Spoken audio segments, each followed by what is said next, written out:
All right. Hello, everyone, and welcome back to D&D&D&D&D campaign number 1, Under Locks and Keys. When we last left off, Avaben and Greylog were taken by the Dark Elves to the Ostiliant prison of the Claw. Dangling over a nest of giant spiders with a pit of horrendous underdark vermin and pests below, chances of escape seem rather slim, especially as the bars of the cage are made out of a special type of iron that, on the bright side, canceled out Avaben's glamour. On the negative side, cancels out Greylog's ability to change their appearance at will, leaving them visibly for now as a shadowy wisp. However, with that said, the party was not content to simply let this imprisonment happen. Paul and Flower and Fall joined with a group of Dark Elf Ostiliant rebels who agreed to help bail their friends out of the Claw if the party was willing to help back them up for securing their friends as well. And with that said, Asari, left to her own devices, having wandered off and changed their appearance at that, enacted their own plan.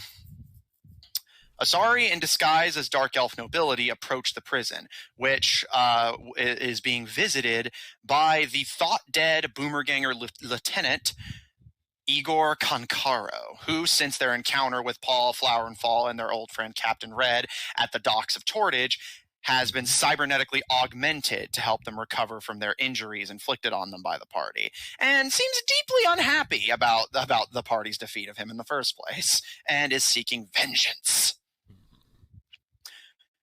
In addition, it appears the Boomergangers have a not unexpected but still unpleasant ally in the form of Avaben's mother, who has agreed to reveal the location of the Forge Cast pistol to the Boomergangers in exchange for Avaben's life, as it appears his mother has some unfinished business with him. However, before this unfinished business could be delivered, several things happen in rapid succession. Flower and Fall dropped a magically enlarged boulder on the prison. However, because Greylog and Avaben had been out of the pit whenever the fall happened, it instead dragged their chain back in and has snapped it, leaving the two in free fall, with Avaben unconscious at the shock of seeing his mother again. Meanwhile, Paul has been spotted climbing up the side of the wall to join with their rebel comrades up top, and Asari, between all of this suspicious activity and Asari challenging the Boomerganger guard, has been fired upon, being assumed as a suspect. So, with all of this going down... Solve the Greylog and Ivan situation first, please. Flower and Fall. Oh, for fuck's sake. Would you just let me DM?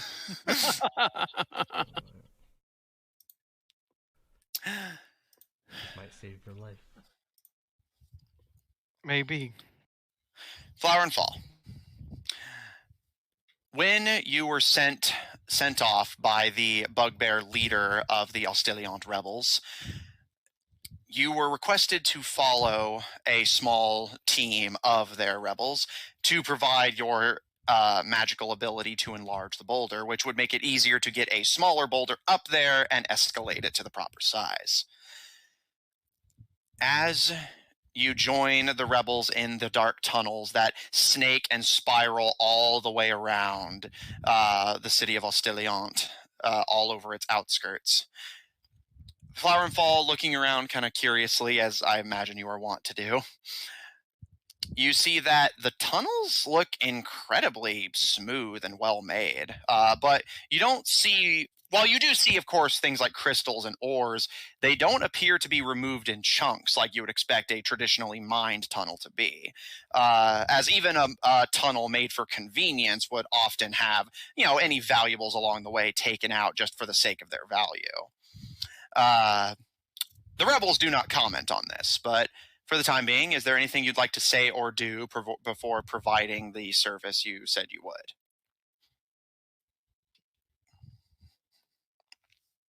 Rip.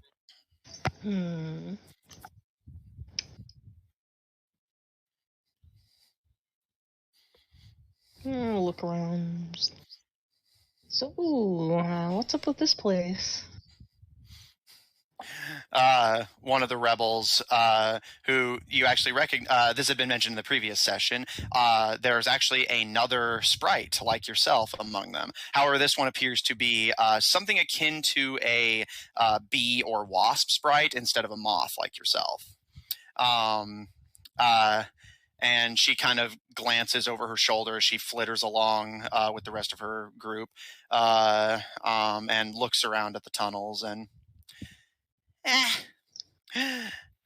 back in the day, our old boss had people digging tunnels for him, let us get pretty much anywhere in the city we wanted. Even after he disappeared and the council took back over, they never found all of them.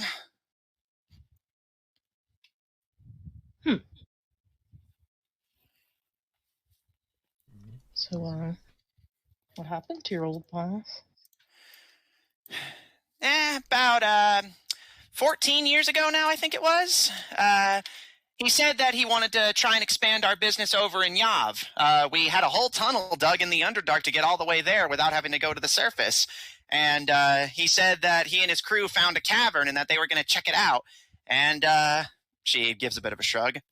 Never came back.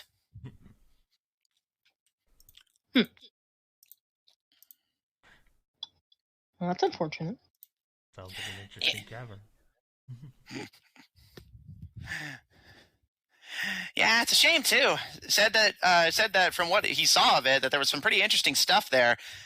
We have a few people there looking for him, and we still hear back from them. So whatever, if anything got him, then it's not getting them. So we're thinking he probably just wandered off.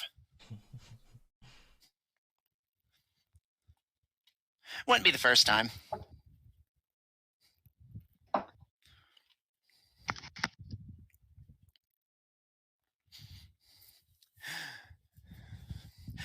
Flower and Fall, do you say anything else, or are you content to follow for now?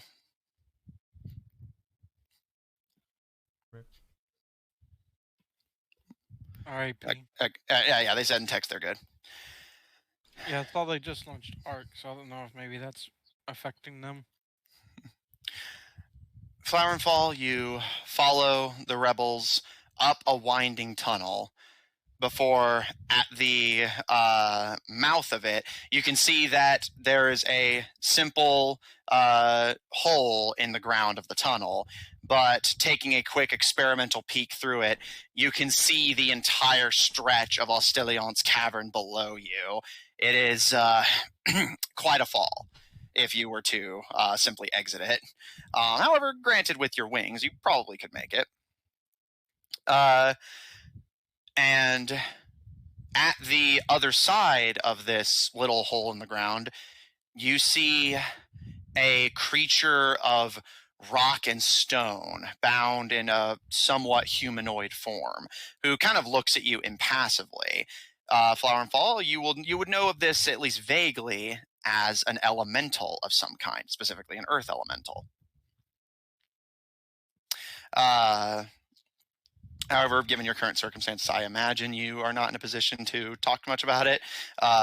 So the elemental simply plops a pretty respectably sized boulder and kind of nestles it so that it's like essentially hugged by the hole in the ground, kind of testing its fit before looking up to you and giving a nod. And as they lift the boulder back up, allowing all of you to see what's going on downstairs, you see the claw. And Flower and Fall, do me a favor and make me a perception check if you can. You can just put in text what your results are.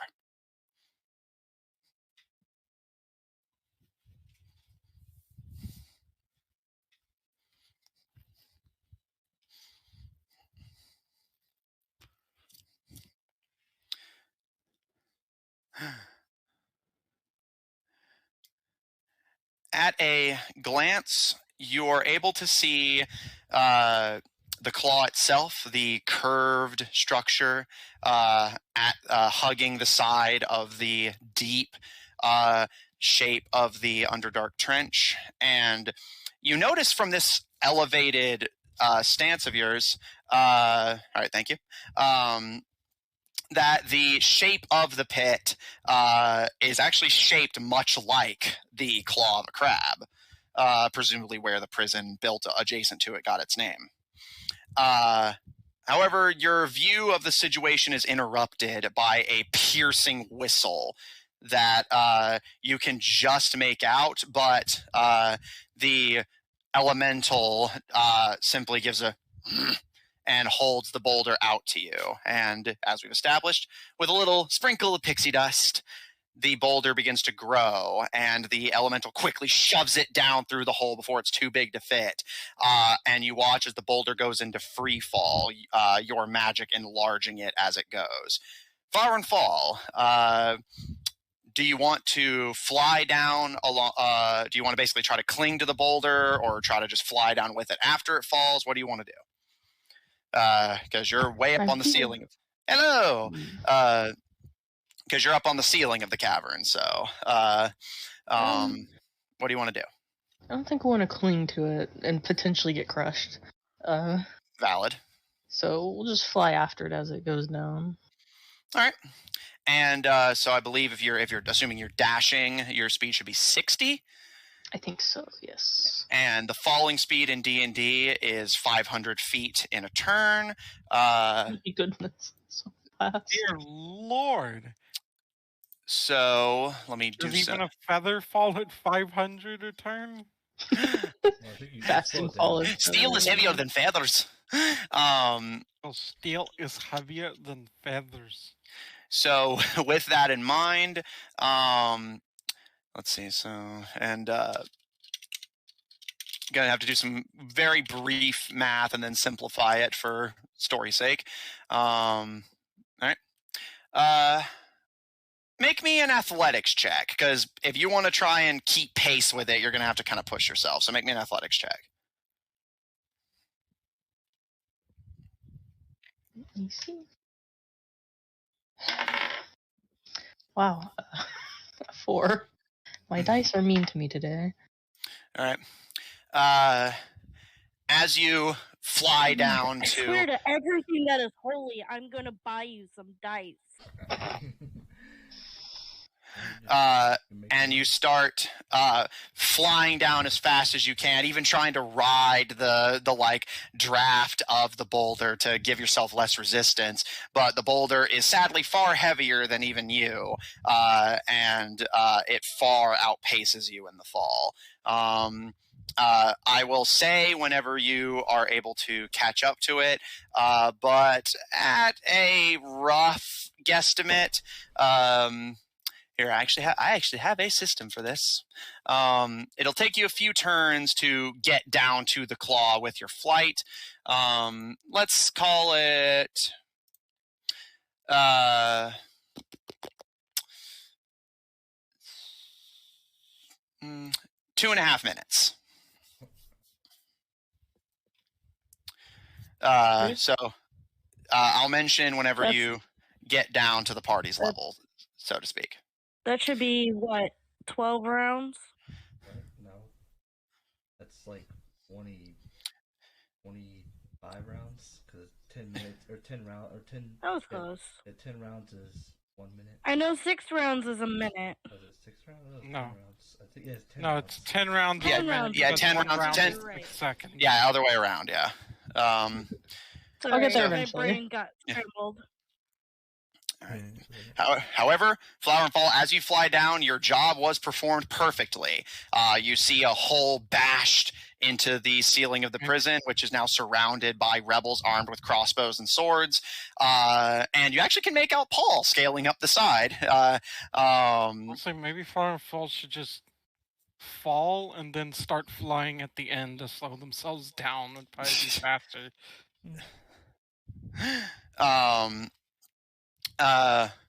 With that, and actually that wouldn't work. I believe it's a racial trait of theirs that they fall slower, both because how small they are and because magic.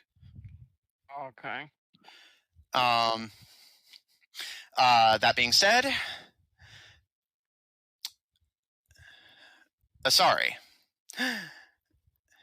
The boomerganger that you agitated is going to take the opening, the more or less opening shot of this conflict, if you don't count the boulder drop. And we're not gonna roll initiative yet, since we're not in a traditional combat. But a lot of things are going to be happening simultaneously, so just bear with me. We're going to have to kind of bounce from person to person a bit. Yeah. But let this battle more or less begin. The boomerganger is going to take a shot at you. However, being at point blank, he does have disadvantage. Could have been worse. Does a 14 hit? You know what, DM? I had my sheet pulled up, and then I got distracted. Okay, I got it. Yeah, meet speed. All right. So his first attack hits you. His second, however, does miss. So one shot from his rifle is going to hit you point blank. I like how he managed to miss at point blank. Like, that's almost impressive. I mean, there's more to it. Like, you know, they're actually a lot easier. Yeah, bear in mind, Asari sees it coming, so Asari has the chance to try and, push the rifle out of the way, dodge it. The gun could misfire. Asari, as the rifle is brought to bear, you, however, sadly do not have that time to react, as it goes off and you feel a shot rake through your stomach. You take 12 piercing damage. However, as it cocks another shot and fires, this time you're able to elbow the barrel of the rifle out of the way, and it ricochets off the stone of the stone and jewels of the Ostiliant floor. The guards both draw crossbows and level them at you. Asari, what would you like to do? Oh, they are going to regret that. Let's see. 3 against 1. Here we go. Oh wait. Okay, I can do this. How many are there right now in front of me with their crossbow pointed at me? 2 dark elves with crossbows and the boomerganger with a rifle. 3 in total. Okay, and how far away are they? I'm sorry, I don't. 1 to 5 feet from you. Right Yeah, now. the boomerganger is literally Are right they in front of you, within point 90 blank. feet? Are they within what? 90 feet? Oh, yes, yeah. The 2 dark elves are like 10 feet away from you. Okay, so I can basically hit everybody with my spell. So what I'm going to do is I'm going to is it an action to dispel? You have disguise self up, yes? Yeah. Is it an action to dispel? Yes, it takes an action to dismiss it. How far away? Alright, so I'm not gonna worry about it right now. So I will bring out my little staff, push its button. How far away are they? Becomes a staff. No, that's Lucian. From you? So not from me, from I know it's. I'm just gonna bring out my staff, and I will cast what's it called? Snowstorm. Snowball Storm. Snowball Swarm. All right. Each creature in a 5-foot range must make a dexterity saving throw. All right, I'll say you can hit one of the guards and the boomerganger, or both of the guards, but you can't hit all 3.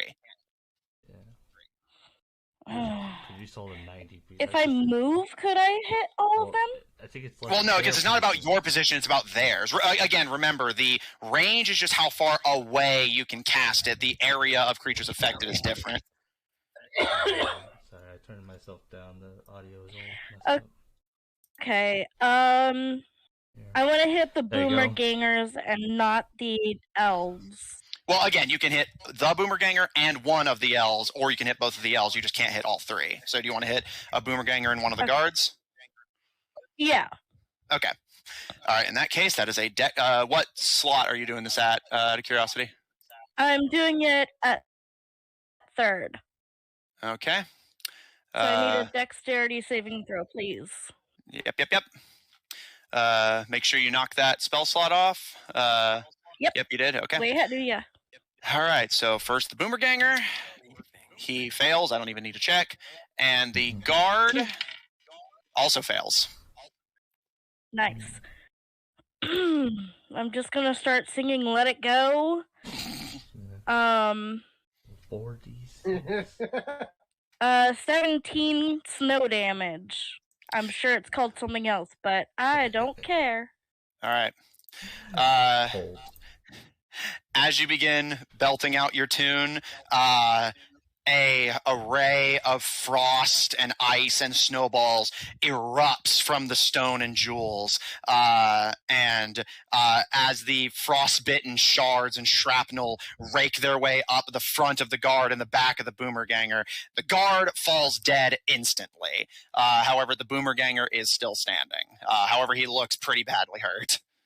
Okay. Anything else for this go around? Let's see. I don't think I can do anything else. If it's actually an I action or a don't turn, think I can do you anything just else. use your action. I don't have any bonus action. Well, And if we're about to cast a spell, it needs to be a cantrip. Yeah. So no, that's all I do. Okay. Let me bust out the calculator again to keep track of that boomerganger's health. You did again pretty good damage to him. All right, noted. Okay. Paul, you see out of the kind of turn of the corner of the claw, the kind of frost, and you can even feel a very slight chill even from where you're standing, or climbing rather. You can continue climbing up the side of the claw, or you can drop and go to Asari's aid. Although granted, you do not know it's Asari, but that being said, what do you want to do? How far away are they? Asari and them? Yes, well, mostly sorry. Well, as far as I know, a random woman. Yeah, random dark elf woman who agitated the guards. They are 60 feet from you. Okay, just within range. Just perfectly within range. I would like to... I don't know this woman, though granted she's using some... Definitely interesting, she's using some ice magic. It's cool.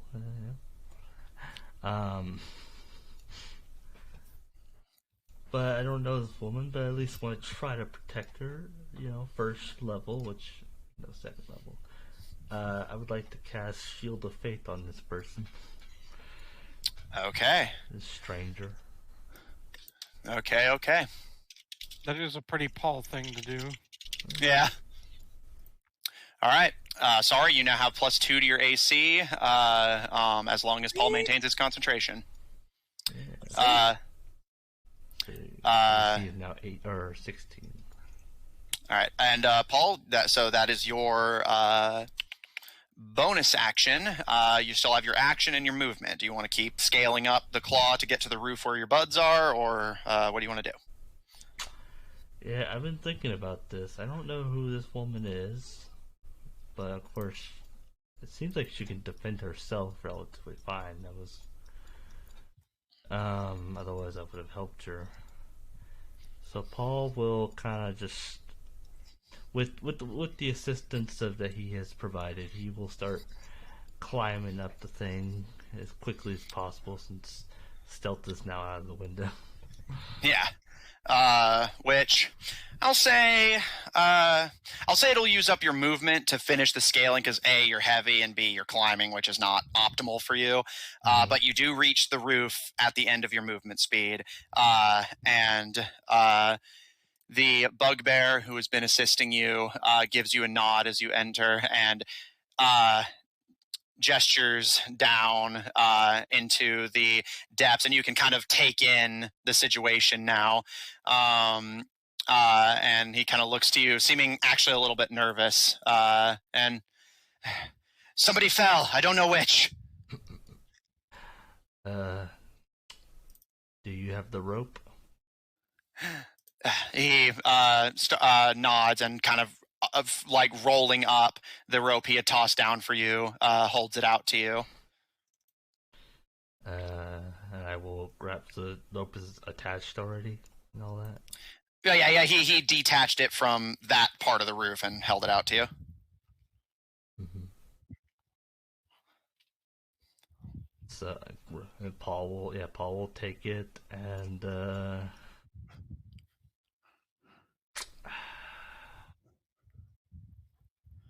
What's there to guess. think about? I mean, I'm just trying to think of the situation. Like, okay, Paul will start.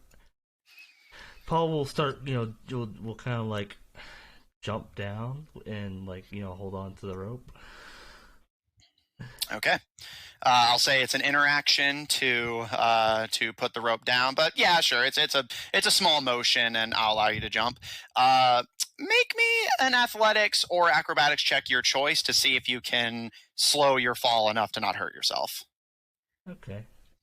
16. Yeah. With the rope helping you, I'll allow that. Hooking it back into the side, as you already know that to be a sturdy place. You leap down and land with a clank of armor and enter the battlefield for real. Already next to you, you see one of the prison guards who looks, to put it mildly, startled. Boulder dropped through the roof, cage got yanked over the side, and then a finely dressed knight lands next to him. Looking around at a quick glance, you can see at least 10 guards, a array of boomergangers, and along with a woman you don't recognize, who's a dark elf, and Igor Konkaro, who looks to you, and you can't see his face beneath the mask, but the tentacles slam into the ground. And about time you joined us, Paul. I have a favor to return to you. And you see the tentacles begin to surge with electricity. The rebels call down to you from the hole in the roof, Paul. Just keep them busy. We'll get everyone else out. Okay. Let me see something. Yeah. You still have your action, but that's all you got left on this turn. You've moved and used your bonus action. Sadly, I can't cast that spell since I've already used my bonus action. So for now, I guess is there any guard or anyone near me? There is a guard literally right next to you on your right. I guess I'll use my action to knock him out. All right, make an attack roll. All right. Do I have multi-attack? I believe I do. Yeah, extra attack. I'll be using my long sword, a shield in hand. You really should get a less lethal weapon if he's not trying to kill people. Well, you can just hit him with the flat of it. Like, technically, I could punch him, but the less lethal weapon, I guess, would be a bludgeoning weapon. Mm-hmm. Yeah, like get like a mace. Yeah, so, go ahead and roll to hit. I got a 21. That is a hit. You want to roll for damage or roll to see if your second attack hits first? Yeah, I'll roll to see second attack. All right, go for it. 8. That is a miss, but your first one does hit, so roll for damage. I have my That's shield. a new one. I've never seen you ask if they wanted to do the second attack now. Well, most people just do it by default, so I don't have to. I think Caro's the only one I have to, remind actively to use it. I got 9 damage on them.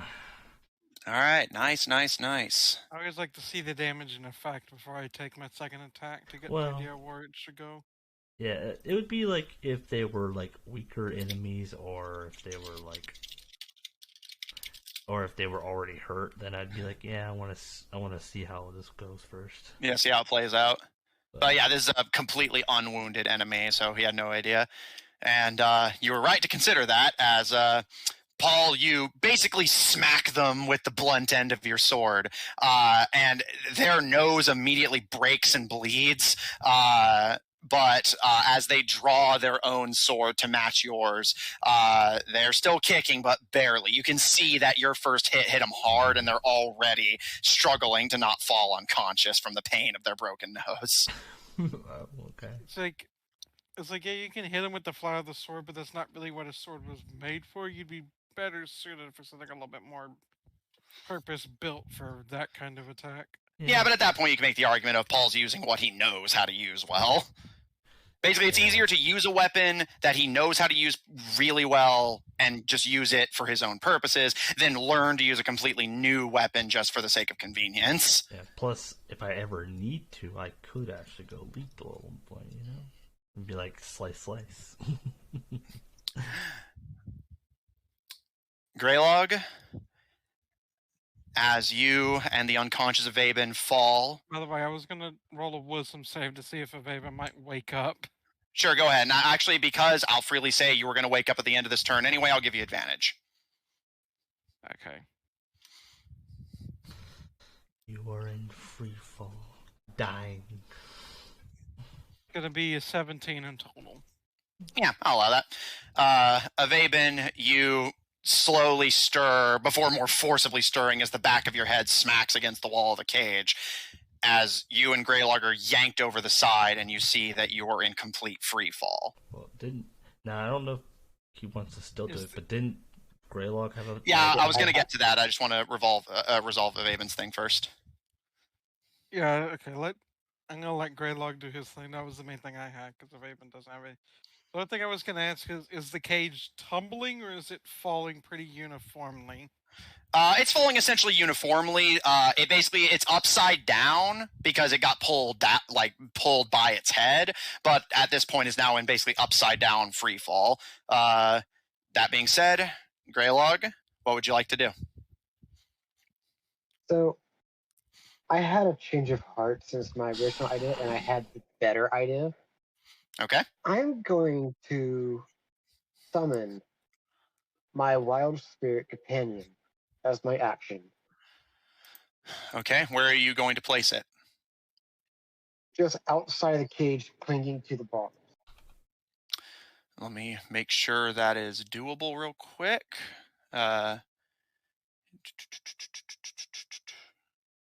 As an action. Yeah, this is summon wildfire spirit. Spend when you summon a beast form creature within.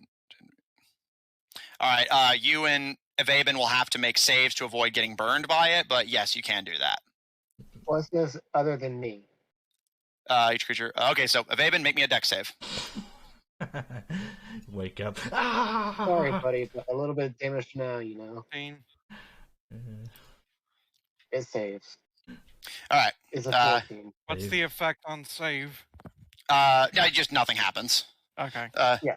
Avaben, as your consciousness returns to you, the whole cage is suddenly lit up by a bright fire, and you instinctively kick away from it, only to see that it is the fire elemental that you recognize Greylog as having summoned back in Levant. Greylog, that is your action. What would you like to do now? Bonus action, command my wildfire spirit to use its fairy teleportation action to transport me and Ivan up there onto the platform. This feature in each willing creature of your choice within 5 feet teleports up to 15 feet to a non-occupied space. Yep, that's doable. Okay. I don't think you need to ask if Avaben is willing. Well, yeah.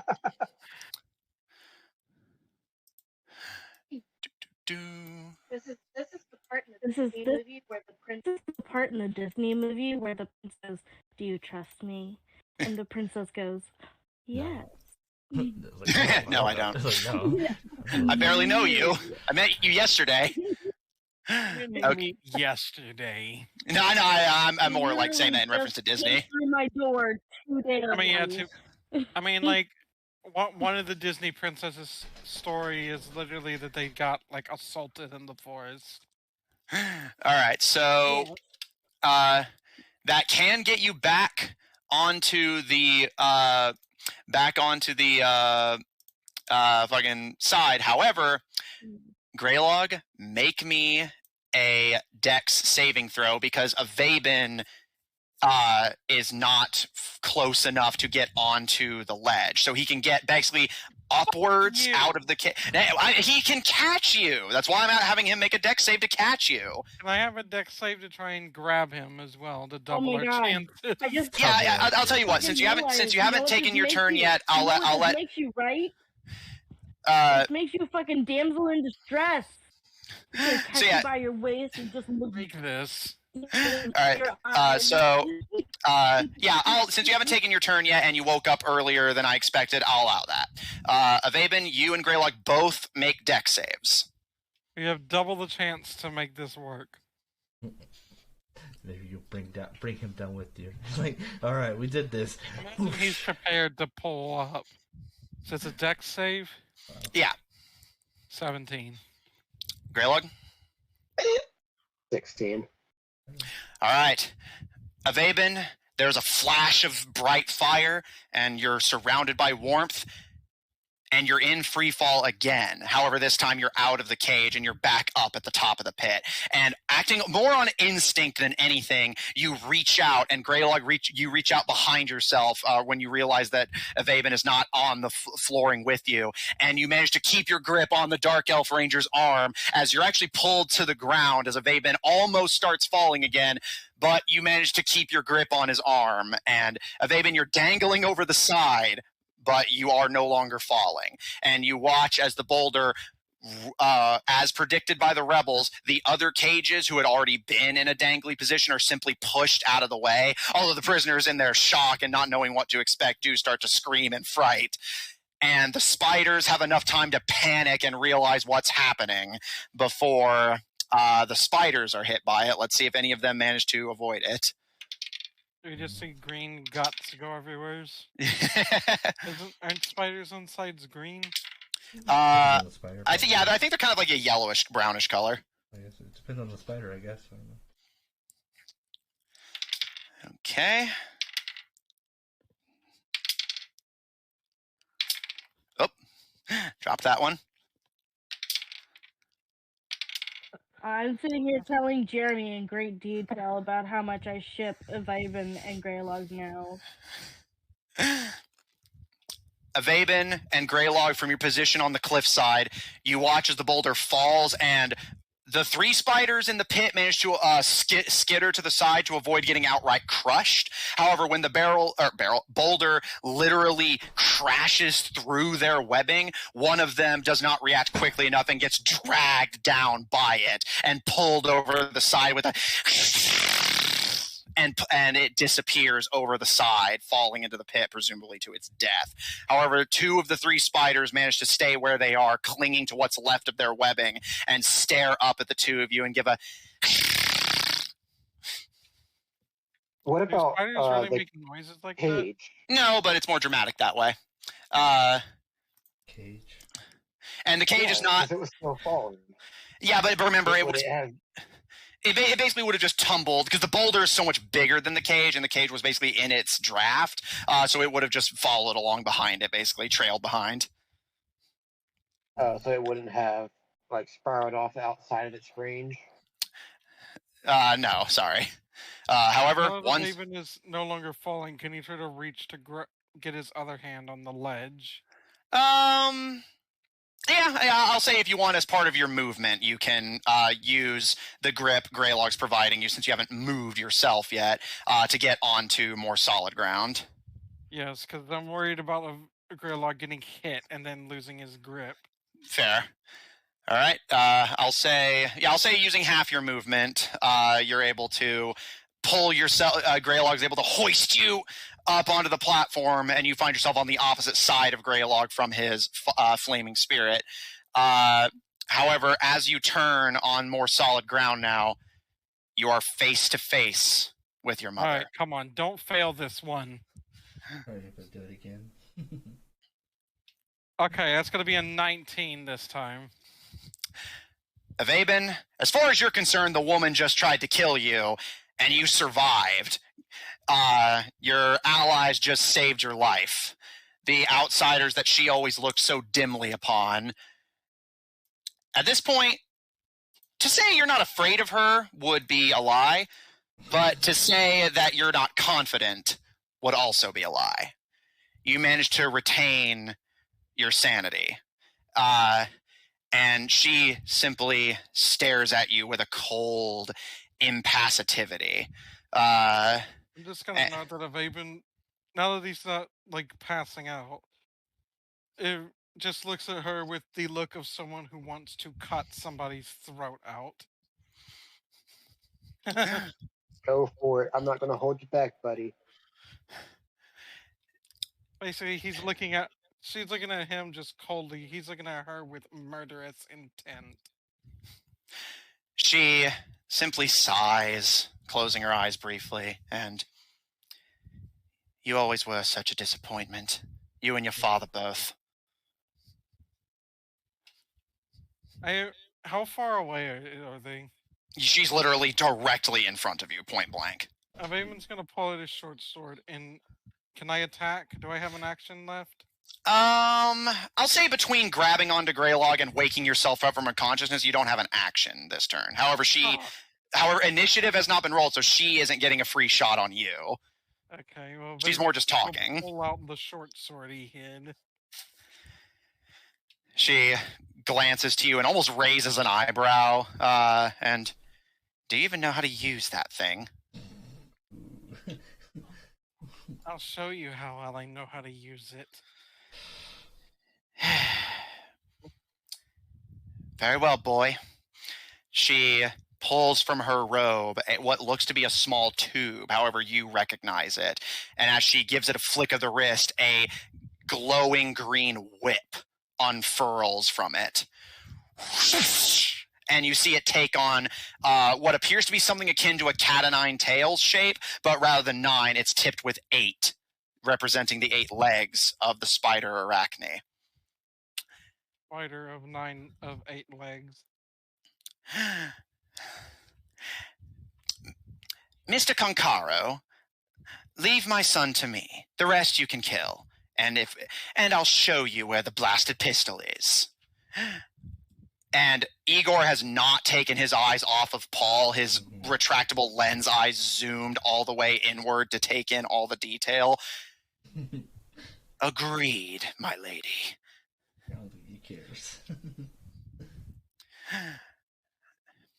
The dark elf woman turns to look at you again, Avaben, and this is for your own good, son. And she cracks her whip into the air, getting the attention of all the guards and even the boomer gangers. We have a prison break! Kill them all, except for the dark elf. He will be taken to my compound. And the guards all draw swords and crossbows, and the boomer gangers cock their rifles and reach for their revolvers. Flower and Fall, you're zooming as fast as you can down towards the prison. You can just make out Greylog hoisting Avaben to his feet, and Avaben staring down an unfamiliar dark elf woman. You can see Paul hoist down his rope and grapple down into the building, and you can hear the cracking of whips, the drawing of weapons, as you basically fly as fast as your little wings will take you. Flower and Fall, I will give you essentially an option. You can get there on the basically before initiative is rolled, but you will take a point of exhaustion. Or you can roll for it, and you won't take a point of exhaustion even if you get there very fast. However, it's almost guaranteed that you are not going to get there until at least a turn or two has passed.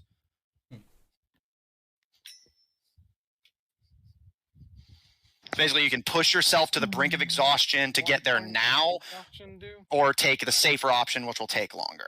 1 point of exhaustion gives you disadvantage on ability checks. I will roll for it. All right, roll me athletics. Yeah, this will be athletics.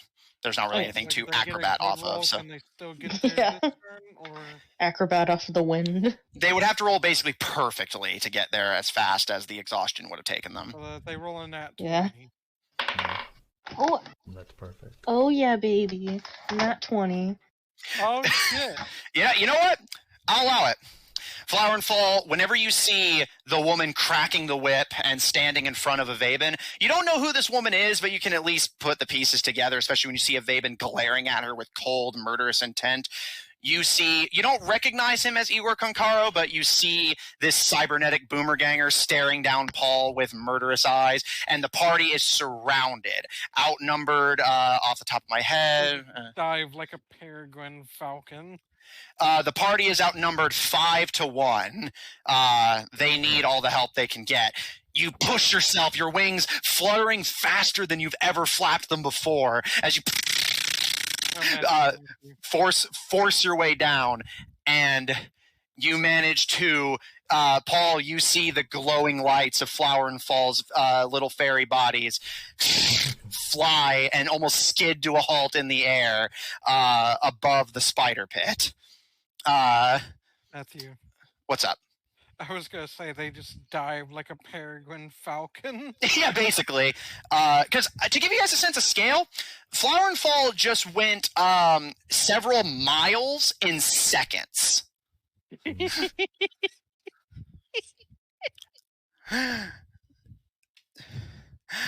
Flower and Fall. Shit, they just hauled ass. Flower and Fall, I do have a battle map up, but assuming you can't look at it or just don't have the chance at the moment, you can land either hover over the spider pit or come to a stop at the edge of one of the sides. Which would you prefer? Oh, there's the music. Yeah, so in the pit or any of the 5-foot squares immediately around it. I'll be in the pit. Okay. You can be anywhere in the pit you like if you want. I'll turn Fall invisible until you choose to summon them, so you can just focus on moving you. Okay. I'll be there. Okay. Flower pulling your clockwork axe free. The dark elf woman looks around at the guards who are understandably confused and, well, your orders haven't changed. Kill them all! And she cracks her whip again, and the guards prepare to fire weapons. I would like everyone to now roll for initiative. Come on. Now, Matt, important question. Important information that, has come to light recently. What is that? Where's my horse? Or Where's his mount? My elk. Matthew? Oh, yeah, we lost Matt. Didn't realize I was muted, sorry. I believe you... Okay, because I'm typing, because I'm setting up the initiative round. Okay, I got you. You good.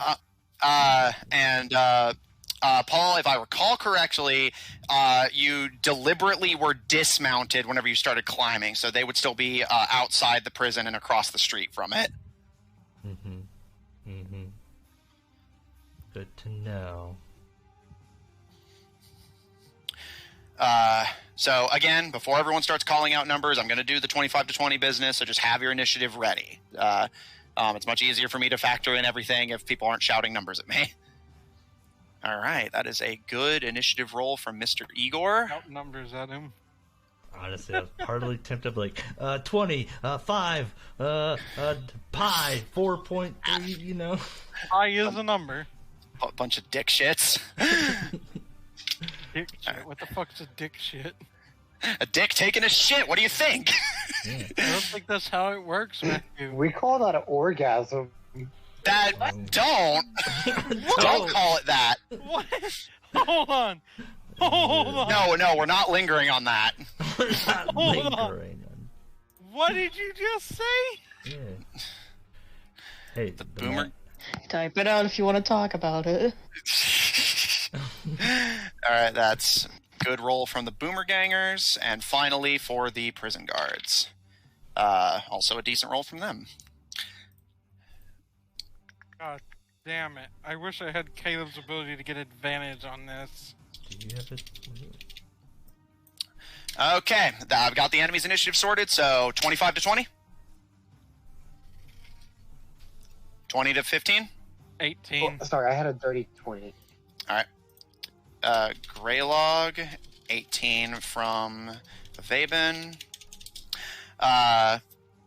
15 to 10? 14. Okay. Paul with a 14.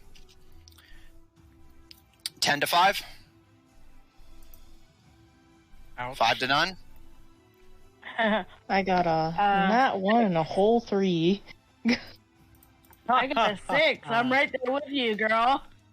Ouch. I'm right there. Apparently, they were tired from getting here. I'm gonna eat my mac and cheese.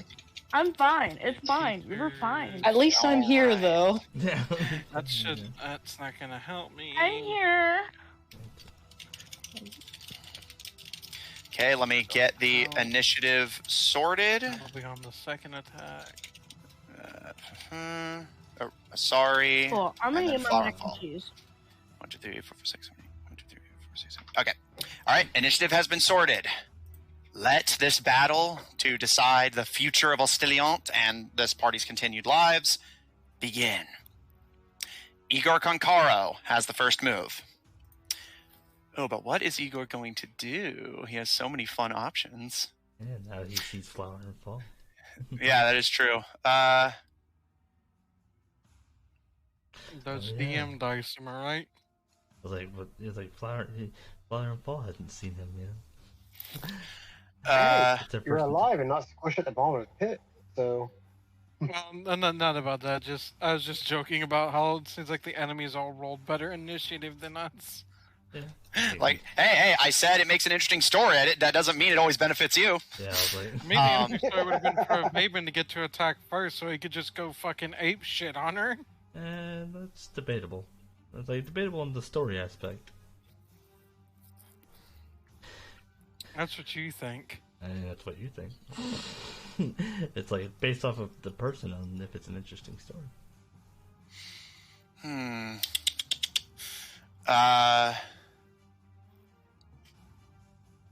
Yep, okay. Completely ignoring Avaben for the time being, Igor is going to start limping and clawing his way towards Paul. If you wish to take an opportunity attack on him, you can, Avaben. Oh.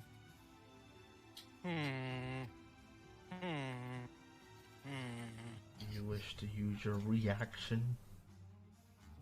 Is there anything else I would use the reaction for? No, all of my spells are actions. So you can't use spells as reaction.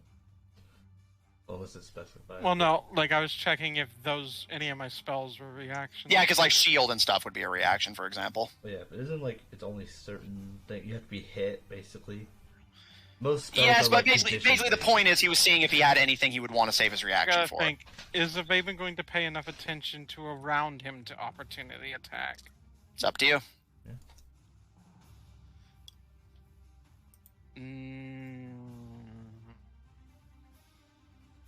Alright, Matthew, I'm having a hard time to decide. Give me something to roll for it. Roll me a wisdom save. That is going to be an 11. I'll say you notice him clawing away from you, but he's literally right next to your mother, so it'd be understandable if you do see it happening. You can make a slash at him, especially because you see him looking at Paul with, if it looks like if he gets his claws on him, he's going to rip Paul apart. Damn, even the roll was indecisive. Yeah. Which one's more important, your mother or Paul? Vaven's going to attack him. All right. Make me an opportunity attack. Is he damaged, by the way? He is assume not. Yeah, no, he hasn't taken a hit yet. The only thing I could have thought of is if the fucking boulder hit him. I get +6, right? Yes. Gotta do some math here. Does that work on reaction? That's gonna be a 14. Okay, and no, Paul, +6 is just his default. Oh no, I'm talking about the whole damage thing. Colossus Slayer, I believe it does. Yeah, I think we've Doesn't established it does. specify. Yeah, so I think it Once does. per turn, when you hit a creature with a weapon attack, the creature takes 1d8 damage if it's health. If it's below HP maximum. So Basically, yeah, as long as it's an attack. I can do it, but it would mean I wouldn't be able to do it on my actual turn, I believe. All right, so what'd you roll to hit? 14. That is a miss, I'm afraid. As you take a swing at him, one of his tentacle arms. Hesitation, I imagine, played a part. Yeah, as you take a swing at him, one of the tentacles knocks your sword almost out of your hand, but you manage to keep a grip on it, and he turns and stares at you for a moment before, "Stay out of this," and continues to limp towards Paul, his tentacles digging. I'm just imagining a mix of Doc Ock and Mad Eye Moody. That's a good enough vibe. And I will say, Flower and Fall, when he speaks, you also, similar to Paul, recognize him by voice. This is that handsome figurehead of the Boomergangers you met on the docks of Tortage when the quest first began. That Captain Red savaged. From what I understand, he savaged him. Yeah, and he fell over the side. Oh, is this Medusa's cousin? Igor, as he basically half limps and half is dragged by his prosthetic arms towards you, Paul, he pulls free what appears to be a bow of some kind, but it looks different than bows you're used to. It's metallic, and it kind of does this like unfurling, clanking movement as it springs to length. And he pulls a set of metal arrows from a mechanical quiver that seems to be attached to his back. And it seems the party reunites. Tell me, Paul, where's the captain? And he knocks 2 arrows and looses them in your direction. And he's going to use Spark of Opportunity to give himself advantage on the first one. Spark of Opportunity? What's that? I have no idea. It's an ability he has. Like wherever... Matthew, this is like a meta thing. Like, abilities don't exist in the game itself, just in the meta. Well, yes, but like... well, if you're curious, that specific ability is something artificers can do. Okay. Paul, what's your AC right now? 19. All right, even with the advantage, he still misses that first shot. His first arrow homes in on you, but you manage to put up your shield, and it digs into it, which you're used to that sound, but then you realize that arrow just stuck itself into metal. That is a nasty arrow. He readies another shot, seeming frustrated by the first one missing. Does he get advantage again? No, he has to use Spark of Opportunity again, which he's not using right now. Paul, sorry, AC was 18 or 19? It is 19. All right, It was probably an 18. Yeah, he just barely misses you. You manage to shield block the other arrow, but not only does it go stick into the metal of the shield, it catches on a corner of it, and the broadhead of the arrow actually goes through the shield and comes to a stop just before striking at your chest. As Igor continues to limp his way towards you, you can't see his face beneath the mask, but you can see the lenses zoom in far on you. And seems you've learned a few new tricks since we last met that day. Luckily for me, so have I. He's going to take a third shot at you. Oh. And this one does hit. I'm full HP, come at me, bro. I'm full HP. How much is your HP? 46. Oh. Damn. Freaking Caleb is a rogue and has more health. Well, you're also level... Yeah, you're higher level than him. Is one level that big of a difference? If you roll well, yeah. I would have figured, like, a paladin would still have more health than even, like, a one level higher rogue. Like, it depends on... Like, you rolled for... I just did base roll. So. Yeah, so he's always taking like the average. All right, Paul. I'm assuming you don't have any resistances or anything to worry about. Nope. He is nothing. All right, so you take in total 8 piercing damage as this arrow. You watch as you put up your shield to block it, but the arrow actually curves around your shield and strikes you essentially right in the crook of your side, like right below the armpit, basically. And with your guard seemingly lowered, he breaks out into a sprint and basically all but tackles you. And this time you get a close-up look at how messed up he is. Again, his face is hidden beneath the mask, but you can see all sorts of metal and tubing coming out of his head, around his ear, around his throat. His eyes seem to have been completely removed to be replaced with these prosthetics.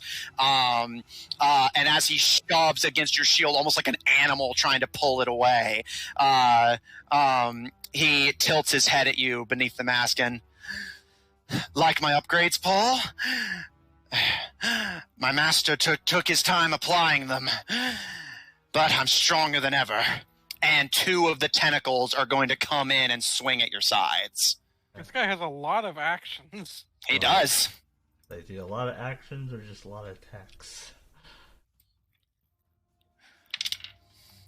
That's a nat 20 on one of them.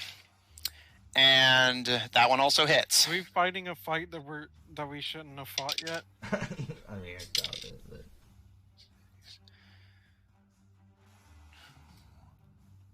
I guess it depends on how much damage he's doing, to be fair. Like, he only did 8, so it's probably not too crazy. All right. As the first tentacle sweeps your legs, you take 16 bludgeoning damage. Owie. Yeah, the crit.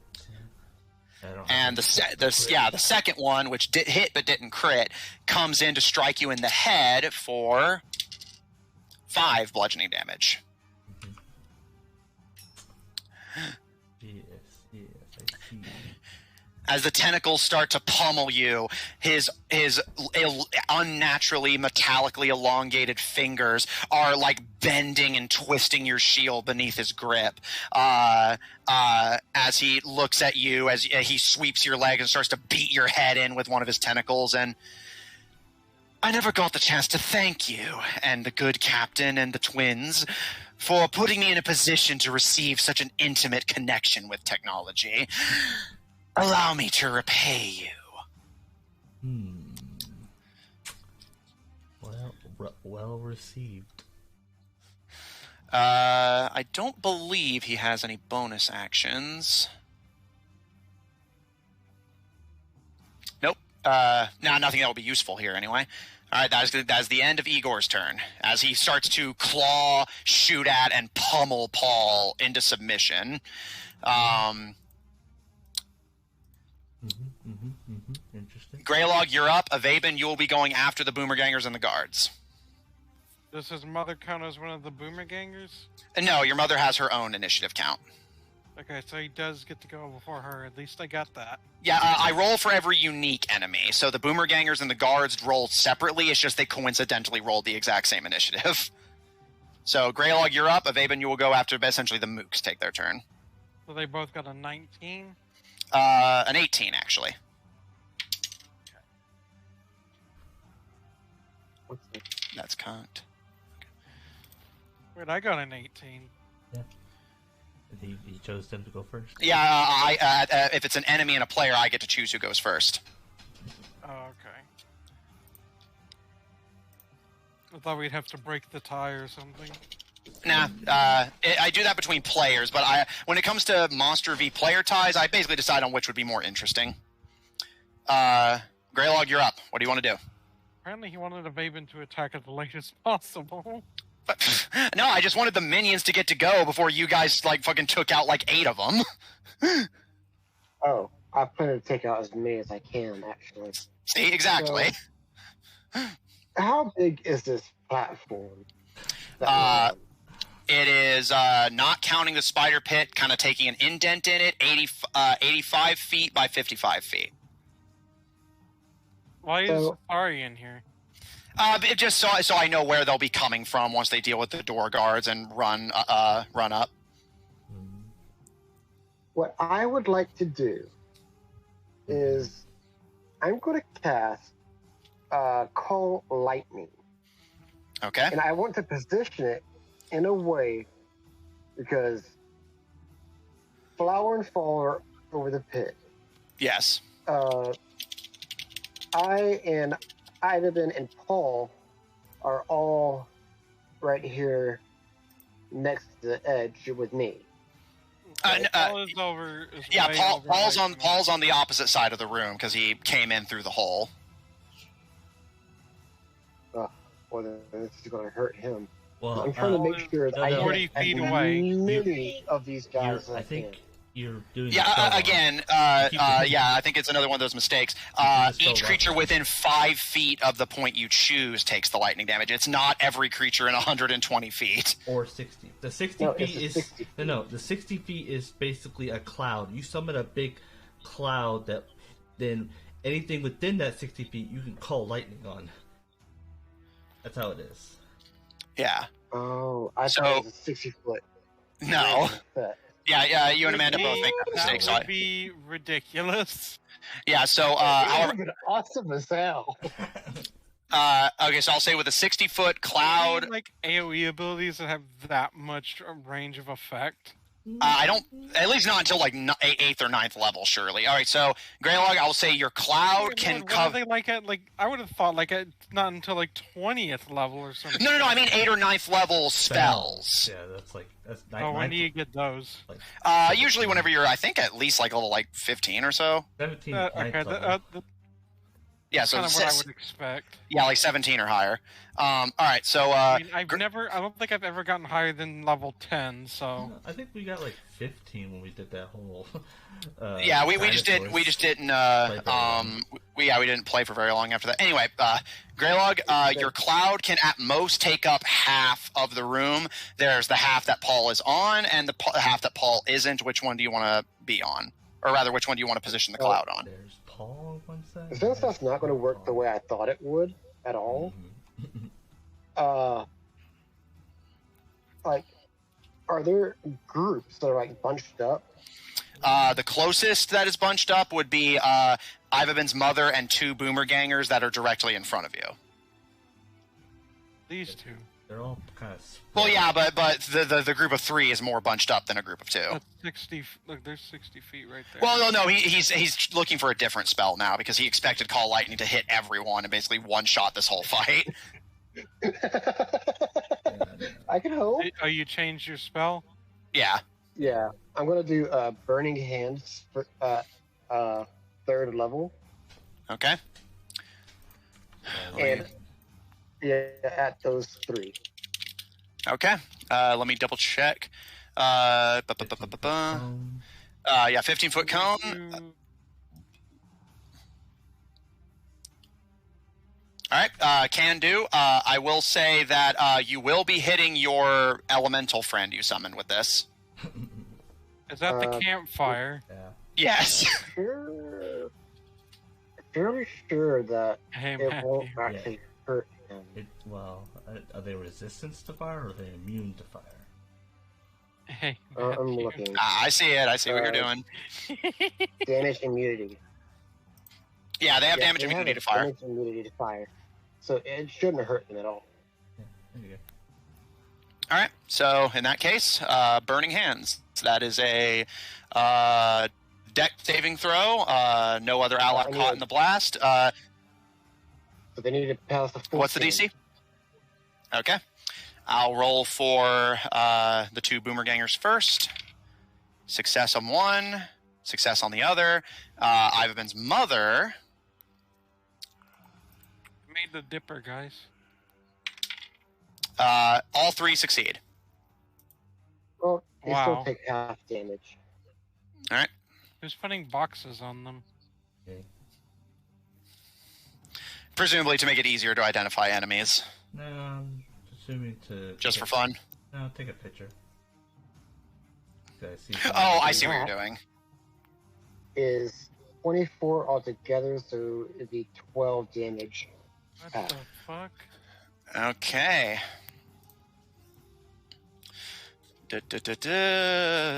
Okay. Wait, no, I think that's... Who's that? It's the mother. That's red. Well, I'm doing yellow as a special. I'm gonna do It's special. more like an on it. orange. I know it's good. And she is left with Is that how much damage was it? 12 fire damage. Okay. Okay, she's left with that much health. Okay. And the Boomer Ganger is left with that much. And then bonus action, control my wildfire spirit to Okay. cast flame seed Man, I hope those rebels get in one- here and help us. at one of the boomer gangers that I hit. Okay. Greylong.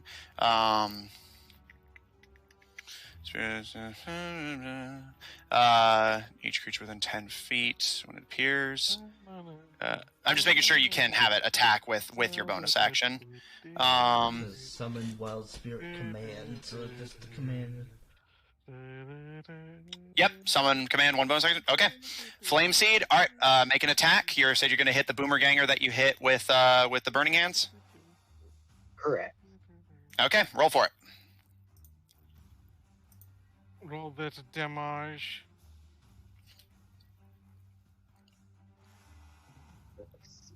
That is a 17 to hit. That is a hit. Roll for damage. And that's All right. D6 plus my bonus proficiency. Yes, the 3. That is 8 damage. Okay. Who did he hit? The Boomer Ganger that got caught in the blast of the Burning Hands. 2, 3, 4, 5, 6, 7, 8. Okay. Greylog, you release a stream of fire that consumes your spirit and Avaben's mother and the 2 Boomer Gangers flanking her. However, as the smoke clears, the Dark Elf is extremely hurt. Or rather, one of the Boomer Gangers is extremely hurt. The other one looks a little better off for it,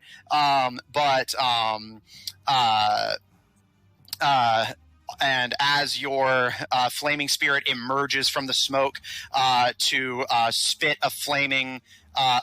Flame Spit is a ranged attack. Did you roll that with disadvantage because it's at point blank?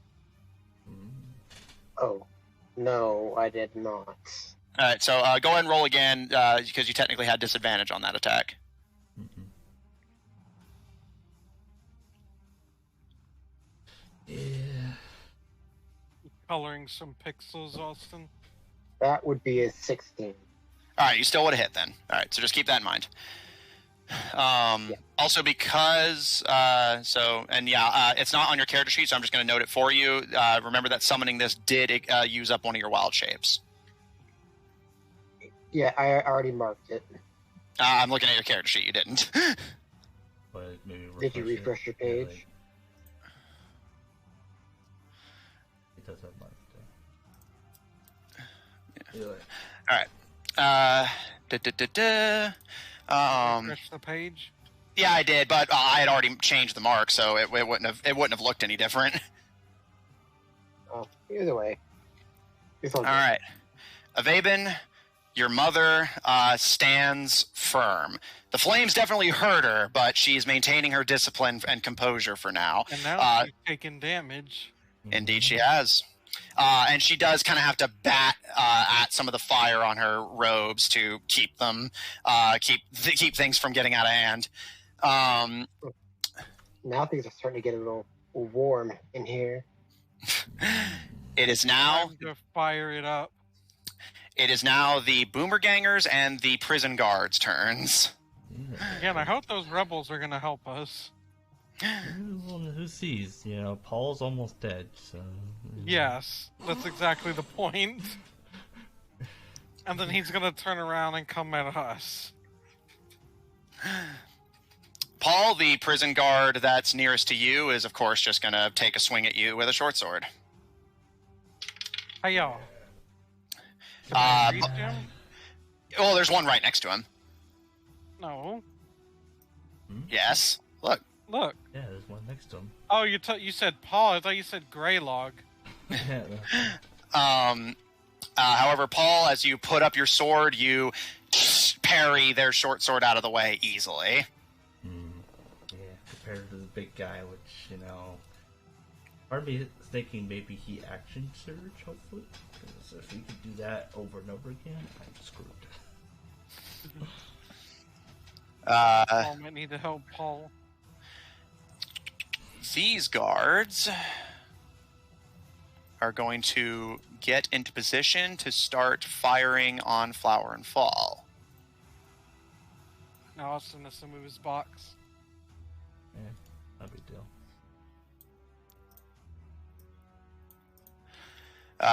Flower and Fall, you see the two of the guards in the corners charge forward, drawing their crossbows and loading up bolts, and they both take shots at you. What's your AC, Flower and Fall?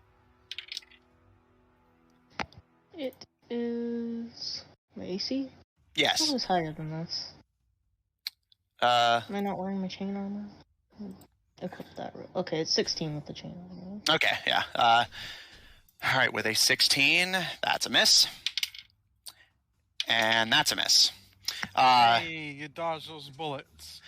Flower, as you hover over the spider pit, the spiders slowly crawling their way up.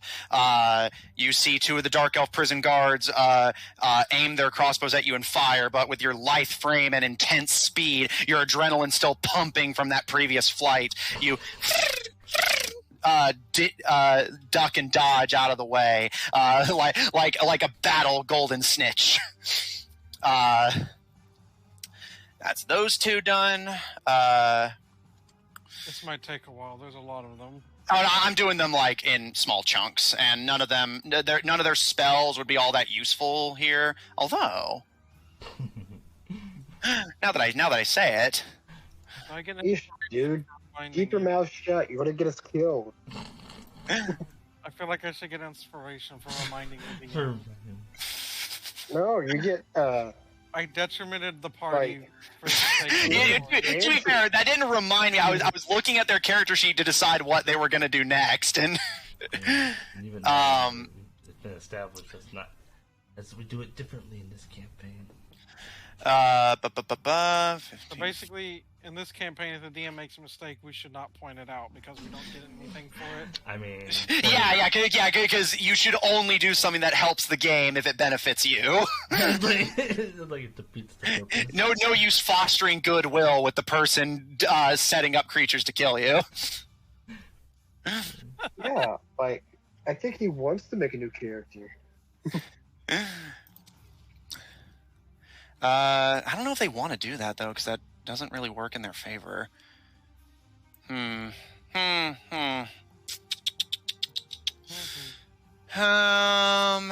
there anywhere they could put it that would be that specific? Nah, it would hurt them no matter what. All right, yeah, they're not going to do that.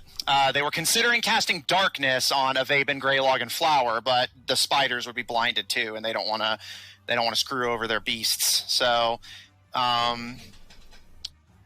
technically, I mean, they wouldn't be blinded, but they wouldn't be able to attack them. This Dark Elf is going to move forward to you, Paul, of now flanking their ally, and is going to attempt to swing a short sword at you to come to their ally's aid. That is just barely a hit on one. As the short sword slices into your side, you're now surrounded by 3 people trying intently to kill you. You take 4 piercing damage. Oh, this is not going well. Yeah, this might be a TPK. Well, I mean, apparently Avaben won't be killed, but he'll be by himself. Oh, yeah, true. Until Matthew can get a new party that for some reason comes down here. Oh, you guys just have faith in me. A TPK isn't interesting. But It if that's could how be, the rolls actually. fall, right? Yeah, if that's how the rolls fall, sure. But I've run the math on this. The rolls shouldn't fall that way if you guys play your cards right. These two are going to take shots at Greylog. Greylog AC. Very long 15. So both hit. Greylog, roll me 2 con saves. Owie.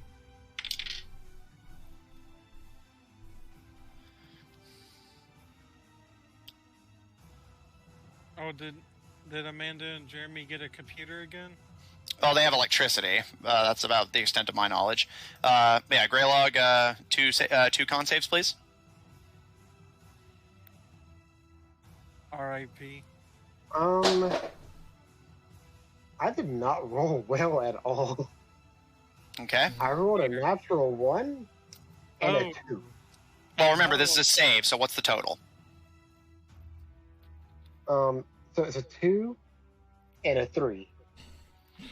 I've only got a plus 1. All right, Greylog, from the 2 crossbow bolts, you take 15 piercing damage. And is he poisoned? Not only that, Greylog, as the 2 bolts fly into your leg, you kind of stumble to try and keep your footing on them, but as it the poison pumps up into the rest of your body, you are now poisoned and fall unconscious. No. Wow, he's down?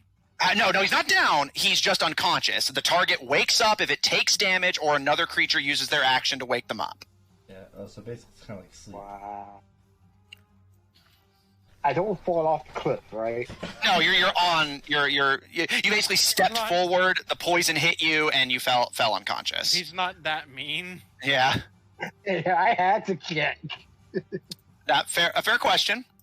Oh, whoops. I got to keep not moving you. There we go. Yep, that's within range. And they are going to step up and join their comrades as well. These two forming a kind of firing line. One's going to take a shot at Flower. The other's going to take a shot at Avaben. The one shooting at 14. Yeah, the one shooting at Flower hits. The one shooting at Avaben also hits. Both of you make me con saves, please. Watch both of us go unconscious, and then Matthew's like, oh shit, maybe I should have run the numbers again. Yeah, maybe I should have run the numbers a 4th time. Alright, so con save? Yeah. I get plus nothing to cons. No, wait. Yeah, I get plus 1 to con save. You're too I get far plus away from nothing me. to strength. You're too far away from me, so I can't give you my buff. It's gonna be a 16. Okay. Flower fall. How much damage do I take, by the way? We'll get to that. I'm resolving to see how the poisoning plays out. Con save, yeah. Yes. Okay, 1 second. 17. All right, you both succeed. Neither of you are poisoned. Flower, you take 5 piercing damage. Avaben, you take 3. At least the boomer gangers don't seem to hurt Boomer me much. gamers. Oh yeah, the boomer gamers. That sounds like Alright, it'd be gamers. That sounds like it would be like some right group on the fucking internet. It does. The boomer gamers. And it probably does exist, you know. There's probably several groups called the boomer gangers. Boomer gamers. These 2 Dark Elves are going to run forward and form a firing line with their Boomerganger allies, but they're going to shoot first because D&D. Avaben, make me 1 more con save. They want 1 of their 2 attacks hit you. Oh my goodness. Are you sure we won this? Bear in mind that most of you kill these regular guys in 1 shot. If we get a turn, we could all be instantly knocked unconscious. Bear in mind, all the Dark Elves have now taken their turns. All that's left is the rank and file Boomergangers, who remember, these are the same enemies that you guys literally eliminated in a surprise round. Like, I rolled a 14. All right, 15. All right, you succeed against the poison, but as the bolt strikes true, you take 7 piercing damage. Ouch. Yeah, I would say that scenario isn't very good comparison. Oh no, I'm not saying. I'm more using that as a point of like how effective against these guys you guys are. It's just that they're getting a chance to fight back this time. Yeah, there's just a lot of them. I mean, I don't know if we can clear all them out because they're not in a group. I will say, in my defense, I set this fight up. Like, I couldn't have predicted how you guys were going to go about the breakout. It genuinely was not really, like, it wasn't something I could have predicted that Asari would not be here, who has most of the AoE effects, and that the party was going to be separated into, like, 4 different teams. We ran it with this assumption. Whenever we were split up. Well, just trust me. I have your best interests at heart. Just trust me. Well, it's my turn now anyways, right? The Boomergangers are all that's left, so they're just gonna take some rifle shots. These two get disadvantage because they're point blank with our fiery friend. Someone shoot me. Someone shoot me. Yeah, because it would wake them up. I know. All right, so the 2 Boomergangers that are point blank, well, what are they going to do? They'll pull free their Bowie knives and go to slash at the fire elemental. What's your fire spirit's AC? Let me double check that. It's 13. Let me see. Yeah, 13. Yeah. All right, that's a miss. That one's a hit. That one's a hit. Miss. Okay, so 2 of them hit. It's 35 HP. Your elemental spirit, as the Boomergangers slash at it with their Bowie knives, takes 8 piercing damage as 2 of their strikes go home. I'm trusting the DM. Okay.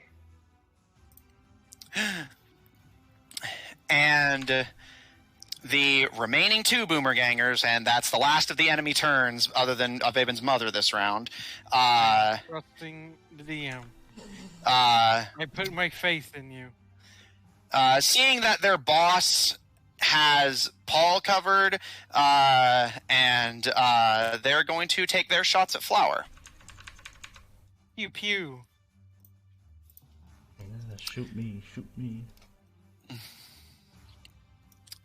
All right. Flower, as the first Boomerganger takes a kneeling stance and aims their rifle at you, they pull the trigger, but the rifle explodes in their hands, and they let out a yell as the sparks blind them. Their weapon misfires. And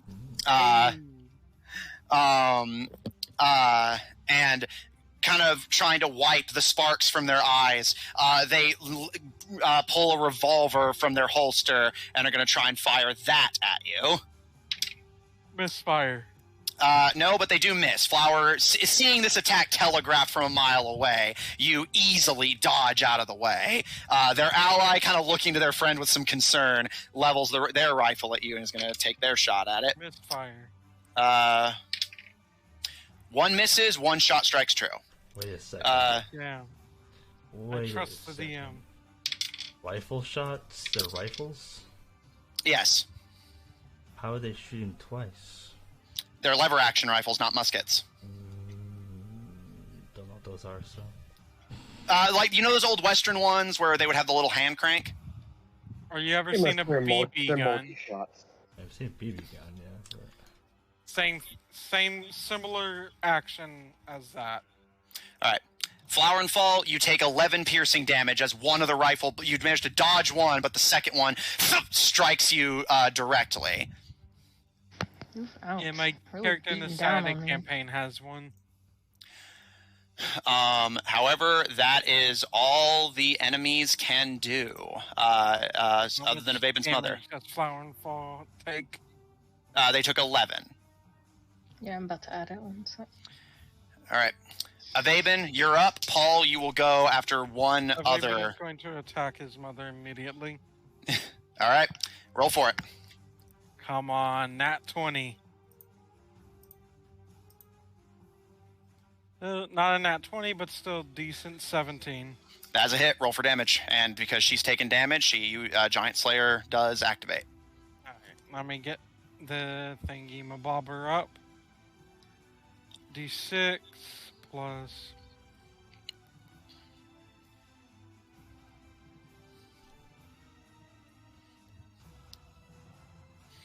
And then add...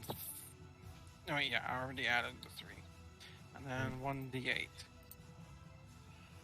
9 plus 7. That'll be 13 damage. Nice. All right. Wait, you said 9 plus 7? That's 6. What?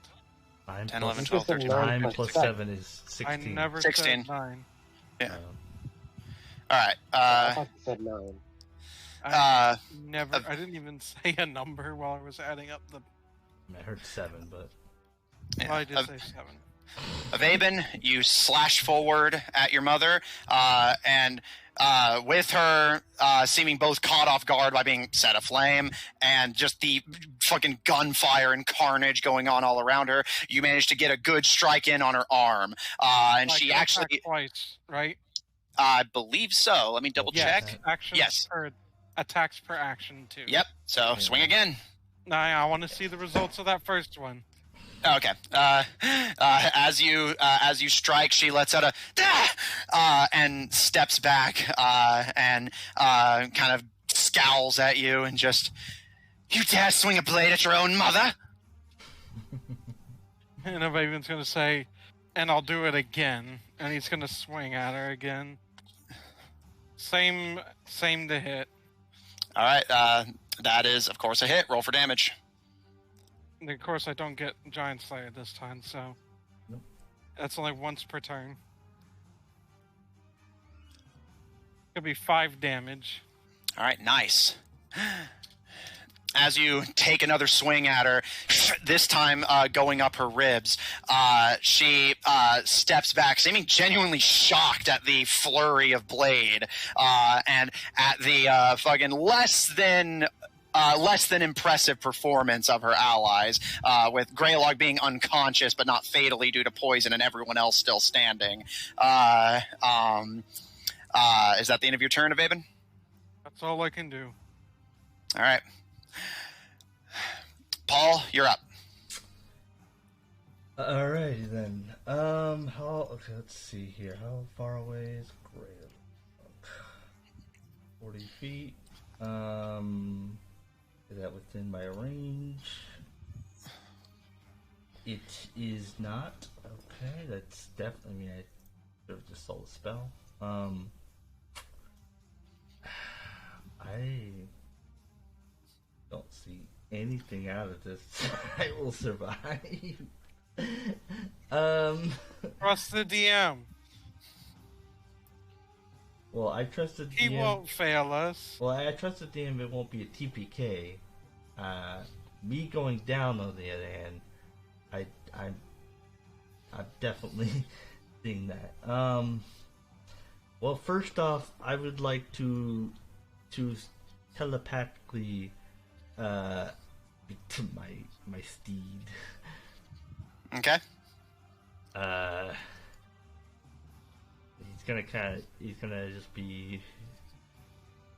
He's going to ask him how's the woman doing outside? There's a slight pause, and she is doing well. One is down, the other is wounded, and the remainder should be dealt with handily. Do you need my assistance, Master? Yes, you do. Well, I don't know. If I'm being honest, Yes, but don't know if you how fast could you get here though? I'll be with you momentarily. Can they teleport? No. But it's fast as fuck. It's fast. Why the fuck does she sound like Siri? It's changed the voice. Yeah, remember they're of the fair folk, so things like their appearance and voice are completely negotiable. Fast All as right. fuck, boy. All right, Paul, your elk sounds like they're on the way. Should I roll Alexa, initiative come. for them? Okay, I'm gonna die now. So, Paul, what do you want to do? Should I roll initiative for them now? I'll say that if you want, they can just move on your turn. Okay. Although I do already have what they're going to do this turn planned. Yeah. But they act on their own until I get on them. Then they match my stuff. Okay. Also, I apologize. The shield got gone the first attack. After all the other attacks, you know. Yeah, so your Shield of Faith is down. Sorry. Didn't last very long. Cool. No worries. I doubt he has high wisdom, but I will bonus action on myself. Sanctuary. Okay. What does that do again? It makes him enemies can't attack him unless they succeed a Wiz save. Yeah, they either have to attack someone else or just not attack. So what happens if they fail the wisdom save? Do they just automatically start going towards someone else? Or will they Any creature who targets the warded creature with an attack or harmful spell has to make a Wiz save. On a failed save, the creature has to choose a new target or just do nothing. So basically, if they succeed the save, they can attack him as normal. But if they fail it, they literally cannot attack him no matter what. However, this doesn't protect him from area of effect things like explosions or fireballs. Yeah, and I guess it depends on how you would think. If there's a melee attack, are they able to run to you, to another player? But if they're attacking with the range, then that's their range. It says attack another creature or lose that attack action. So I would rule it that if they try and fail, that still counts as not succeeding the attack. So basically, they used up that attack. But if they have multi-attack, they can then run to somebody else. But so that's going to be. Well, no, they lose it if they don't attack anything. If they don't attack, if they can't choose a new target. But either way, yes, that was my bonus action. I can't do an action magic-wise because I don't have cantrips. So, do you have a dagger? Are you going to attack? Yeah. I would like to. Is this a free action? Oh, it's an action thing. I would like to attack. I doubt he'll go down instantly. I need less people on me. I'm gonna attack one of the guards on the side. All right. Make an attack with disadvantage. What? Because you're flanked. Oh, that's that whole thing. Yeah.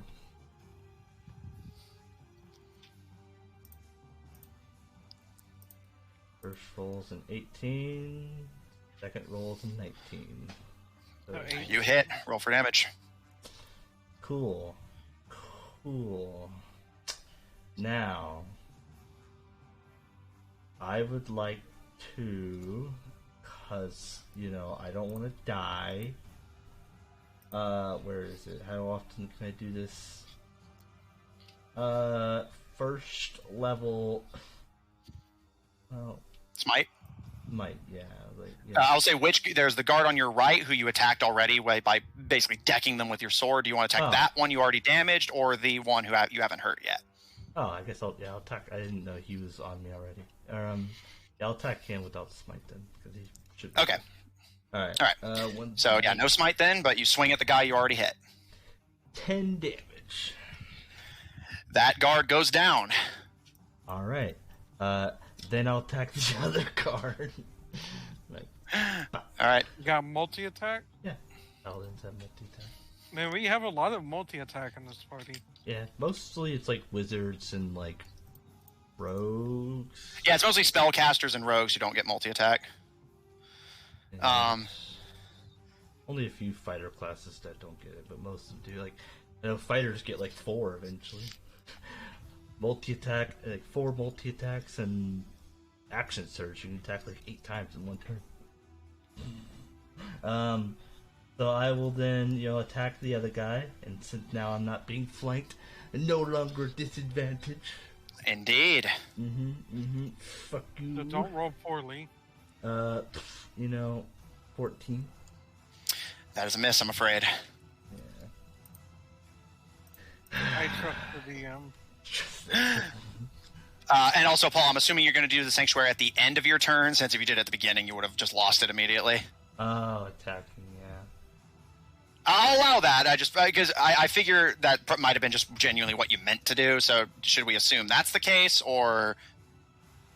Yes, sure. Because honestly, I forgot that condition. No, yeah. Like I figured either a harmless slip of the mind, or that was what you meant to do, and I didn't want to be a dickhead and be like, "All right, so your thing goes down immediately." All right, Paul, you bash. I'm assuming you're still going non-lethal, of course. Yes. Yes. You bash at the guard you hit earlier, and this time they just go down completely. And you turn to swing at their ally, but your first attack gave them enough time to see it coming and parry it out of the way with their sword, albeit barely. But thinking quickly, you put up your shield and cast Sanctuary on yourself. Your back is to the wall, but you just got a little more breathing room. Yeah. I'm just hoping he doesn't have as many attacks this time. Otherwise, yeah. That the end of your turn, Paul? That is all I can do. I don't have any free actions. Yeah. Okay. Avaben, it is now your mother's turn. Stepping back in shock from you defying her and the series of slashes she's now bleeding profusely from, she looks concerned, a little unhappy. So Here's this now. Hmm? I was having a Vaven say, "You still think I can't use it?" She scowls at you and pulls from her robe a Black Widow spider medallion and begins to pray in Undercommon. Those of you who can understand Undercommon can understand what she's saying. Lady Arachne, I am your humble servant, and if you bless my life and this battle, come to my aid, my lady. Oh, gosh. Is this what I think it is? Well, let's see if she can pull it off. Yeah, that was a low chance, but still. It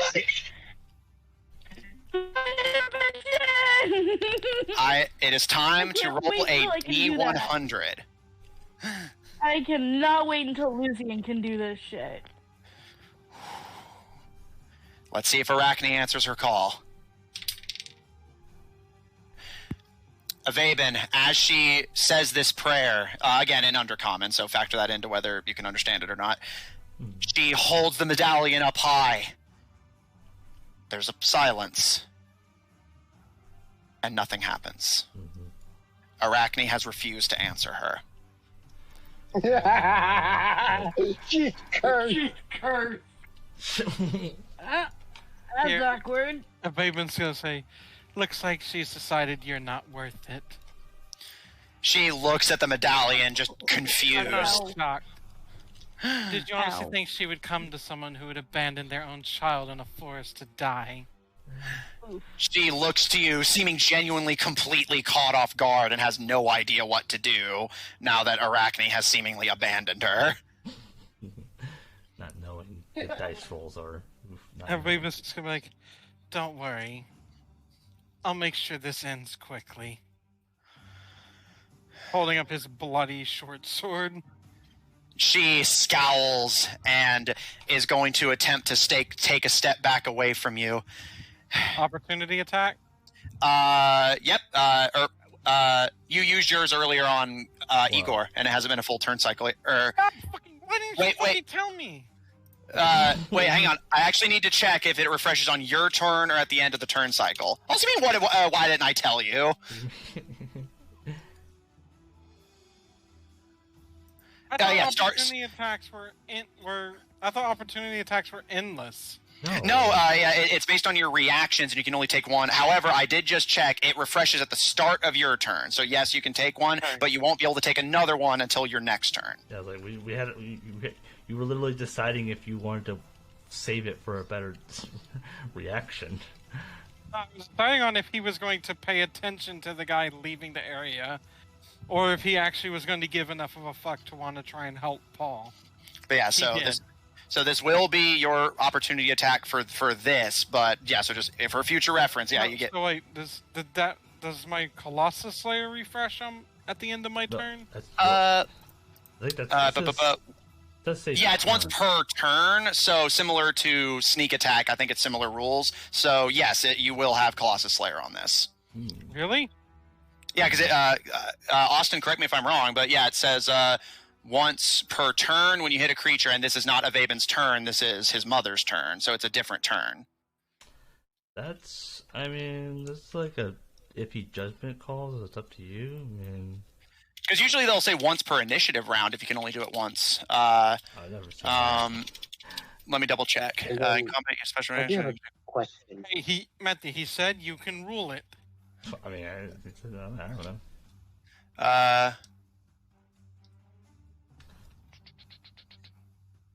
But since she's moving away from... Yeah, it's ruled that way for Rogue, so I'll say it'll be ruled that way for this as well. And yes, Greylog, you and your Fire Spirit will get one as well. Let me roll to hit. But I It's thought going to be 22. Oh, you are. That is a hit, Baben. Roll for damage, and yes, you do get Colossus Slayer. And okay, you are unconscious, Greylock. However, your Fire Spirit will still get one. Okay. Okay, so that's going to be 5 plus 3 is 8, and then I roll my d8. Gonna be plus 7 again. 15. All right. By the way, whenever you were describing like how she was she bloodied or was it just flavored? No, she's definitely bloodied. She's not on like death's door, but she is not looking good. Well, we'll see how she looks after this opportunity attack. Yeah. It'll take 15 damage. All right, noted. And Greylog, do you want to opportunity attack as well with your Fire Spirit? Yes. All right, now they will. If it kills her, okay, Jer. If it kills her, can Avaben have the killing blow? He's actually wanting to do non-lethal damage because she has to lead us to pistol.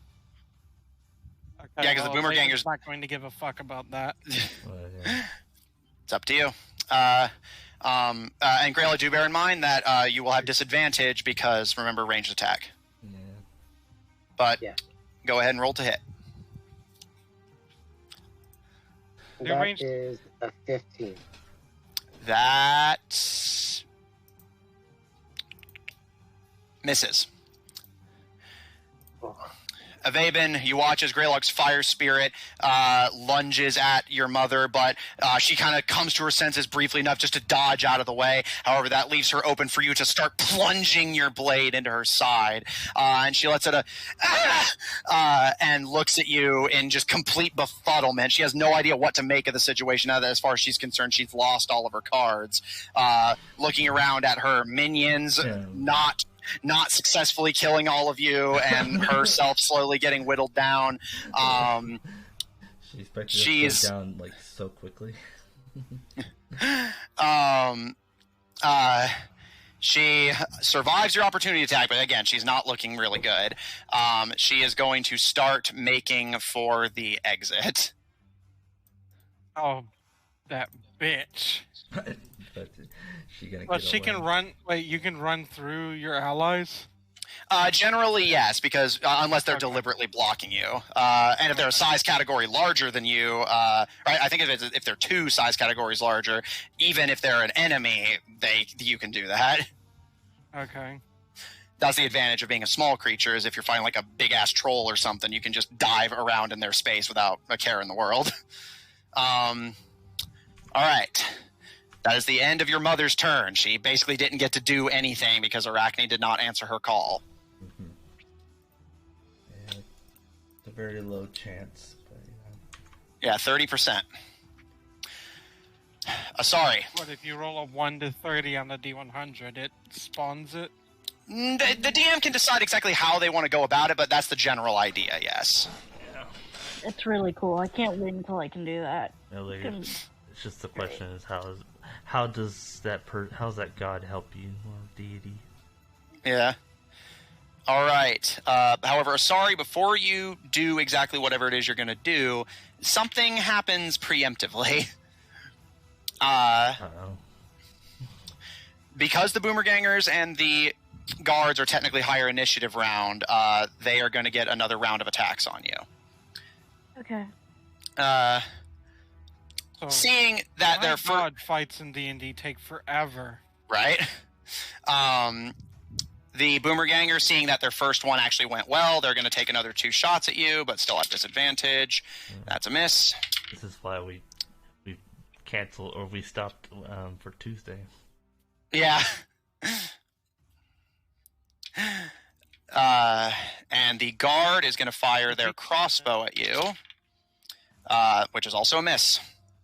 Asari, as you see the Boomerganger ready their rifle for another round of firing, you dodge the first strike, and as you elbow it out of the way, it not only misses again, but you watch as it explodes in their hands, and they're forced to drop it as it misfires.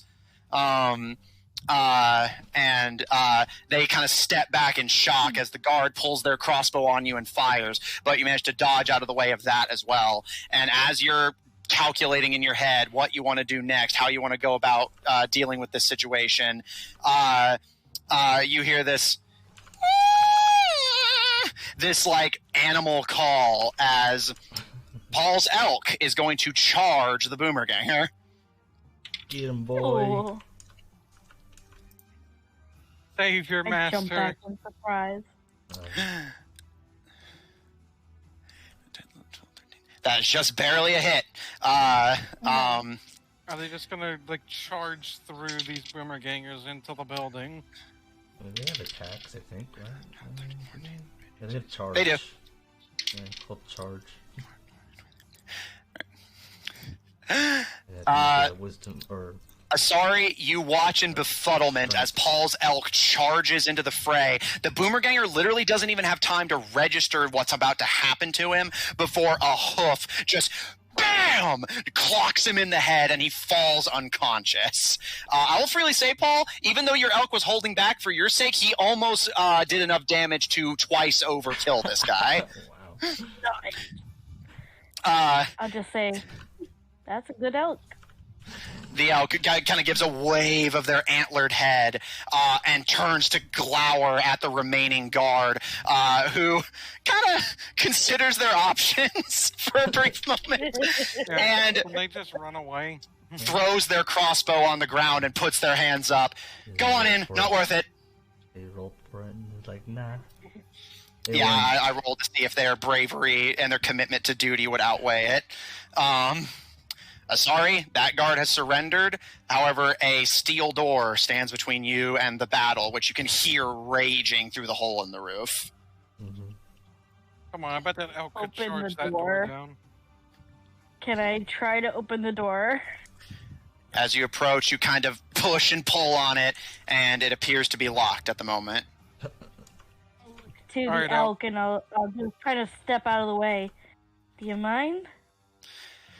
The elk kind of rolls their neck and starts like dragging their hoof along the ground. They can't charge it this turn, however, because they used up all their movement and their charge. However, sorry, if you like, you can go ahead and mount the elk so that if it manages to charge the door down and start charging into the battle, it is much faster than you. He'll let me ride him? You can try. Okay, I want to. All right. Sorry, as you approach, the elk actually bends to allow you to mount it, but it doesn't really wait for you to get comfortable before immediately righting itself and readying and kind of rolling its shoulders for a charge. Sorry, is there any spells you'd like to cast just to be ready for what's on the other side? I'm surprised that the elk just allowed that. Let's see. What? Hang on, turn. I want to see if I can do anything. Now this makes me question. You want me to come back to you? Now, this No, I'm almost just trying makes me to not see want what to we have can this do. many individual groups in a D&D fight just to keep the time down. Yeah. If I was like a No, I'm just DM, trying to decide what I'm gonna do. it just takes It's, so it's long. hey, because you of know all the what? It's turns. better than what I was it? have- 3rd edition, or is it 3rd or 4th edition? That's like terrible. I will, 4th edition. Missile at second level, prepared What? for anybody that looks like they are a bad Oh. guy. Wait, was you? Okay. I heard none of Yeah, that. I didn't hear exactly what you said, but I heard you have a. absolutely nothing. Magic It was just missile robotic second level. Oh, magic. Okay. missile. All right, you start readying a spell so that if you see anyone hostile on before your next turn, you can cast it. All right, as you ready, Floating around my head. yeah, as you ready your magical darts, the elk prepares to just bash the door down to get to their master. Yeah. Pat. But there's got to be another round of turns before that, which is probably going to take. This slow maneuver is going to cost us 2 hours. We can stop if you need. I'm just saying, Dude. like, and Shut up. D&D fights take a while. Flower and Fall, you're up. What would you like to do? And Greylog, you are unconscious, so Avaben, you will be on deck after the enemies go after Flower and Fall. So are these guys still hostile, like around us? The elves and stuff? Yes. Yes. Oh, that's what it is. Hmm. Yeah. Far away they all are.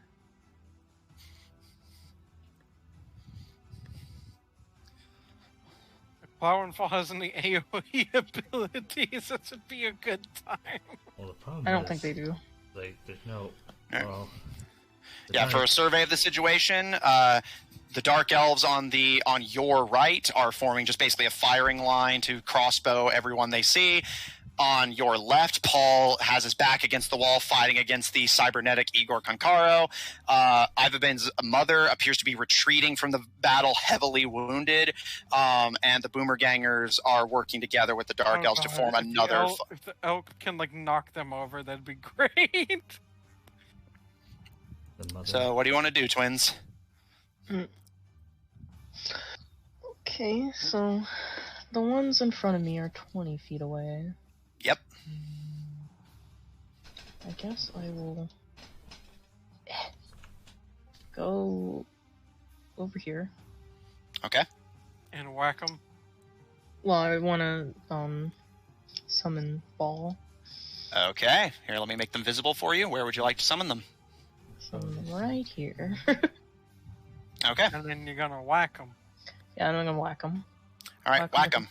Remember... Whack them with a battle axe. All right, you have a +1 to both attacks and damage.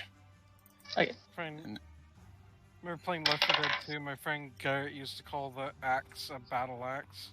Hmm. 17. That's a hit. Roll for damage, and you also get +1 to this. Ooh. +1. I find the right dice, Jesus Christ. Ooh. 7. Spirit gets a All right, turn. nice. Nice. Seems Alright. you might. Trust the DM. Flower, you swing your clockwork steampunk axe and dig it into that boomerganger's shoulder, and already injured and burned, he gives a shriek and already like not holding his rifle anymore because he had his knife out, just like holds at his wound desperately as he looks to you, kind of frantic at the tide of the battle not going how these guys expected. Anything else you'd like to do? I mean, health-wise, it's going great for them, but they don't know that. Yeah, I don't want to kill him, so if he passes out, I'm just going to leave him alone. Okay. Can Flower attack? I forget, sorry. Flower can attack twice regardless of fall. Okay. So you Can get she attack when I guaranteed 2 spawn her? attacks. Let me double check that. Manifest Echo bonus action to Oculus Pain. Magical last 2 destroyed. 7 makes on your turn. You can About the incantation. you can move them freely once they're summoned. But once they're summoned, I don't think they can attack right away. But I'll double check. But you still. How it is basically they're like a connection. You can basically use your attack to use on them. Basically, you can choose which. Yeah, but it doesn't change the amount of attacks. Oh, yeah, no. The only thing you have is the incantation or the unleash incarnation or something like that, right? Or you can. Yeah. Oh, actually, no. Yeah. Austin is right. Whenever you take the attack action, you can make 1 additional attack from the Echo up to 3 times per long rest. So you can attack twice with Flower and then up to 3 times with Fall per long rest. Okay, which one of these is his mom there? His mother is this young lady down here. Running away, Okay. by the way. Okay. I want to shoot her. Shoot her in the Alright. back. You will have disadvantage on this. I'm trying to take her down, not kill her. Wait, who's shooting? Yeah, is it Flower or Fall shooting? Flower. Yeah, so you're gonna have disadvantage on this. Wait, which That's one's okay. Flower? I'm assuming Cato. Sorry, Alan. Okay. All right, so go ahead and roll. Sorry, I was looking at the wrong thing. No worries.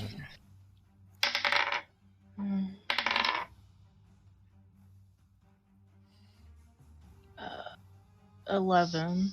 It's a miss, I'm afraid. Damn it. I'll get you next time. All right, so that's 2 attacks. You can attack with Fall up to 3 times if you move them into the fray.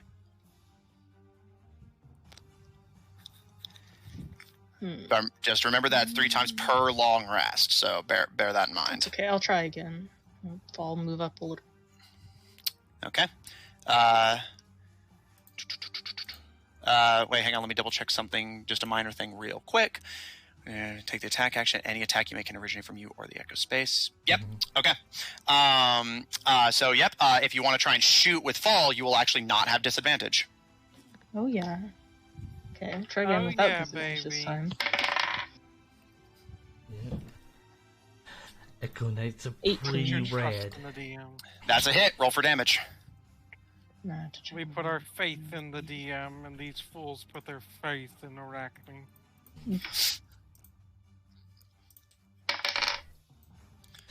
But I mean, technically, Ooh. all the gods are the DM, so technically, you know. Well, so are all the characters, too. Yeah. Technically, the Dark Elves believing in me is just me believing in myself. Yeah, that's a positive outlook on life, Matthew. It is. So, how much damage, Fall? 11. Nice. And you specified non-lethal, right? Yeah, so Yeah. I'm basically shooting her in the leg.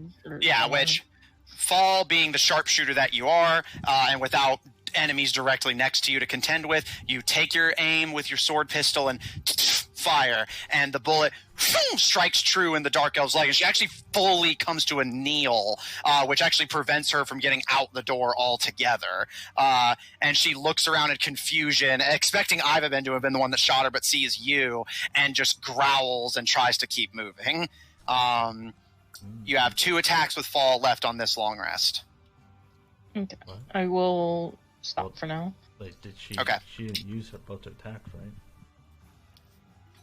She only Yeah, attacked they- twice. Right. Flower attacked twice, once with the axe, once with the gun, and then had false shoot, so that's a third. Oh, I didn't see the X. Oh, and Flower and Fall, since I know you haven't played a fighter before, you also, if you want, can action surge to get an additional action, if you like. Oh yeah, I forget about that, but I won't do that right now. Okay, When gonna do save it. fighters get action surge? Would Warren have it yet? Yeah, I think fighters just start with it. I think it's like second level, actually. Yeah, second level. Second level, they have it. All right. In that case, Flower and Fall, if that's the end of it for you. Yes. At this point, the tides of battle are starting to shift. The rebels at this point start descending down into the prison. Trust the DM. And Say it with me, everybody. Trust the DM. And Paul, you see Fenris, the bugbear, run up to the wall of levers, kind of looking frantically at you, but also with that kind of adrenaline rush of somebody who's having a great time, and just, keep them off me, I'll give us some reinforcements! And he starts cranking on the levers like nobody's business. Let's... Just to keep them off of them. We're kind of all tied up right now. So are they? Yeah. Basically, I'm not gonna be able to do. I'm not gonna be able to protect them. Let's see. Not. Yeah, but they have These other are- targets to shoot at. Yeah, and then you can distract them. It's like just being next to them doesn't mean that it's off of them.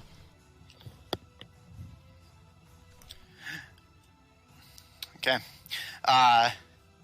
As he starts pulling and cranking at the levers, seeming intent on getting you some allies, he starts pulling on one, but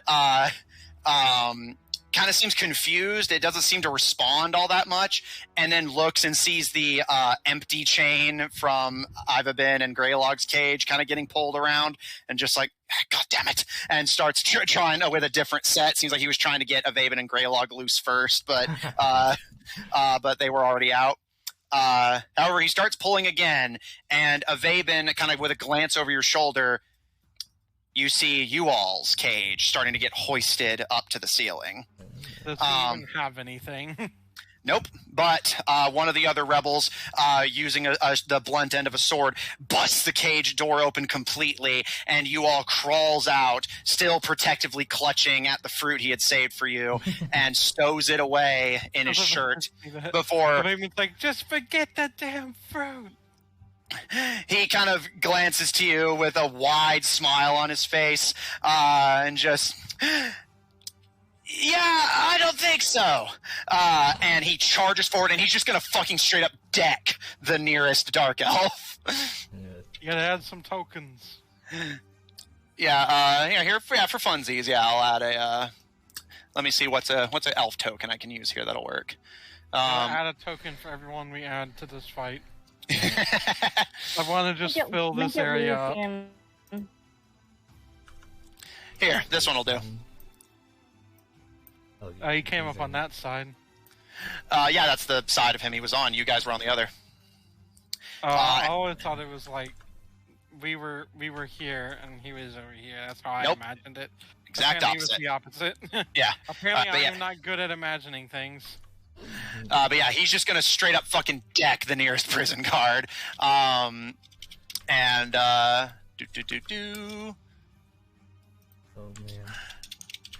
He now has target. He did. Alright. He fucking just decks them in the face, and while it doesn't bring them down, as, again, he's a bit malnourished at this point, also wasn't very strong to begin with, but it does keep that dark elf distracted, and they look kind of confused at the sudden revolt of one of their prisoners, as Fenris gives a grin and starts tugging on more switches to get more prisoners loose. Top of the round. It's been a whole 6 seconds. Yeah, all of that happened over the course of 6 seconds. Igor. Slashed the ever-loving shit out of her. Igor is he going might have done enough to make her afraid of him now. Keep attacking me.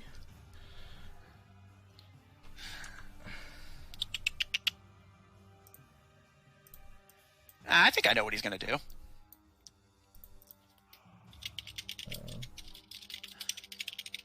Need to make sure I have the stuff pulled up here. I have what spells he can do listed. I'm just... All right. Within range. Definitely within range. Okay. Igor... Paul, while he was in this like frenzy of attacking you, he seems kind of caught off guard by all the gunfire and screaming, and turns to see Flower and Fall shoot at Avaben's mother, and you can tell there's like a fight in his eyes. He wants Flower and Fall just as badly as he wants you, but he can't attack both of you at once, so his gaze settles on Avaben's mother. And he slams a tentacle on the ground. Woman! And the dark elf woman turns almost instinctively, and you can see a bright light emanate from his eyes as he attempts to cast Crown of Madness on her to force her back into the fight. Oh my goodness. I don't have counter spells, so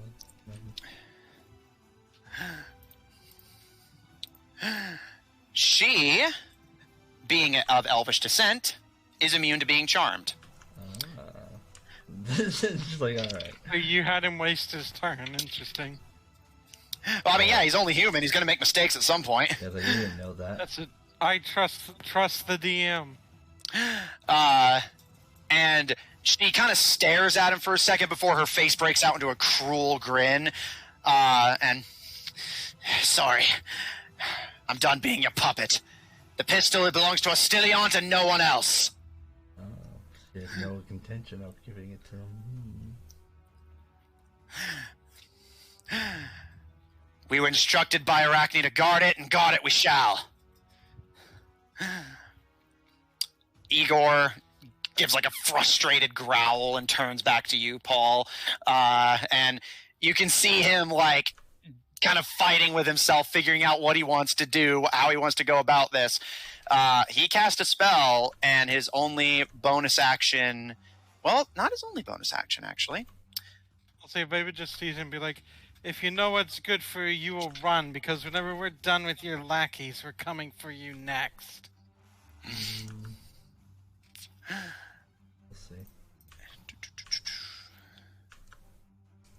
see. Okay. With his blood-covered hands and sword. Yeah. Igor is going to attempt to use conversion on her. That's not a charm, I assume. Nope. He can just attempt to convince NPCs to help him in the fight, and they have to succeed on a throw to resist it, because he's very, very charismatic. He holds up one of his elongated fingered hands and claws it to gesture passionately. His other hand still like manhandling Paul's shield. You saw what happened. She's already abandoned you. There's nothing else she can do for you. I can promise the technology of the Boomergangers will belong to all of Ostiliant, or even just to your family if you wish, and I can promise you the boy's head. Just get back here and fight. She gives him a very amused sneer and turns her back on him. She resists the conversion. Trust the DM. That is Igor's turn. He used up his action and bonus action on Crown of Madness and Conversion, so that's it for him. I'm guessing he's a fighter. He's an artificer, actually. Well, like... I also realized, even though I'm unconscious, you can still command your spirit. And remember, anyone can use an action to wake you up. Basically implying including him. Wake yourself up, yeah. So I'm going to use my wildfire spirit to wake me up. All right. Your fire spirit bends down and kind of shakes you, and you manage to pull yourself awake. You are still poisoned, but you are now conscious. However, your fire spirit has used up their turn. Yes, he can still take an action. However, you are prone. So I'm going to use my movement to stand up. All right, so 15 feet. And, so, the big guy with the arms, how Igor. is he looking? I don't think he's been attacked yet. Or yeah, no, Avaven hit him with his oh no, yeah, he missed actually. So yeah, he hasn't been damaged at all. We still have a Okay. bunch of guys in front of us. Yeah, but I'm more worried about big guy right now. So I want to cast Heat Metal at 3rd level. And I want Okay. to heat all the metal on his body so it burns him. Okay. Heat metal, heat metal, heat metal, heat Yeah, metal, heat that's metal, the heat metal, heat metal, damage. heat metal. Choose a manufactured metal object. Cause the object to glow red hot. Any creature in the physical context takes fire damage. Spell ends. Creature holding or creature's holding or wearing the object and takes the damage. Succeed on a con or drop it, but he can't. They're attached to him. So you're doing it on his prosthetics, not any of his like equipment. Correct. Okay. So yeah, he can't drop it. And yeah, any creature in physical contact, no save. He just takes the damage no matter what. Yep. Roll me 2d8. What's 3D? Come on, Uh, 2d8 yep. for each 3rd level, prosthetic so- he Yeah, has. he 3d8. That would be. Well, no, overpowered. because it says even a suit of armor in this context still counts as one item. Yeah. Oh, okay. That'd be overpowered. So basically, even if I allowed that, it still would only count as hitting him once. And that is 20 damage. Nice. Ooh! Wait. 20. He did 3D. 3D. 3d8. Oh, you I cast a that higher level. spell slot, right? I was Yeah. confused for a second. All right. That is a Yeah, brutal Matthew's like, hit. hold on a second. That's Yeah, not impossible. Yeah. I was like, wait, hold on a sec. But then, yeah, I did the math. I forgot that he had cast at a higher level. All right, so 20 damage. That is a solid first hit.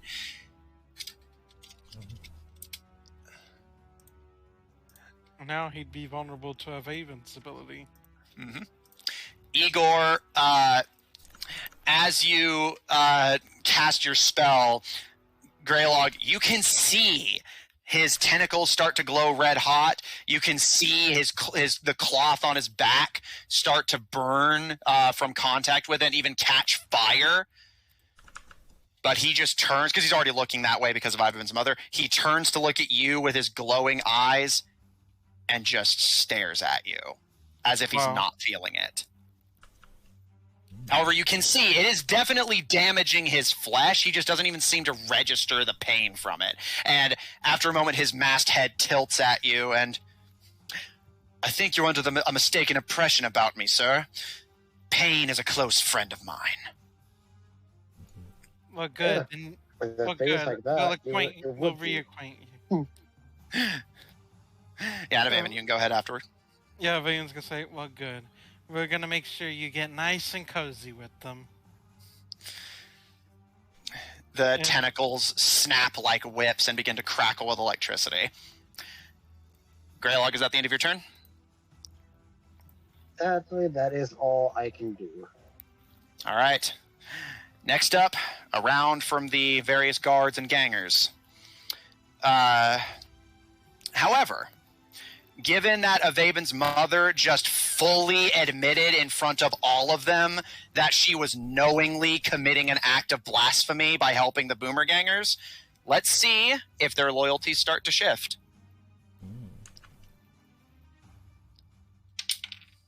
I mean, Arachne, I think they should have disadvantage because Arachne literally refused to help her. Like, if you know there's any sign of like a god being against you at that point, Okay, I'll tell you what. I'm not going to change advantage disadvantage. However, I will lower the DC because that is legitimately a fair point. like she just announced in front of all of them that she was called Arachne's help, and Arachne did nothing. Yeah, and then admitted that she was knowingly committing an act of blasphemy. So yeah, I'll lower the DC, but it's not going to change. Bear in mind, because like the basically the nature of rolls like this is it's not like necessarily good or bad. It's just what they roll determines what they do. So, all right, on this side of the battlefield. I'm going to keep them on the battle map, but shift them to be invisible to all of you since they no longer register as enemies. I mean, what if we just want to attack them? You know? I mean, I'll tell you what, if you Be an want to... asshole. Yeah, well, if you want to, then just mention it. It'll make it less confusing if the non-hostile ones are off the battle map. Avaben, your mother turns over her shoulder. She starts to continue trying to crawl and limp away. Guards! See them all killed. I don't care. And Flower and Fall, you kind of glance over your shoulder to see the guards kind of look to each other. And again, she did not get assistance from Arachne despite praying for it, and just admitted she was committing blasphemy by helping the Boomergangers. And all but one of the guards on the left, on you guys' right, but the left side of the room, throw their crossbows down. And the one that you all punched, still kind of rubbing their jaw irritatedly, kind of pushes you all off of them and puts their hands up and steps away and almost glowers at your Mother of Aben, almost as if hoping you all's going to go from him to her and start pummeling her now. You all looks kind of confused, but smiles a little bit and grins to you as you can see loyalties in the room beginning to shift. The ones on the right side. If nothing else, I hope the one next to Paul gives up. Yeah, I mean, I can hit. He's not a big problem. Honestly, I'm not afraid of him. I'll be fine. Their loyalties hold a little bit stronger. Only one of them puts their weapon down. Paul, the one fighting you, appears more focused on you and probably didn't even register what just happened. The others seem to just be more loyal to her at the moment, at least given the situation. However, 1, 2, 3, 4, 5 of the Dark Elves in the room just basically threw down their arms and surrendered rather than fight for a blasphemous traitor. Mm-hmm. The ones who remain, however, are going to continue trying to help. Fall, given that you and your twin just took a shot at their boss, one's going to shoot at Fall. I believe they have the same AC as you. Am I wrong? No, they have different AC. 17 AC. Like 1 HP. Yeah, only 1 HP, but actually higher AC than Flower. Yeah, they have, But like Flower can summon them infinitely, I think. Yeah, so yeah. and they're immune to like all conditions.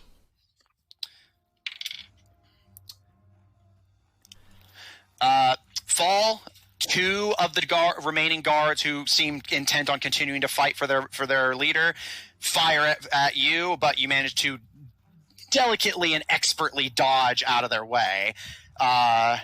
This one over here is going to take a shot at Avaben. That is a hit. My AC is stinky, so... Yeah, Avaben, make me a con save. Pass out. Sadly, Natural 20. Nice! All right, you take 5 piercing damage, but manage to resist the poison. As a let's see, my health is 31, so what's half of my health? 31. So I would say I normally typically round. I normally round up, so I'd say like 16. So once you hit half health, is that where you're bloodied? Or is it once you go Yeah. below it? Yeah, half health or lower is usually considered bloodied.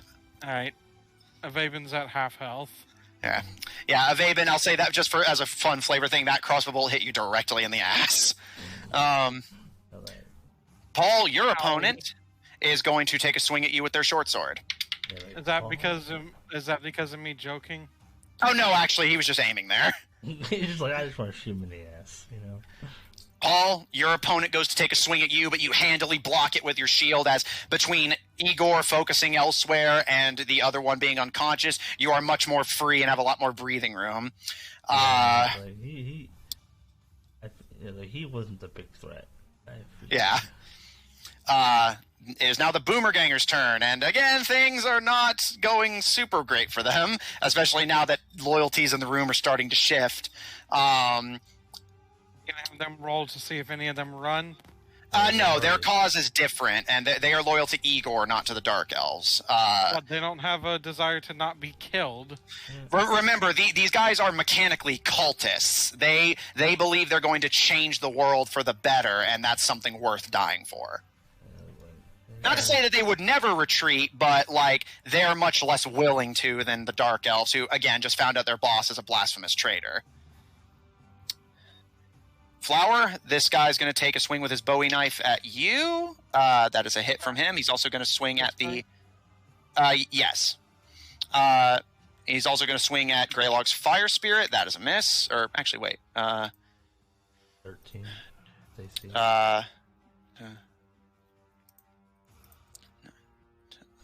Oh no, just barely a hit actually. So, Flower, you take a stab from the Bowie knife for 4 piercing damage.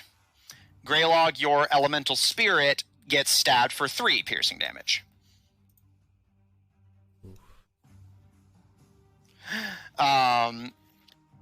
This other fella is just going to take 2 stabs at the elemental spirit. This guy? Yeah. Hits 1, misses 1.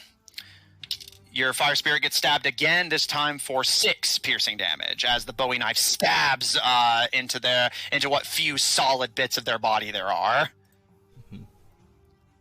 Yeah, he's hurt, but he's still kicking. He actually has about as much health as a Vaben has. Okay. Since this guy's rifle misfired, he's down to his revolver, which he's going to shoot at Greylog. This guy? Yeah. Okay, come at So me. you're just like going down the road, this guy, this guy, Essentially, this yeah. guy, this guy, this guy. Greylog Yeah, you AC? hit that guy. My AC is a 15. Alright. Misses 1, hits 1. He brings his revolver to bear, the sparks more or less cleansed from his eyes, and basically just starts to fan the hammer in your direction. You manage to duck out of the way of one shot, but another one strikes you in the shoulder, and you take... Is this the right dice? Make sure I had the right one. There you are. You take 12 piercing damage. Owie. Oof. And you also need to make a con save. No. This is a revolver, so... I know, but he still needs to make a con save. Oh, yeah, because concentration on his spirit, right. No, the spirit is fine.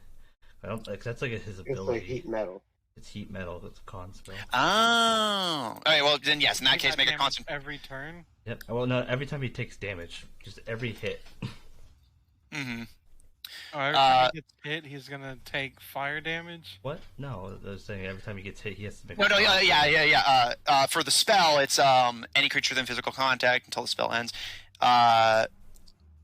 So yes, he is taking the damage Yeah. every turn. Yeah, but he has to maintain concentration that whole time, so the DC is 12. DC is 12. Oh, I got a 10. Is that wrong, Austin? I thought it was like 10 or the damage that the spell did, whichever was higher. No, it's not. It's half the damage. It's like. Oh, it's okay. like- In that case, 10 would be the DC then. So, okay, you maintain concentration on heat metal. The remaining Boomerganger is going to... Now, there's a lot of targets they're trying to decide on who to prioritize.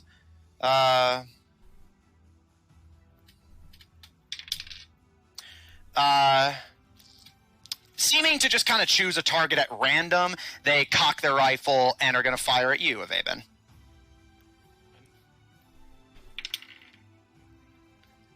That's a miss. Pinky AC. Wow, he sucks. We're playing just simple guards. Also missed.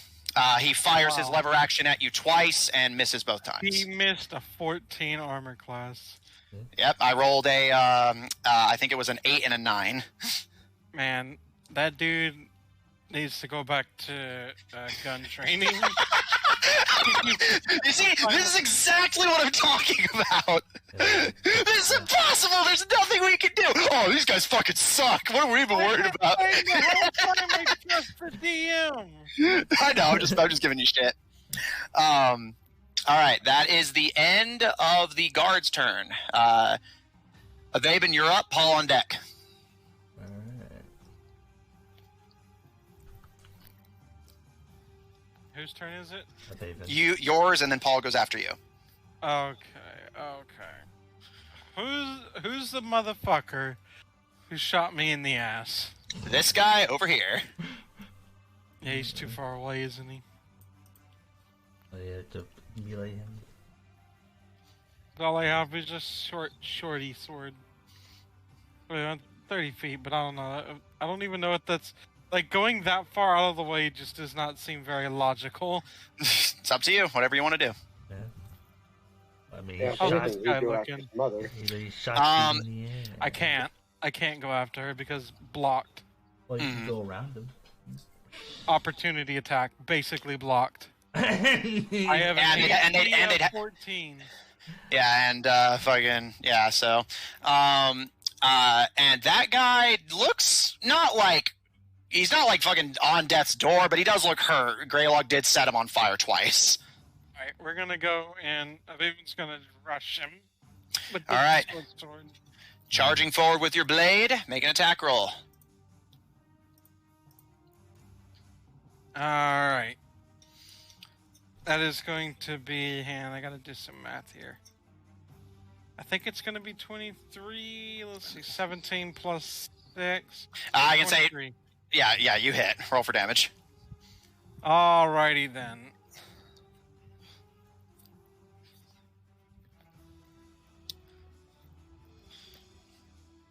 That's gonna be. Does he look? Alright, I'm going to use the what you call it. Colossus Slayer. Yes, because I'm fairly certain 6 won't take him out. All right. So that's 6 damage from the first. Okay. I think And- you found a D8. 6 more damage. Okay. Ababen, you charge forward with your blade. You stab into that boomerganger who's blocking the path to your mother, and he gives a horrific gasp as you pull the. Basically just like does that thing where he just jumps at them when he stabs them. Yeah, and as you pull the blade out, his wound is gushing blood. He is now definitely on death's door. I will freely say you left him with 1 health. Alright, we're gonna swing at him again. All right. Uh, Yeah, roll. And yeah, I'll just say if you hit, you're gonna kill him no matter what. So it's gonna be a 17. that's a hit. That ganger is down. Raven just sticks it in his neck and just pushes him down.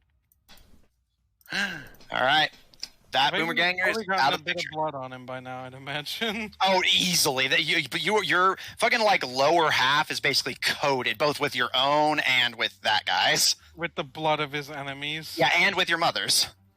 That's what I said. He's covered in his own blood and the blood of his enemies. Yeah. Anything else you'd like to do? Nothing else I can do. All right. However, you did take down 1 boomerganger. Paul, you're up. Oh my god. Okay. His focus is probably going to shift back to me, so. And the other guy's really not a huge problem. I'll lose Sanctuary, but I guess I will. Never mind. I actually won't lose Sanctuary because I'm gonna try to live through another barrage. I'm gonna cure wounds on myself. Actually, never mind. Better yet, I'm just gonna lay on hands, like just heal. Let's see. I can choose how much HP I get. Like, better ideas. I'll do 25 on myself. All right. Paul. Paul. Lay on hands. Paul, with the defense of your sanctuary and Igor's attention elsewhere, and just easily parrying the other dark elf, as you wait. knock their. We forgot though. What? I mean, he missed anyways, but he should have made a wisdom saving throw. Oh yes, that is true. Actually, he actually would have succeeded it. So. He's already made it. You know, the cosmic background might have been different at that time, which would have made the dice roll different. I mean, it could be, but yeah, he missed anyways. It's not a big deal. All right, so Paul, as you protect yourself and parry their blade away once again, you pump heals into yourself, and your wounds and bruises begin to close and heal. You feel much better than you did whenever Igor first approached you. Okay, and then bonus action, Shield of Fate on myself. All right. Paul, as your wounds begin to close and your head begins to clear, you stand tall and cast Shield of Faith. Paul is just tanking. Is just full tank mode. Right Yeah, now. he's literally just taking the opportunity of the attention of the boss being diverted elsewhere to just like full on like Overlord style buff himself. And Sanctuary is not concentration, so you. You mean like the show? Yeah. Because he did before that he once. went into that. Before he went to fight Shaltair, yeah. the vampire. He started casting all those spells. Like 5 minutes of uninterrupted buffs. All right, Paul, you are healed and tankier than ever as you prepare to face down another barrage from Igor Konkaro. Yeah. So now if he attacks me, I have a plus 20, or I have a 21 to EC, and he has to make a wisdom save to even hit. All right. Is that the end of your turn? That is. He's just gonna sit there and be like, all right, I'm ready now. All right. Avaben, you watch with fury as your mother takes one last look at the battlefield before limping as fast as she can through the halls of the prison and off the battlefield. Except someone's coming through the door. Indeed. Speaking of, Asari, Paul's mount charges forward, and You actually having them roll to smash a door? yeah, there actually is stats for that. Really? Yeah. Well, shit. Getting a running start, Paul's elk lowers their horns, and all of you, even up in this pit area, hear the wrenching of steel in the distance as Asari, astride the elk's back, the beast knocks the steel door off its hinges. And Paul, as you cast your last buff, you can hear it in your head, "I'm on my way, master." Asari, you are... I hear Asari just going, "This is duelist!" Asari, you are basically all but flown up a set of stairs, down a winding nest of hallways. You can see doors starting to open as like more and more people are like getting attention drawn to the fight going on in the cell area. And Paul, you can hear the distant hoof falls as Avaven, as your mother starts to turn and limp her way away. Asari, you said you were just going to take magic missile shots at the first hostile thing you saw? Yes, sir. Does a injured-looking dark elf woman count? Yeah. All right. It certainly does. Let magic missiles fly.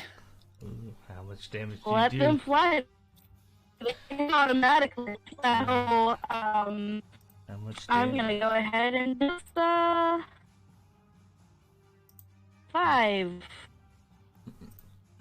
All right. Damage. 5. Get 6 of them. All right. Sorry. As you let your darts fly from your fingers, they pummel into Vaben's mother, and your elk skids to a stop as it comes into the room and looks over to you, Paul, and lets out a low. Avaben, however, your mother still stands and just shaking her head in anger and some confusion, starts to continue limping her way down the hall. He's like pissed off. As And, like, another dark elf woman attacked her. All of you just see... Yeah, like Paul's confused. Yeah, I was going to say, all of you just see Paul's mount with a dark elf woman astride it who just attacked Avaben's mother. Certainly unexpected help. Seems that I am last to be here. I'm the last to the party, I guess. Does their voice sound familiar? Sorry. I would say so. Then yes, there you recognize that voice as Asari's voice. You're like, Speak. "Did you disguised yourself?" It was working for a bit. Asari, it's very good timing that blast went off then, because it is now your turn. What would you like to do? Yeah. Flower and Fall, you're on deck, by the way. All right. Quick assessment. Where's the baddies? So you see several of the guards have thrown their crossbows down and have their hands up and are backing away to the corners of the room away from the fight. At the moment, you see 3 boomer gangers still stand, almost all of them looking pretty injured to some capacity. And from the looks of it, 4 of the Dark Elf guards are still in the fight as hostile ones. One is in a locked sword fight with Paul. The rest are firing crossbows into the crowd. Who's the closest to me? There's a boomer ganger 15 feet ahead of you. Yeah. Okay. Dude. Oh. They are also surrounded by Everyone, Paul? basically, who's not Paul. That's Yeah. all right. The Caro is Flower. Okay. By There you go. Flower. Um, An update on the map. Thank you. No problem. Hang on. Let me take a look-see with my eyes. If you want, we can do Flower and Fall's turn and then come back to you.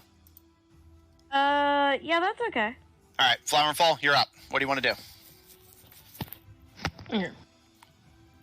Okay, the ones in the boxes are baddies. Yes. The Yes. yellow one is like the main guy, the boy, the big boy. I'm gonna Good boy. to do Everybody's this. health I'm gonna status. smack Raven this is- man not to death. All right, Preferably. Sorry, he gets an idea. take your swings. As usual, you get 2 per attack. I believe Vaben is looking Damn pretty it, that's bad. a 9. 9 total, even with the +1. Yeah. All right, that's a miss, I'm afraid, on your first swing. I'm gonna say it's a Traylog taken. Let's see. That's an 18, much better. Yeah, that is a hit. Roll for damage. And okay. Again, +1 to hit. Or +1 for Not damage. hear me? No, we can hear you. I'm just focusing on helping. And Greylog has 12 health left. So he's not looking good. Sorry, I've got about half. 4 damage. All right. I was looking pretty bad, but I think I was like 14 or something. Now I have. How much again, Flower and Fall, sorry? 4 damage. All right. You slash at that boomer ganger again, and he gives another yelp. He is barely still standing. It's the only one health. Go down! 2, actually. So if Flower lands another hit with their axe, then it would be a guaranteed takedown. Do it. I mean, almost any weapon will do it. Well, yes, but, because +1, so modifiers don't even matter either. Yeah. Do it. Do it. But yeah, anything else you want to do, Flower and Fall? No. Don't they have multi-attack? Well, they attacked twice. They missed the first one. I Yeah. didn't hear where they attacked the first time. Yeah, no worries.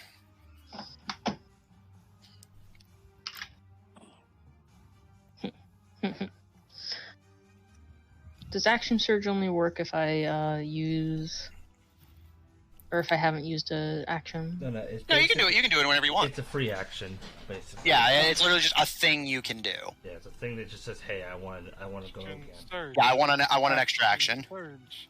Action surge. Okay.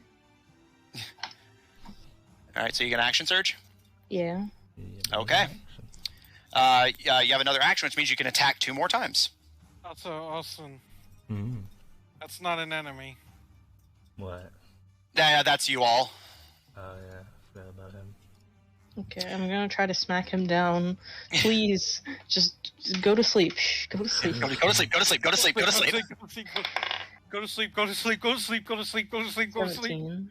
Yeah, that's a hit, and you are guaranteed to knock him out no matter what you roll. So, Bonk. Flower, in frustration, you take in this deep, breath, and just with the blunt end of the axe, just clank down on his head, and he just drops like a sack of rocks. I just imagine they do the thing where they go bend completely over. Yeah. Flower and Fall, you they're hammering on the what? What Yeah. are you writing? I can't even read that. Super bad guy. Flower, you still have 1 extra attack from your action surge. Can I have They fall try to attack? attack him. Whoever this is. That's just a guard, and yes, absolutely. Yeah.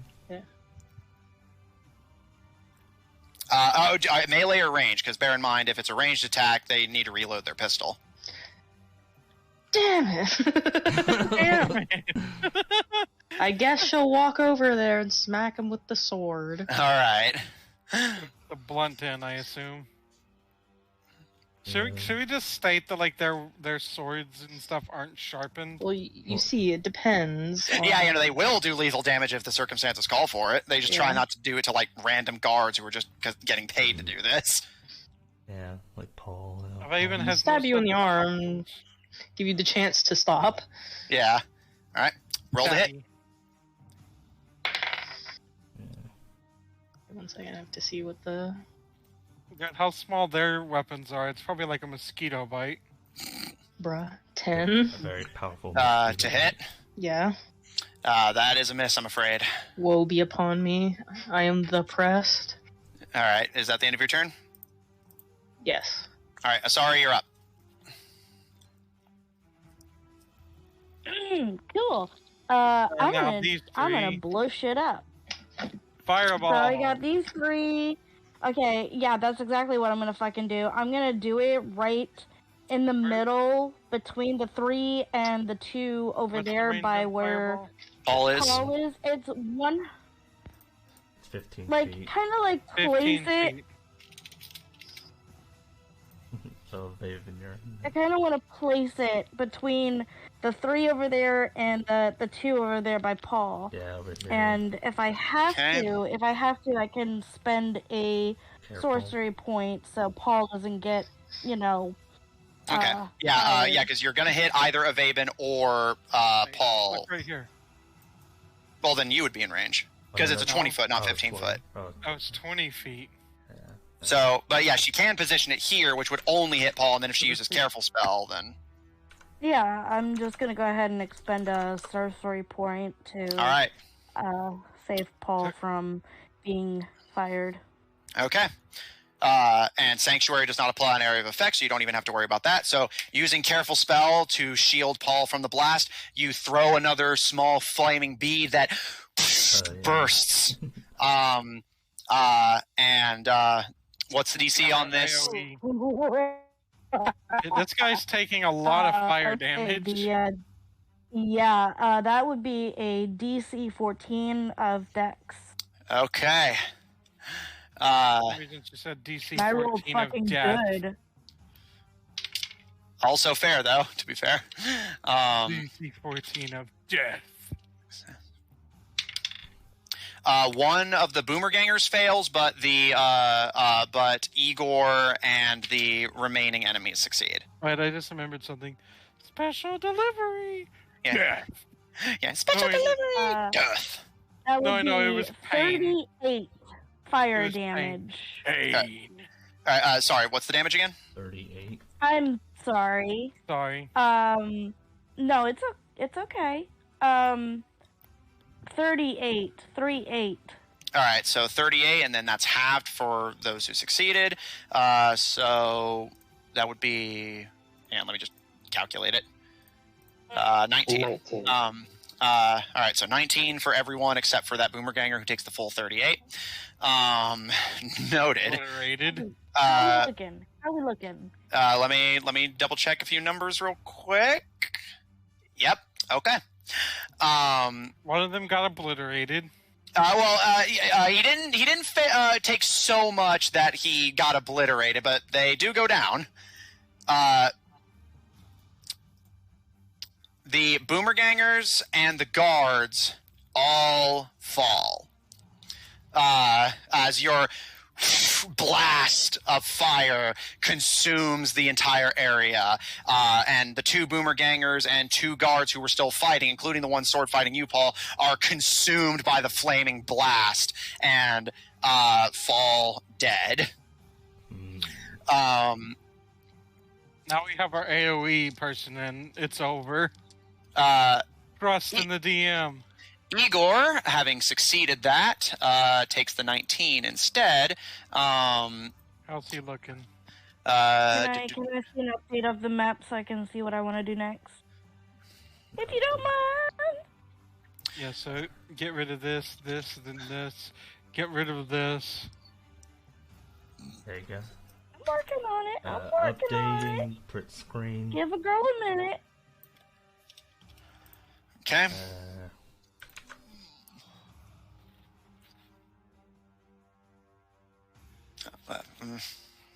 You can't miss this. Also, one minor correction before I forget. I was wrong on just one minor note. This Boomerganger is still standing, but barely, because he did succeed the save. I forgot how much health they have. However, he still takes a shit ton of damage. So minus the half, which would leave him with that. All right.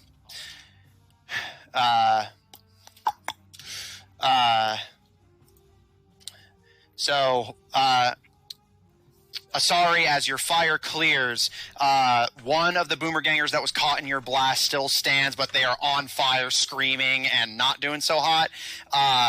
And Igor, with his prosthetic still heating, hardly even changes what he's doing to continue beating down on Paul. However, there is another factor that must be decided on.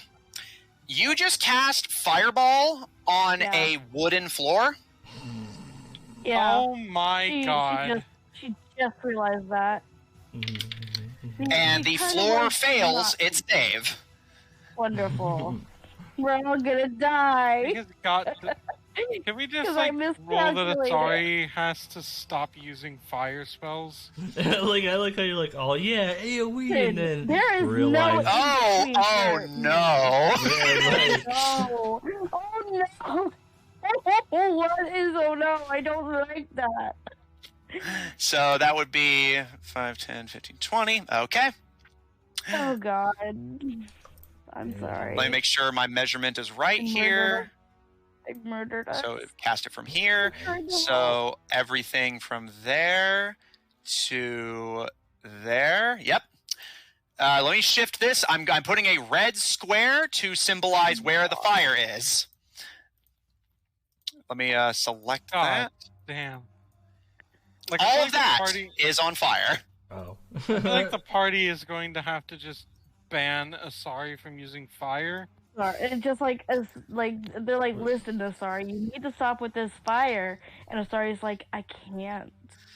However, don't be too upset with her, because Greylog, being the naturalistic druid that you are, you realize that you've forgotten something during this battle. You turn your attention down into the pit where you recall 2 of the spiders had survived the boulder and were working their way up. But as Asari's fire consumes it and actually starts spilling over the pit, one of the spiders shrieks madly and scuttles away from it as fast as they can. This spider up here flees the battle. Bye.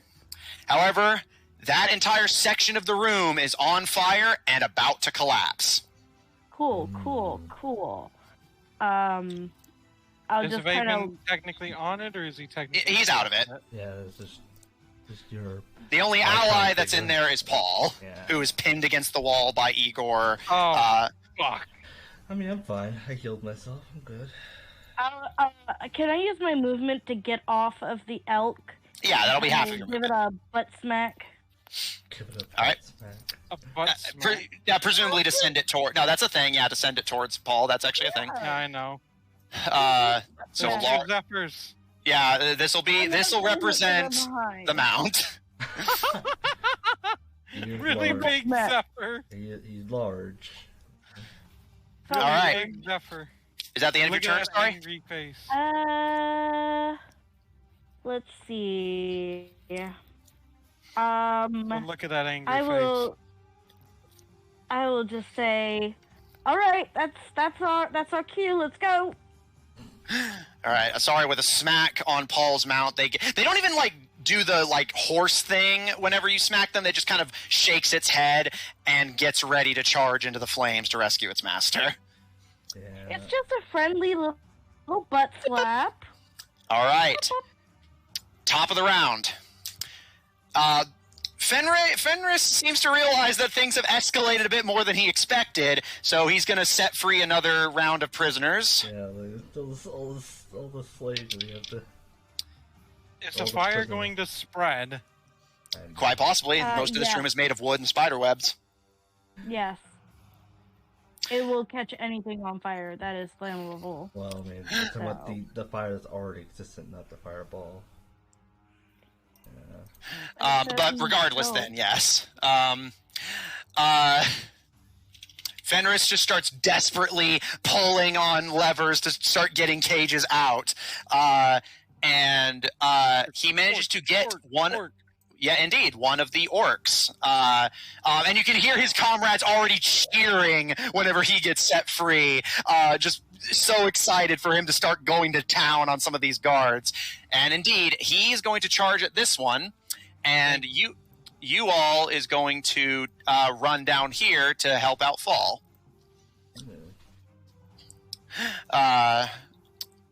I have so many goddamn tabs open. There's so much to keep track of in this fight. I'm loving it.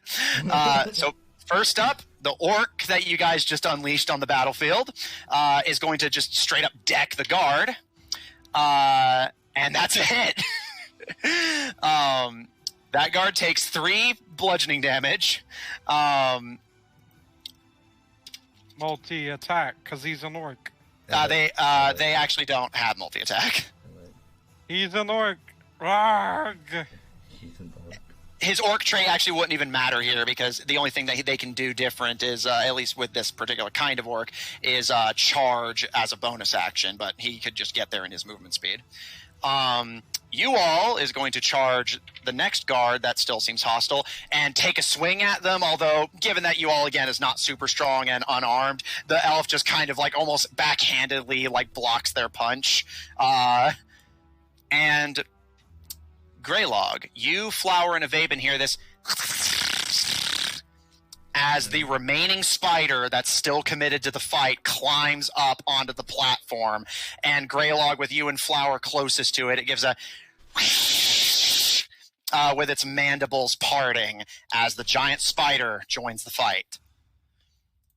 God damn, this fight is so long. Is it a giant spider or... Giant spider. Okay, that's it. Okay. Interesting. It is now Igor's turn. Igor seems completely indifferent to the flames licking the wood around him, and is content to simply turn and, well, if I'm going down again, I'm taking you with me. I'm ready now. Is he attacking me? Yep, that's a wisdom save. Until the spell ends, any target targets the water creature with an attack must first make a save. So this would be for every attack, right? Because it would target them with an attack, and it doesn't say it ends until you attack back. I mean, I guess that'd be your ruling if it like each attack, but I mean that's. I'll say that would make the most sense given the phrasing of the spell. So. We can actually do this. Wisdom save of 14, you said? Yep, 14 wisdom save. All right. He's going to first swing at you with his mechanical arms. Or try to. For his first wisdom save, that's... Thankfully, wisdom is good for you. Wisdom is actually one of his lower stats in terms of saves. I figured. Failure on that. Success on the next one, though. So one of his mechanical arm attacks are... Because he seems like he's not going to turn and attack anyone else. So basically, if any failures just don't happen. He swings his mechanical arm at you. However, this is not the only trick he has up his sleeve. He is going to cast Booming Blade. Oh, interesting. He's keeping me here.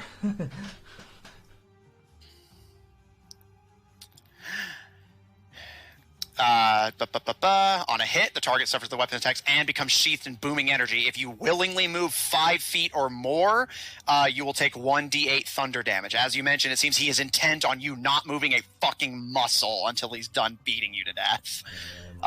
Blade. And from the attack itself, you take... Well, did he hit? Did you roll for a hit? Yeah, he succeeded the save. No. Yeah, in terms of rolling to hit. Yes, he hits. Oh. So, yeah, he's going to cast Booming Blade, and you take 9 bludgeoning damage. Okay. Sadly, hit me there. Okay. I have to do... And also, thank you for reminding me to roll to hit. I actually, with the sheer amount of rolls that are having to be made, I genuinely forgot. It basically gives them disadvantage. Huh? What? Yeah. They have to roll 2 d20s to be able to attack. So yeah, it's a higher chance that they'll fail. Yeah, that's a fair comparison, I think. All right. So you hit the second one. So I roll this dice right here. Ooh, just bare. Oh no, never mind. It's a 9. Okay, so I keep my spell. Okay. And AC's 21. Come at me, bro. he is gonna. What does he want to use here? He's going to take 2 more swings at you with his mechanical arms. Succeeds the save. Succeeds the save. God damn. To be fair, 14 isn't a super high DC. He's also going to use Spark of Opportunity to gain advantage on this first mechanical arm swing.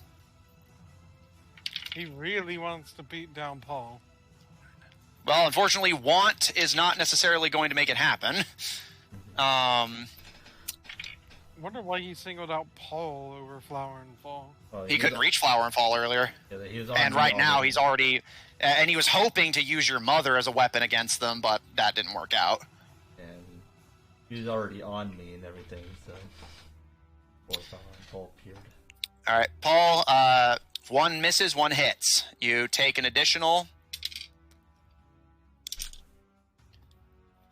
7 bludgeoning damage. Alright.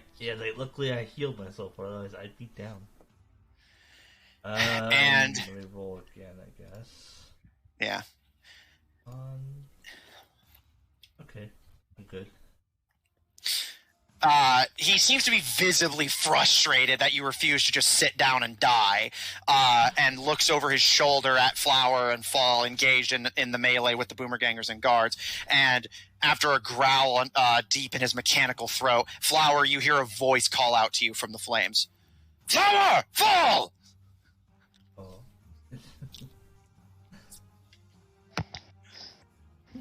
Yes?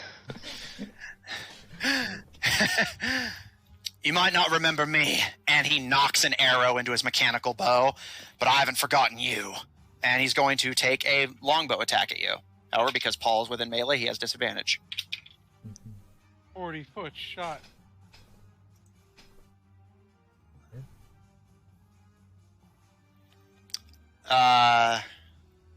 Yep, that is a hit.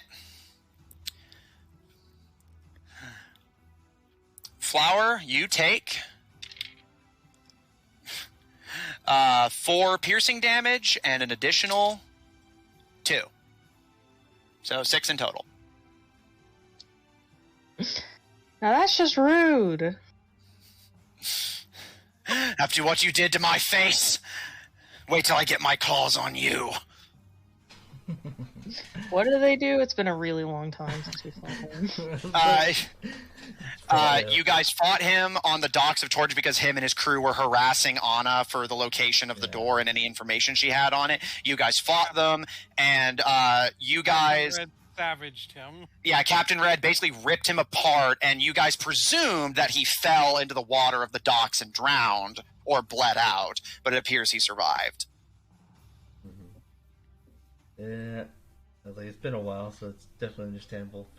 Flower and Fall just like, I who are want to you see again? Captain Red come back as an antagonist. I don't even remember what happened. Kind of faded out. I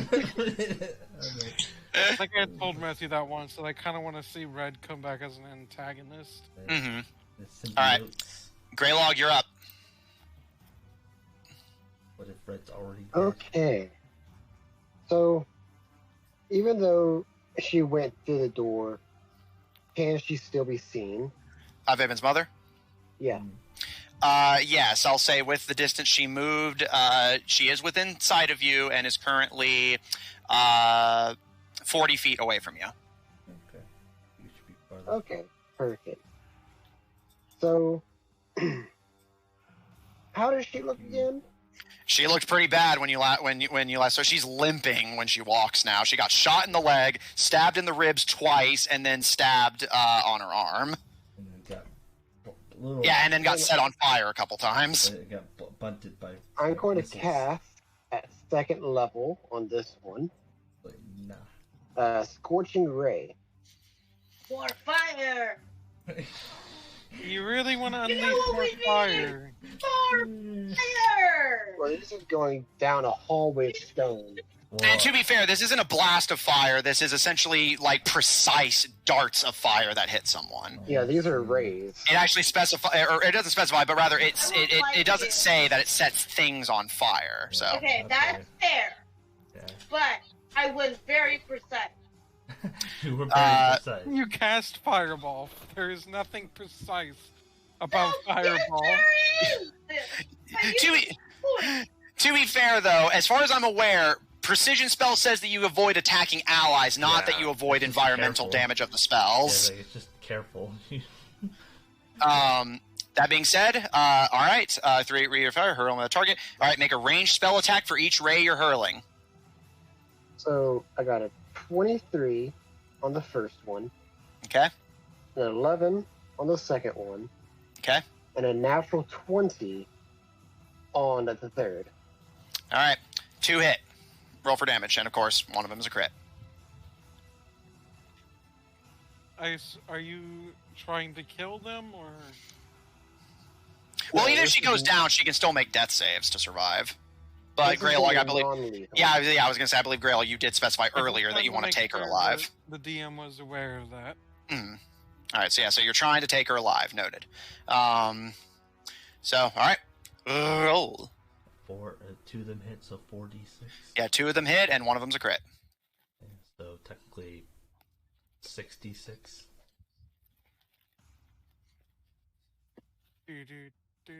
So the minimum damage he'll do is 6 damage. Okay, so the first one was a 6. Okay. And the second one, since I doubled the roll, is 22. Okay.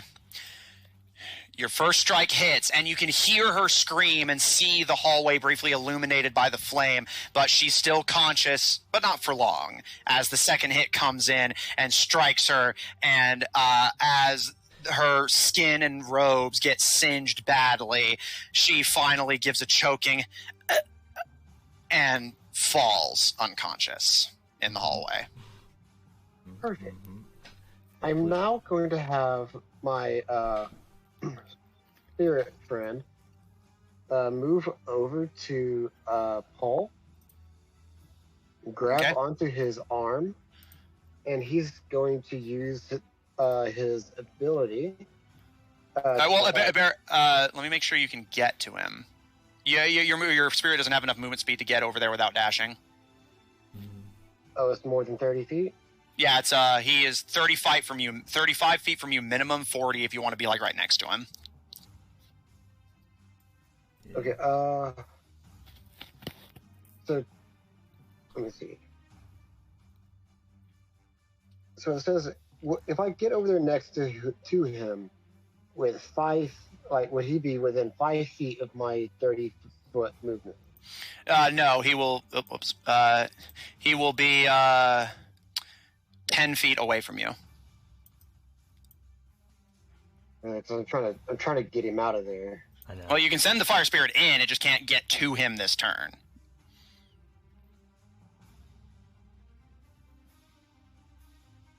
So he'll head that way. Okay. Or do you think I could have him actually help the weird dude with the levers to keep pulling people up? you still can't get over there this. You could dash to get there this turn, but basically, like, yeah, if you dash over there at the top of the round, I will say 2 prisoners get released instead of 1.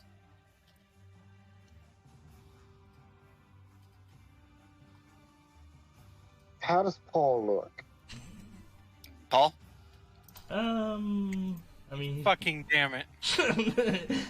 he's bloody, but he's still kicking. He's still good. He's still pretty good. Hey, can you delete that? What? My little Oh. thing. Okay, then I want to send my fire spirit to go help release prisoners before Okay. they all burn to death. All right. Understandable. All right, so you'll head this way instead. Because he did tell the prisoners that he was going to help release them. Okay. All right, your fire spirit starts. Do you want to just dash to get there now, or I will say your fire spirit is within melee range of one of the remaining guards going that way. He will dash, yes. Wait, Okay. Wasn't he right here? No, I thought it was. Yeah, I thought it was between, like, right here. And that was He was right here, and then he went to there. so it's like 30 feet, right? He knows what a Vaben's gonna do. Mm-hmm. All right, so all right, if your spirit's going to dash, then that means the guard will get an opportunity attack on them, which 9, 10, 11, they barely miss. Dash me if you can. All right, is that it for you, Greylog, or do you have anything else? That is it currently. Okay. All right, next up is the remaining gangers and guards, and then Avaven, you're up after. I wish there was a way I could, like, leave this without having... But I guess I'll just have to let it go. My finger's hurting. All right. Seeing that the situation is, let's call it escalating, that guard is going to hold true to his position and take a swing at the prisoner who's attacking him. Down, prisoner. That is a hit. Well, it's probably a woman, so it's probably like, down, prisoner. Yeah. The difference there. Nominal. The difference. Uh, I mean, I'm sure if I was actually good at voices, there'd be a bigger difference. I but I'm mean, shit. if you were good at voices, yeah, that would make a difference. Hey, Matthew. What's up? Talking's not an action, right? talking is always a free action. Then, right before I would end, could I say your leader is down? If you want to live, stop fighting now.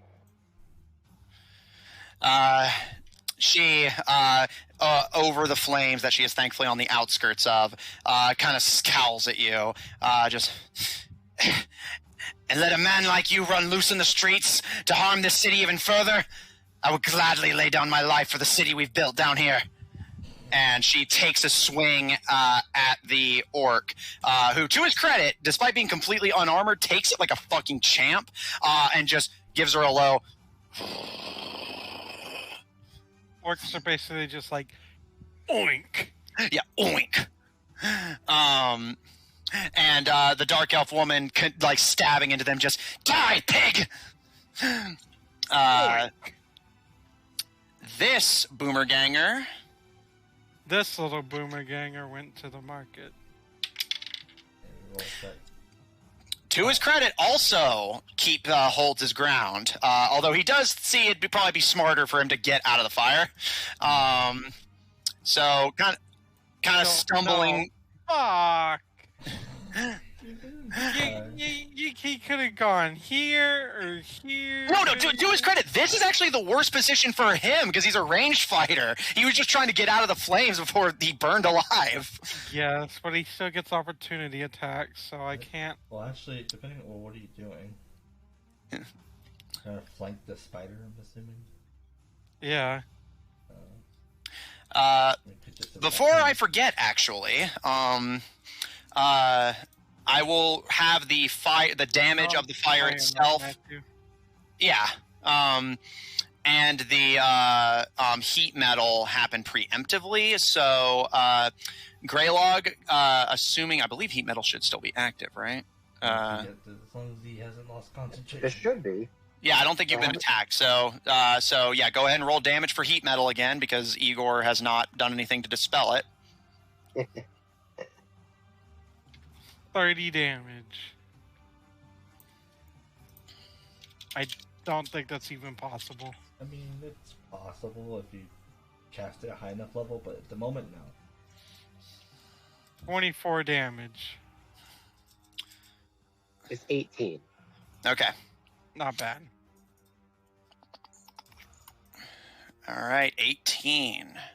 But Matthew's regretting having so many enemies in this fight. Oh, I'm not. This is how things get. I love battles like this. I just don't get to do them that often. I think he might have preferred like a little bit stronger but fewer. So that way it still would have been a long fight, but not like freaking. I think this has gone on. I think we've done this fight the entire session, right? Oh, we are. Yeah, the session's likely going to end as soon as the fight's over.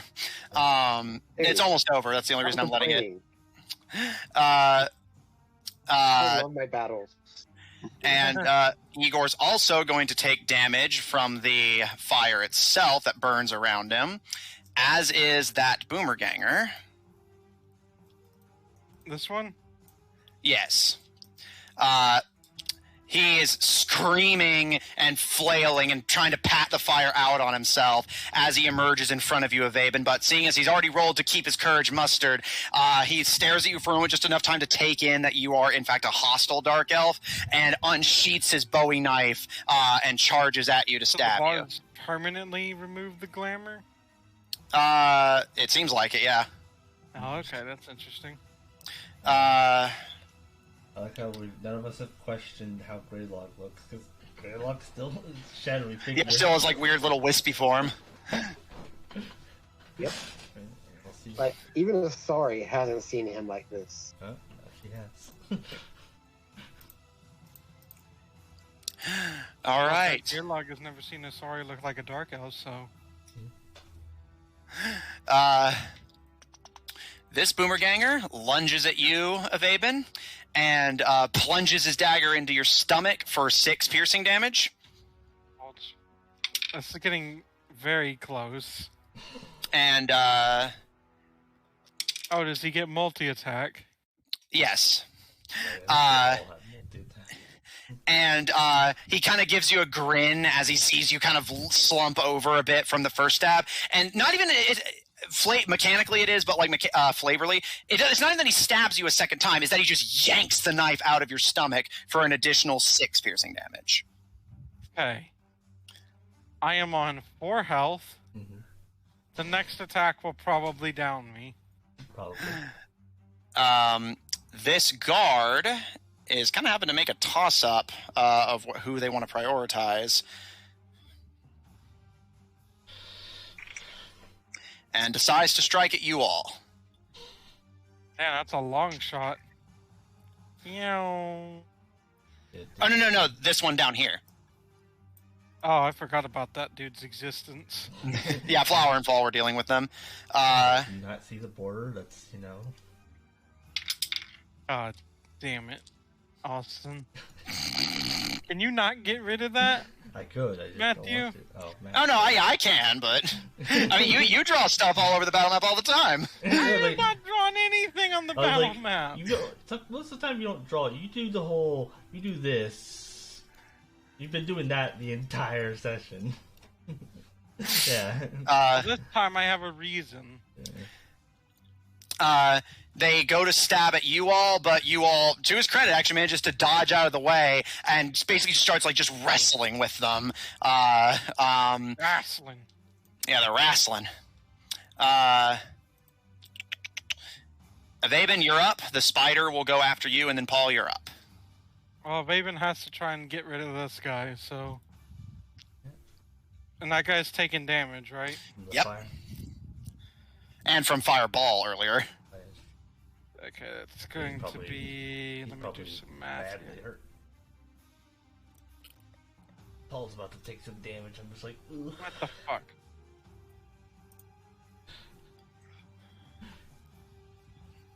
It's going to be a 14 on the first attempt. That's a hit. Roll for damage. Okay. Alright, that's gonna be 6 plus 3 plus a d8. Come on. Where is it? There it is. No, that's the d4. There it is. Only 3. That's disappointing. 12 damage in total. All right, that boomerganger goes down. Avaven, you slash at the already heavily burned and wounded boomerganger. Honestly, I was gonna say he, after what the boomerganger did, he stabs him and then twists the knife in him. All right, and the boomerganger dies, choking on blood and his own burnt flesh and in agonizing pain.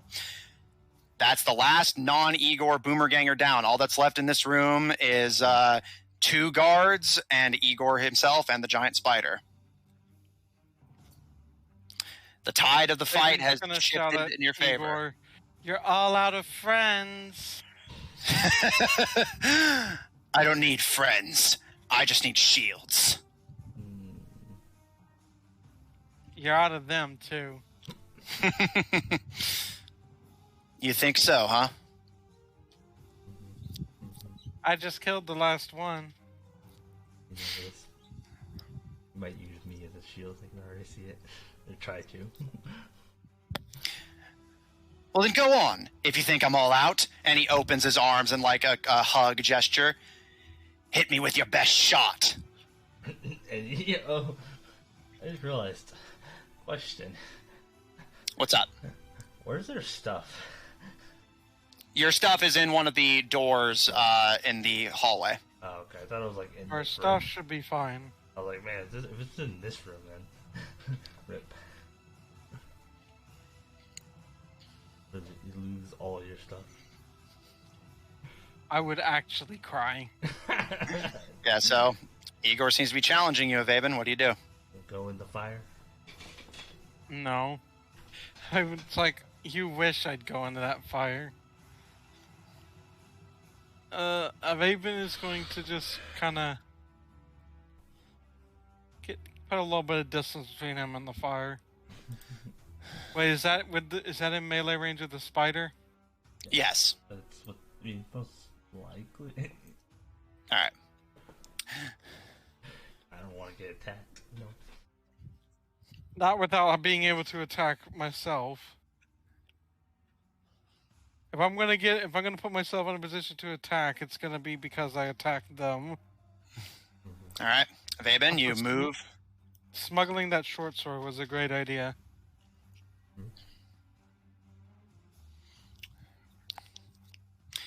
Anything else from you, still Avaben? have that explosive arrow too. Yeah, but I don't really have a way of using it, so. Without blowing people up or blowing up the room. Yeah, The let's room's not. already on fire. Well, I mean, on fire and explosions are two different things, I'll say. Yeah. Alright, I'm good. That's fair. Okay.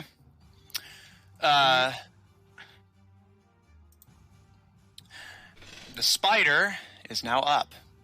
Alright. The spider has been trained to do a very specific set of actions, so it's going to do that because that's what it's trained to do. There you are. Had to find your thing. I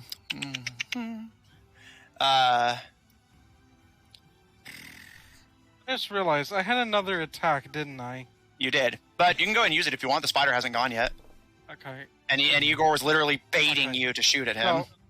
So, I'm gonna. Can I, like, do my little path I did? Yeah. Probably do less than that. Didn't you say you can go through our allies, right? Yeah, but yeah, so either way, he can definitely If I get go there. through them, that'd be opportunity attack. No, you only get opportunity attacked if you exit their range once you enter it. Yeah, their range. I would have entered their range. Well, exit their range. Yeah, but then you would have stayed in it the whole time. Yeah, it was like, as long as you I stayed guess that's within true, the but it 5 doesn't feet. matter. Either way, you would have reached it, so. Alright, so now I can attack with advantage because I'm flanking it, right? Yes. Stabbing. But there's no Slayer's Prey. Or Colossus. It'll be a 19. As a hit, roll for damage. You don't get that Colossus Slayer stuff. Yeah. I'll be 6 damage. Okay. The spider hisses as you slice at its face. And now if it wants to go anywhere, it's going to have to give opportunity attacks to 3 people. Mm-hmm.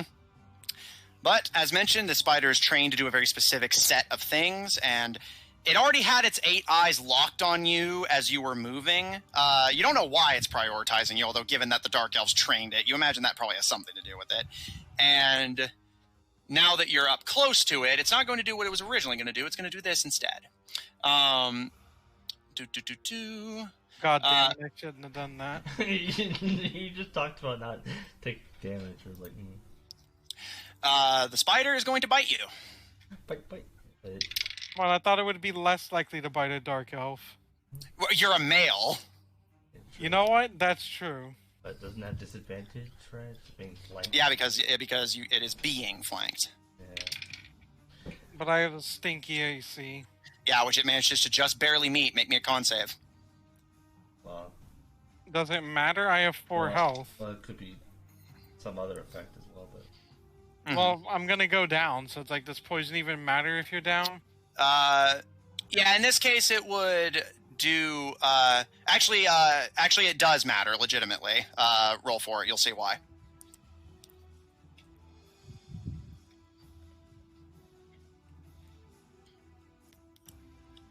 That is, that's my con, +1, 18. Alright, Avaben, the spider lunges at you, and... Like, hang on, is it possible for it to do less than 4 damage? No. Okay, so I go down. But no, again, it legitimately is important that you rolled that for reasons I'm about to describe. Avaben, it's more the bite that knocks you out than anything. However, as the poison seeps into your body, no, actually opposite. I know. The poison is made to keep you alive. You are automatically stable. Oh, I am? Yeah, that's why I was telling you it was legitimately important. Succeeding it means I'm stable? Well, basically, it stabilizes you no matter what, but because you went down, I'm double-checking to make sure I understand it right, but I believe when you're down, you probably just fail those kinds of things automatically. But because you're poisoned, that actually is going to prevent you from dying here, at least from this in particular. Okay, so do I just check all 3 success boxes? Not yet, because you're stable, but someone could... Well, actually, yes, yeah, because if someone attacks you, then it would just be a matter of lowering your health. So do I just check all of them? Yeah, go ahead. Because at this point, someone would have to attack you and just worry about damaging you. You're at 1 HP and you're unconscious. Yeah, unconscious, drops whatever it's holding on. You're unconscious. Yeah, while technically con saves are not part of it, I think it's fair to rule in this circumstance that that basically you take extra damage, but A, that doesn't really matter. It won't do enough to insta-kill you, and you are now down but stabilized. Mm-hmm. And that is the end of the giant spider's turn. Select all 3 success boxes, which means I'm stable, right? Yeah. Paul, you're up. Asari on deck. Alright then. Paul, you take 5 fire damage. Oh yeah. Forgot about that. And we roll this. Okay, 19, so 23. I save. I still have Sanctuary up. It's still keeping me alive-ish. I could attack him.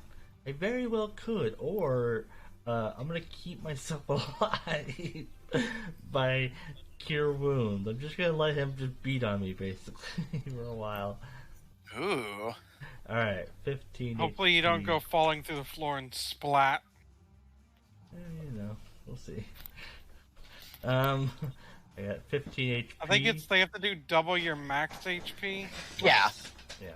Well, yeah, basically, it's your remaining HP and then your max HP after that. Yeah, so basically now that you're down but stable, they'll have to do your health again to kill you, like, instantly, basically. Yeah. Well, instantly, quote-unquote. Your health I thought, like, +1. if you got hit while doing saves, you would get you just get an automatic failure. Yeah, but you're not yes, doing but saves. in this case, you're stable, so you don't have to make saves. Yeah. Okay. I think it's like you have 1 HP. If you stabilize, it counts as 1 HP. I think. When you stabilize. Or should I go ahead and put myself on 1 HP then? Yeah, but you're still unconscious, so. Okay, just Oh, and I will note, because this is also important. Or actually, no, wait, that doesn't apply to you because you did good on the save. So, yeah, never mind. All right, Paul, what do you want to do? All right. Well, that was my action, curing wounds of myself. He's just kind of like, as he's trying to block it all and take the hits. He's just gonna like, put his sword to his chest and just like, buff him up. He was looking a little worried there.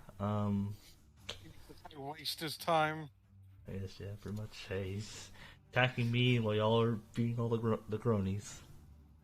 Only bonus actions I have are Shield of Faith and Sanctuary, and that both Paul still... is like uber tank right now. Yeah. Pretty much. I've taken like 50 damage at least. Yeah. Have you taken enough to kill yourself twice over? I have 46, so like at least 50, but not too much more after that. But All right, so you heal yourself. Anything else? other than that, I have nothing I can do. I don't have any bonus action I can do. So he's just gonna heal himself and keep holding steady. Igor's tentacle arms kind of like inspect you curiously as he stares at you with his mechanical eyes. Is this your plan, then? Continue to withstand what I can do to you while your allies finish off my hired help? Let's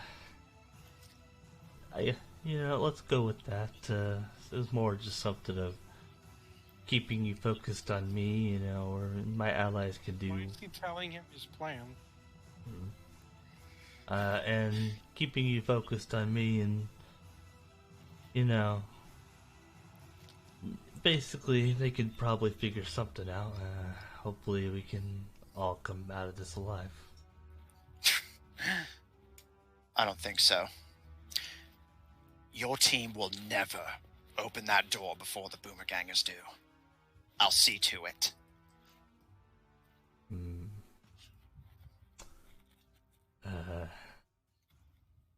Well, we'll see. I mean, Do you want your elk to do anything, Paul? Oh yeah, the elk. If I want him to attack. Well, the elk acted independently while he's not mounted on it. He does. Yeah, it does, but I believe Paul can still command it to do stuff. Yeah, I can still talk to it and just tell it, but technically, yeah, it's off of me. It's sort of independent. So, so is it just going to do what it feels is right, or is it going to wait for commands from you? I'm going to have it. You know what? Maybe you should have it hit the guy that's beating on you right now. I have an idea, better idea than that.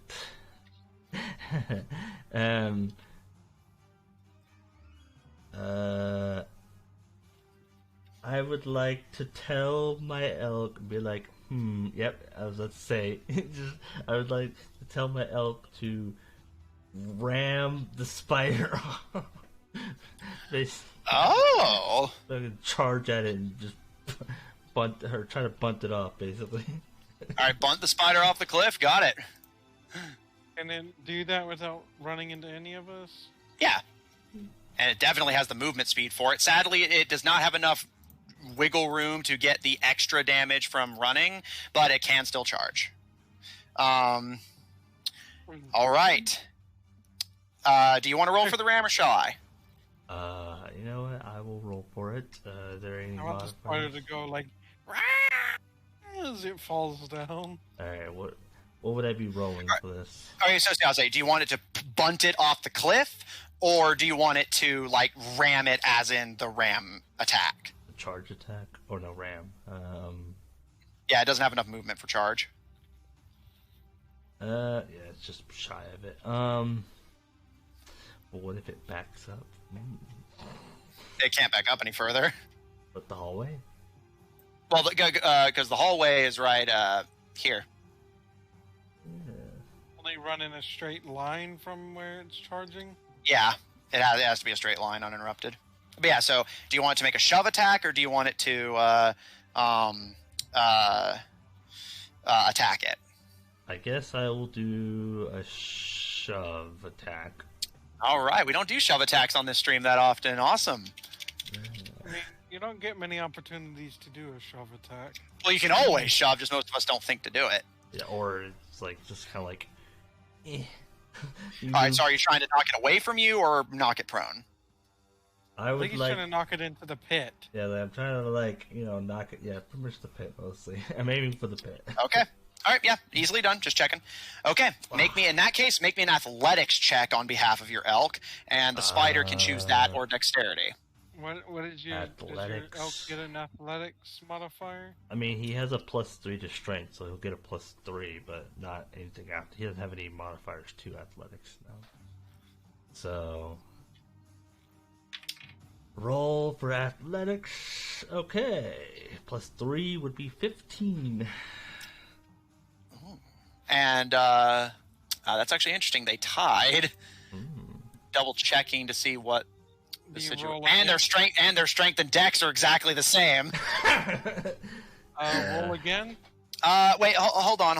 I'm thinking. Well, yeah, like, does it match it, or who wins on a match? Okay. I'll tell you what. If the spider had been in the pit fully, I would have ruled in the spider's favor because the webbing would have held it in place. However, the spider is halfway out of the pit, which means it and meets beats doesn't apply to contests. Because otherwise that wouldn't make sense because both people are trying to meet the same thing. Well, it depends on the like I'm the one trying to attack technically, but either way, Yeah, I but because the spider is only halfway on the webbing and thus its grip is not as firm, I will actually rule in your elk's favor. Your elk bud less rams into it painfully and more Flower, Avaben, and Greylog as all of you surround the spider with your weapons drawn. Paul's elk charges in and basically scoops the spider up on its horns and just hucks it down into the pit with a massive swing of its horned head. And the spider gives a as it vanishes into the darkness of the pit. And you can all hear it hit the bottom as it rolls out. And I believe technically it's supposed to go back to the situation it was before. Huh? So, like, just nothing happens? Yeah, basically. Yeah, well, in that case, I'll still, since I already said it, I'll rule it that way. Yeah, I mean, I figured you were just rolling it how you're rolling it, but I just noted. Mm-hmm. Like, Yeah, I looked it up. Like, I mean, technically, I looked up a strength, like a contested strength test, like a grapple check. But I would assume if it applies to that, it would apply to this. Yeah. So yeah, if just nothing. So yeah, I'll keep that in mind for the future because that it's obviously If such it's a like rare a complete situation. tie, But, it just returns to the situation. it yeah, was so just before. nothing happens. All right, Spider has been. Technically, the spider would have won. Yeah, but I'll still again, I've already ruled it that way, so I'll keep that in mind for the future. Yeah. But we've already ruled it that way here. I mean, so. hey, style points, right? You got to Yeah. reward Austin for the style points. No, yeah. So yeah, Punching your elk. the spider off the cliff. Yeah, you bunt the shit out of that spider. And the spider is removed from play. If it didn't die on impact, it's certainly going to take too long to scale the wall again to be of any help to the Dark Elves. Is that the end of your turn, Paul? Yes. And it doesn't make any noises as it falls down into the pit. It Oh no, I did that already. Oh, I didn't hear it. Well, you do can it always, again. and then you hear it.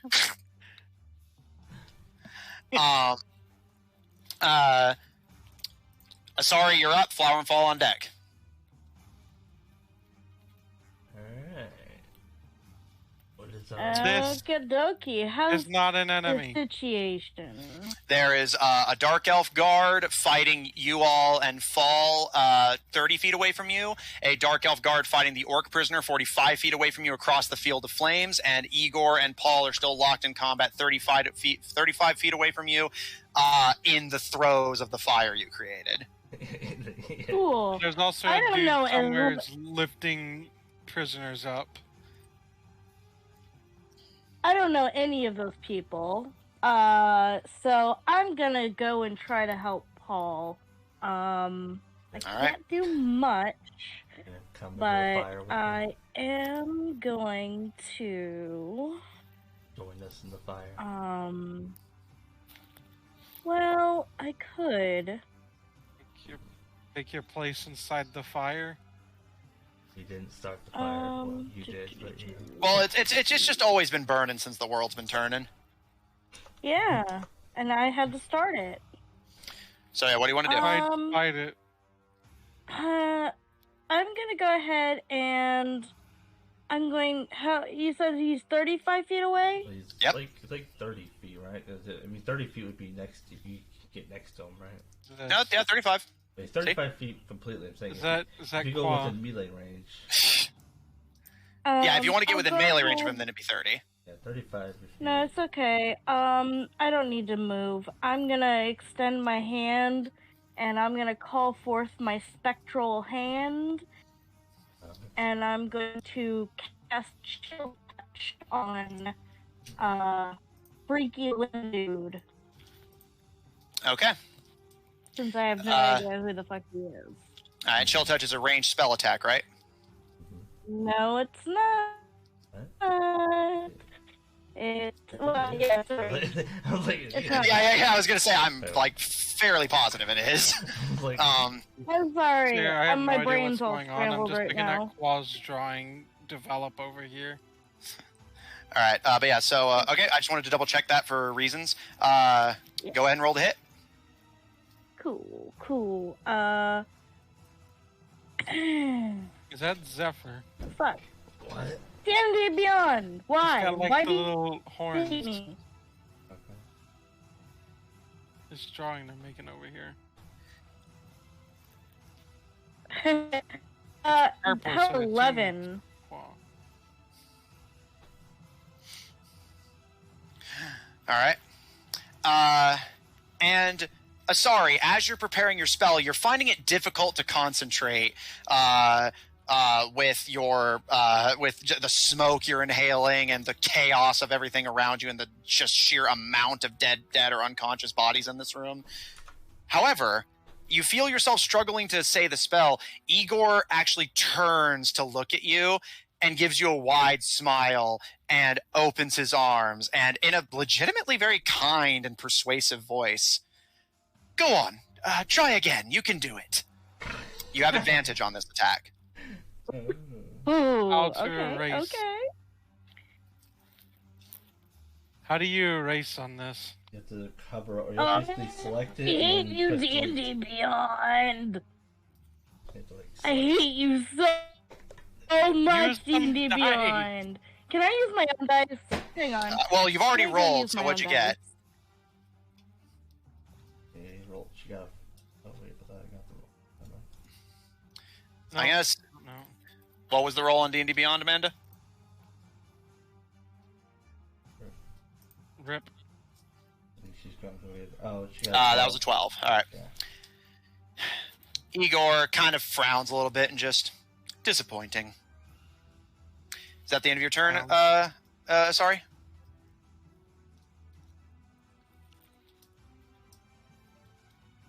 I'll assume so. Flower and Fall, you're up.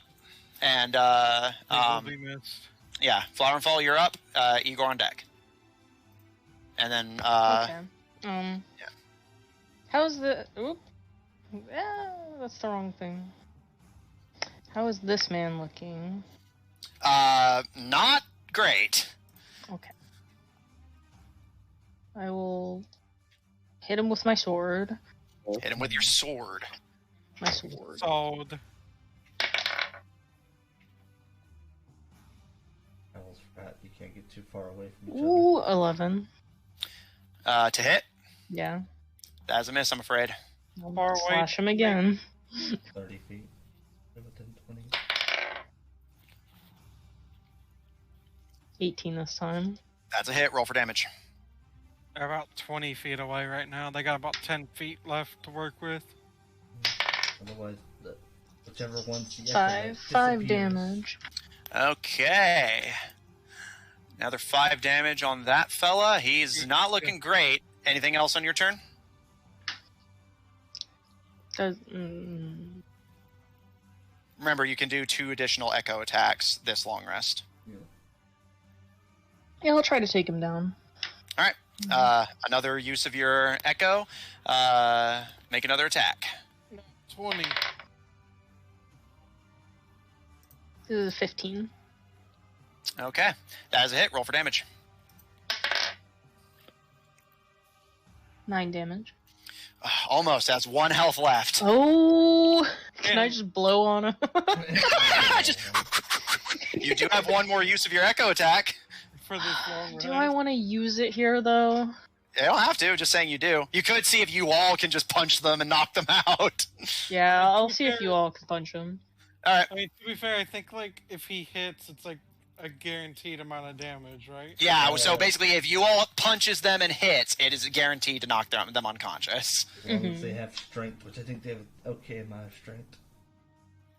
All right, so that's the second use of Unleash Incarnation. Okay. Even if Aben could knock them out with an unarmed strike.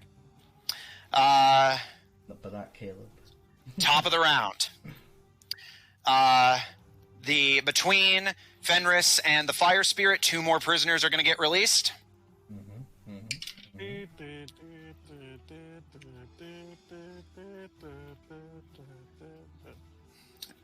Avaben, you see the cage with the 3 halflings. Oh, yes. Greylog, you and Flower see the cage with the halflings stuffed uncomfortably into it get pulled out by Fenris. And again, another rebel. Start wandering around. Yeah, the rebel who opens the cage for them has to kind of guide them gently to keep them from falling into the spider pit. And Greylog, your fire spirit, releases one of the remaining 2 wood elves from Sherwood.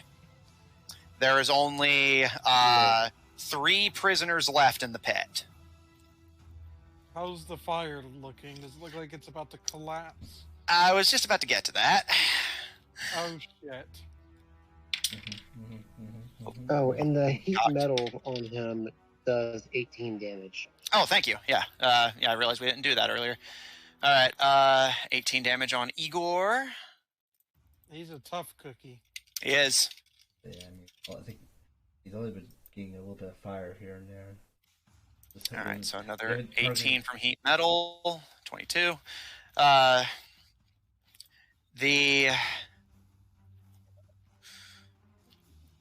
The fire, or rather, the wooden floor manages to maintain its integrity for now, but it is not looking good. Paul, it looks like this floor could collapse out from under you and Igor any second. So the floor doesn't collapse yet, but it could.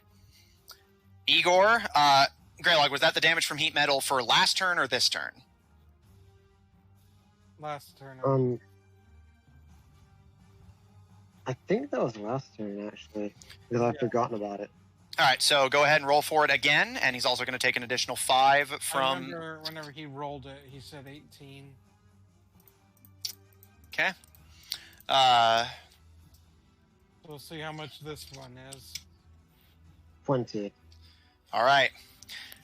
Greylog, you watch as your melted metal the metal you're melting on his back continues to eat away at the flesh of his spine.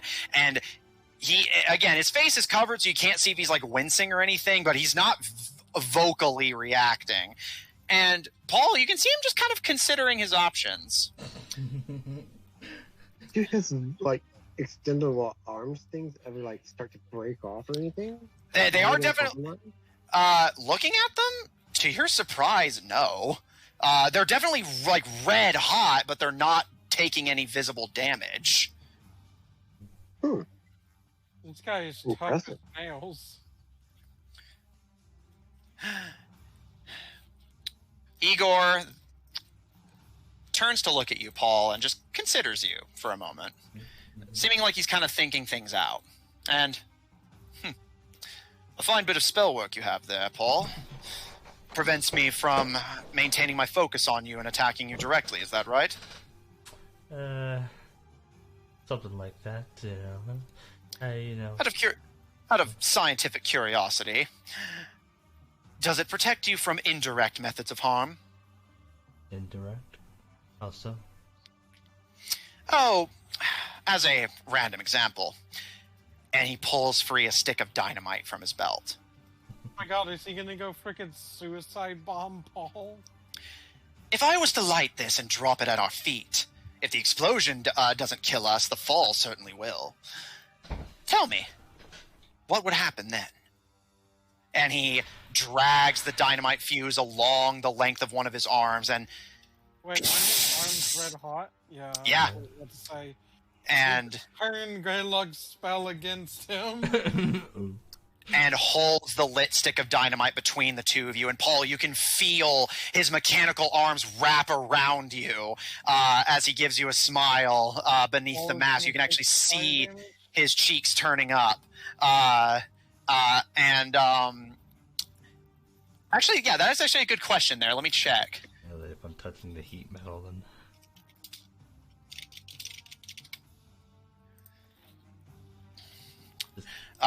Any creature within physical contact, yep. Does he roll? Does Greylog roll again, or does he take the same roll that what's his name took? I'll say he takes the same roll since that was for this turn.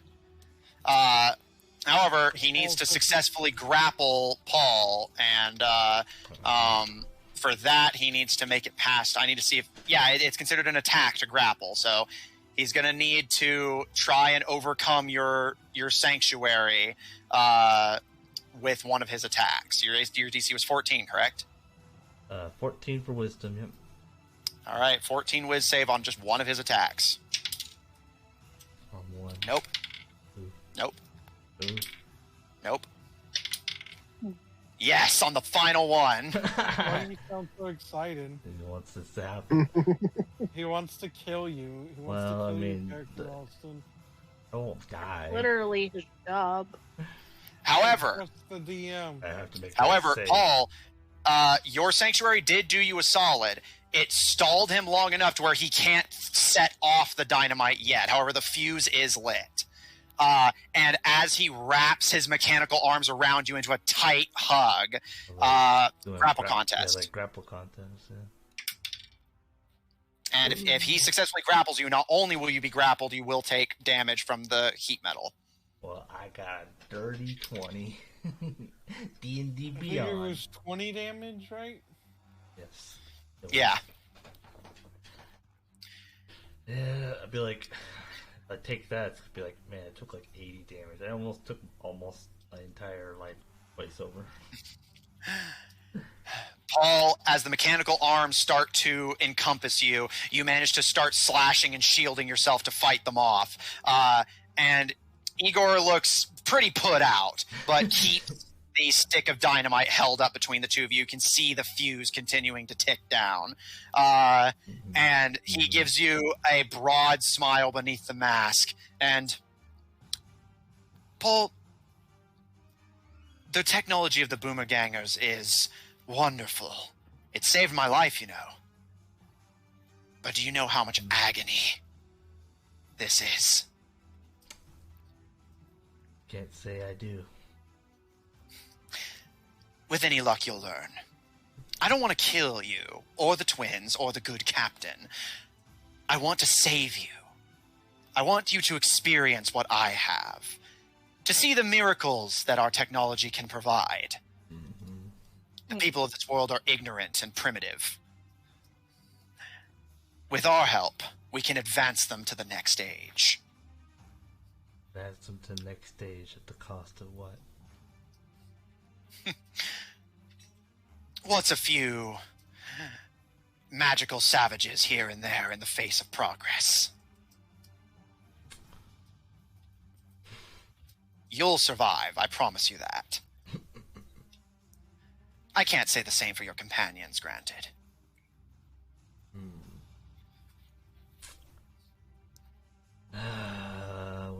I mean, but will you survive? I will. My masters ensured it. Even if I die here, and he slaps against the technology on his chest, I won't stay that way. I won't be allowed to die for real until my service to the Boomergangers is complete. And that means taking the artifacts away from you and finding the others before you. I wonder if he's dead. Now that makes me question, is he dead already? Well, okay.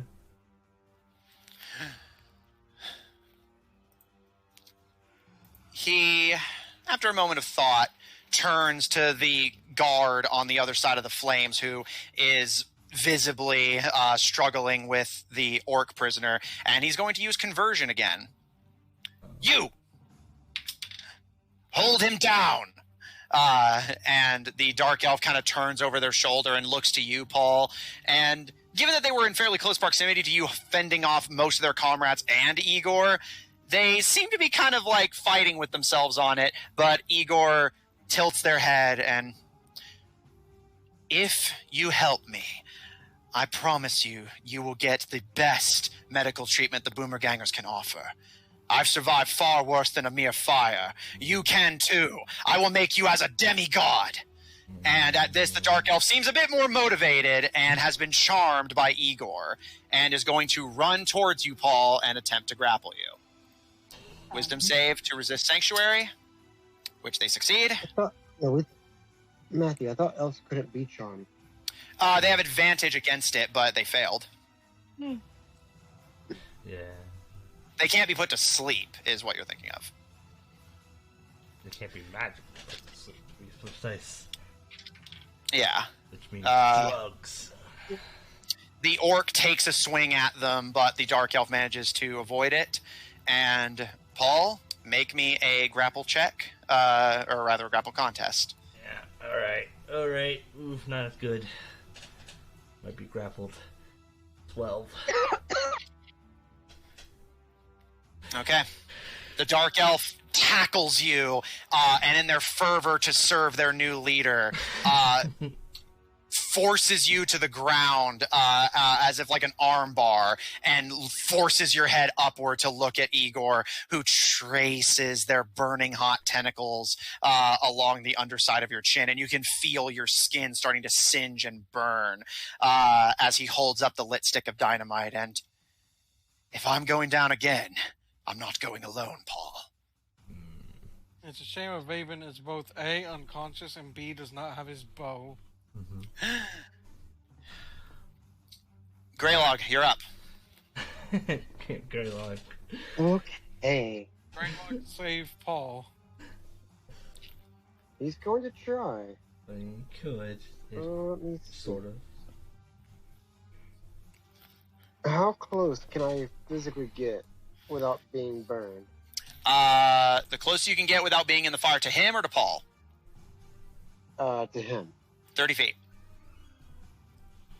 Yeah. You can move 5 feet. You're like 10 feet. Okay, 1 5-foot space. What would it take to get to like 10 feet of them? You would have to step into the make it- fire. Yeah, if I'll step into the fire. That's 25 feet. 25 feet. 30. Okay, I'm going to step Greylog, into you the take 5 fire damage. Okay. You are now And 10 then 10 feet from Igor, who has his back to you. I'm going to cast Thorn Whip Oh. to grab the dynamite from him. I'll sit into the pit.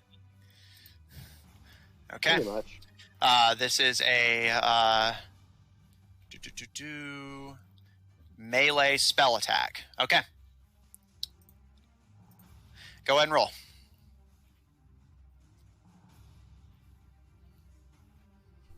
$23. Okay. Igor, as you step forward through the flames, turns to look at you over his shoulder. Greylog, you mean? Oh no, I didn't. And Greylog, as you step forward, he tilts his head under the mask to you, and Did you not hear what I said to your friend? I haven't gone through all of my shields yet. And Greylog, you hear this buzzing over your head as several drones begin to hover down into the prison, and one of them turns to you and starts spraying these very small caliber bullets in your direction. It's not enough to hurt you, but it's enough to distract you. You have disadvantage on this attack when he deploys his defense drones. Damn, he's got fucking defense drones. What the fuck? He's an artificer. But that's going to get because I rolled higher that time. All right. So disadvantage is a 23. All right. With a successful hit, you manage to wrap the whip around the lit stick of dynamite and yank it. You pull the creature 10 feet towards you. Normally, you have to use Thorn Whip on a creature, but since this counts as attacking him, I will allow it. You pull the dynamite towards yourself. It is now in your hand. And then throw it over the cliff. Can I? Wow. Yeah, I was like, can I bonus action throw it? As long as you're not throwing it at a person, sure. Well, No, I'm not throwing it at anybody. I'm just throwing it down into the pit. Okay. Yeah, sure. Making I'll allow sure that. I don't hit. Making sure I don't hit any of the prisoners still in the cage. Yeah, like, like you can't see down it, so. Make me a history check to see if you can remember where the remaining prisoners are, to see if they would be within range if the dynamite goes off near their cages. Yeah, because you only got 5 feet of movement. 10. Still... As far as you can recall, there's no prisoners who would be in the danger zone if you huck it over the side now. Greylog, you reel back, chuck the dynamite over the side. And then the floor collapsed. Rubble and all that. And you still have time. At the end of your turn, Greylog? My flame guy already used his action, correct? Yeah, to set free one of the prisoners. Okay, just making sure. Okay, yeah, that's it. All right, not many people left. Plenty of people left. Enemies. Yeah, I was gonna say, yeah, meaning enemies. I actually forgot to have the prisoners take their turn at the start of the round like I typically do, so I'll take the opportunity to do that now.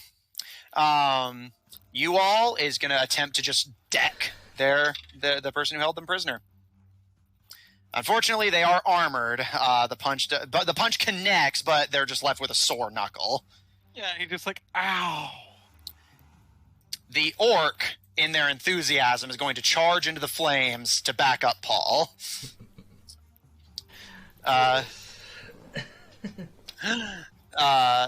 They take 5 fire damage. They are not looking good.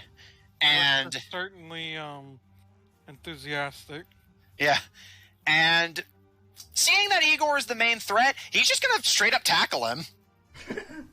Is he gonna take 20 damage from Only if Igor touches him with the tentacles, which is what I thought he did all the prosthetics on his body. Well, yeah, but there's only prosthetics on his back and face. Oh, okay. At least that you can see. That being said, yeah, the orc's gonna just charge and try to melee attack Mr. Igor.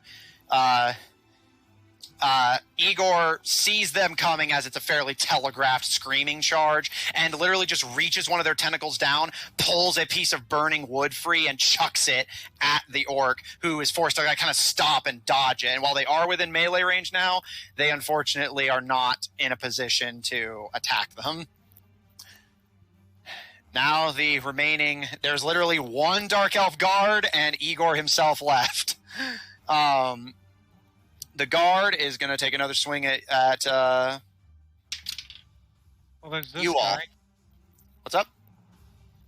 Yeah, but that one's just grappling Paul, so they can't do anything. Why did this one move? Huh? Why did this move? I don't remember moving it. I don't know. Here, let me put it back. Austin's probably playing with it. The Dark Elf guard takes a swing at you all. Oh, Yeah, people are playing around with the... takes a swing at you all, and... That's a hit. Guys, you all and the Raven gonna be knocked out? Let's find out. The Dark Elf Guard stabs into you all's side, and there's a tense moment fall where you see you all kind of pause and slump a bit before their stance reinvigorates and they continue to wrestle with the guard. That's actually it for the guards. The rest of them have already done something. Avaben, you're unconscious but stable. The spider's out of the fight. Paul, you take 5 fire damage. Alright, let Before me... collapse. Not yet. He already did that before my turn, so... Yeah. Let me do the roll. Okay, I'm good for my spell. Damage. Alright, I'm getting okay. I'm doing okay. I could always just, just leave, but nah. Alrighty then. I guess I really don't. I'm at this point, I don't even know. I'm pinned down, so I'm grappled, or at least I'm grappled, so I can't move. Well, you can take an action to break free of it. Yeah, or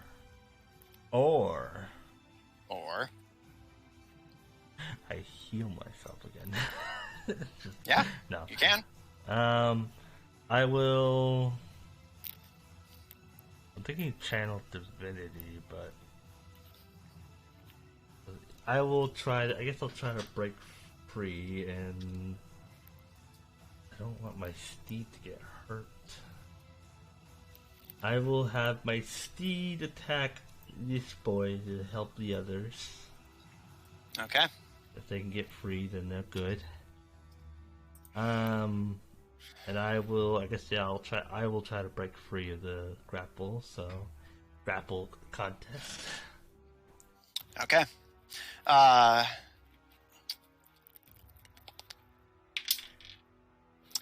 good on my end. Pretty good on mine. 22. Okay. Paul, you feel the grip on your neck start to slacken, and you're able to easily elbow the Dark Elf and pull yourself up. And as you turn to look, you see why they had slumped. They had actually choked and burned to death while grappling you, and had just been limply hanging off your back. Okay. They followed Igor so dedicatedly that they sat there and died while holding you in place for him. Alrighty then. If nothing else, this has convinced you of just how dangerously persuasive this guy is. Apparently. You now stand up. Igor stands before you. Greylog, yourself, Igor, and one of the orc prisoners are in the flames, fighting in a furious 3v1. Yeah. I'll have my elk attack this boy, non-lethal. And let's see, extras, elk. Alright, I guess I'll do hooves. Okay, roll to hit. Alright. The +5 to hit. Roll. A total of 10. Okay. That is a miss, I'm afraid. For fuck's sake. And that guy he's gonna go down swinging. Yeah, the luckiest Dark Elf in the world. Alright, is that the end of your turn, Paul? I used my action to break free. My bonus actions are still active, so unless I try to run away. He would get an opportunity attack. Well, I wouldn't worry about that. It wouldn't do enough damage to hurt me. It just here. I would like to try to maneuver out, and I will. Paul does realize the floor he's standing on could collapse at any moment, right? Yeah. So he probably should be getting off of it. I would like to try to I'll move her to the side of him. Like, just shimmy Okay. to the side. All right, keeping your sword and shield held high, you stay in the licking flames and move to flank Igor Konkaro. Oh yeah, I didn't even think about flanking. I forgot about that. Wasn't even your thought process. No, I was just like, I'll move to the side so I can get Greylog in my area of effect. Okay. All right, anything else from you? Nope. All right, sorry, you're up. Flower and Fall on deck. Cool. Do you have any water spells for the fire? I actually have something quite similar to a water spell that we're quite familiar with. I have one more slot for this. So I'm going to do everybody's fan favorite, the Snowball Swarm. So I'm going to kill the fire with snow.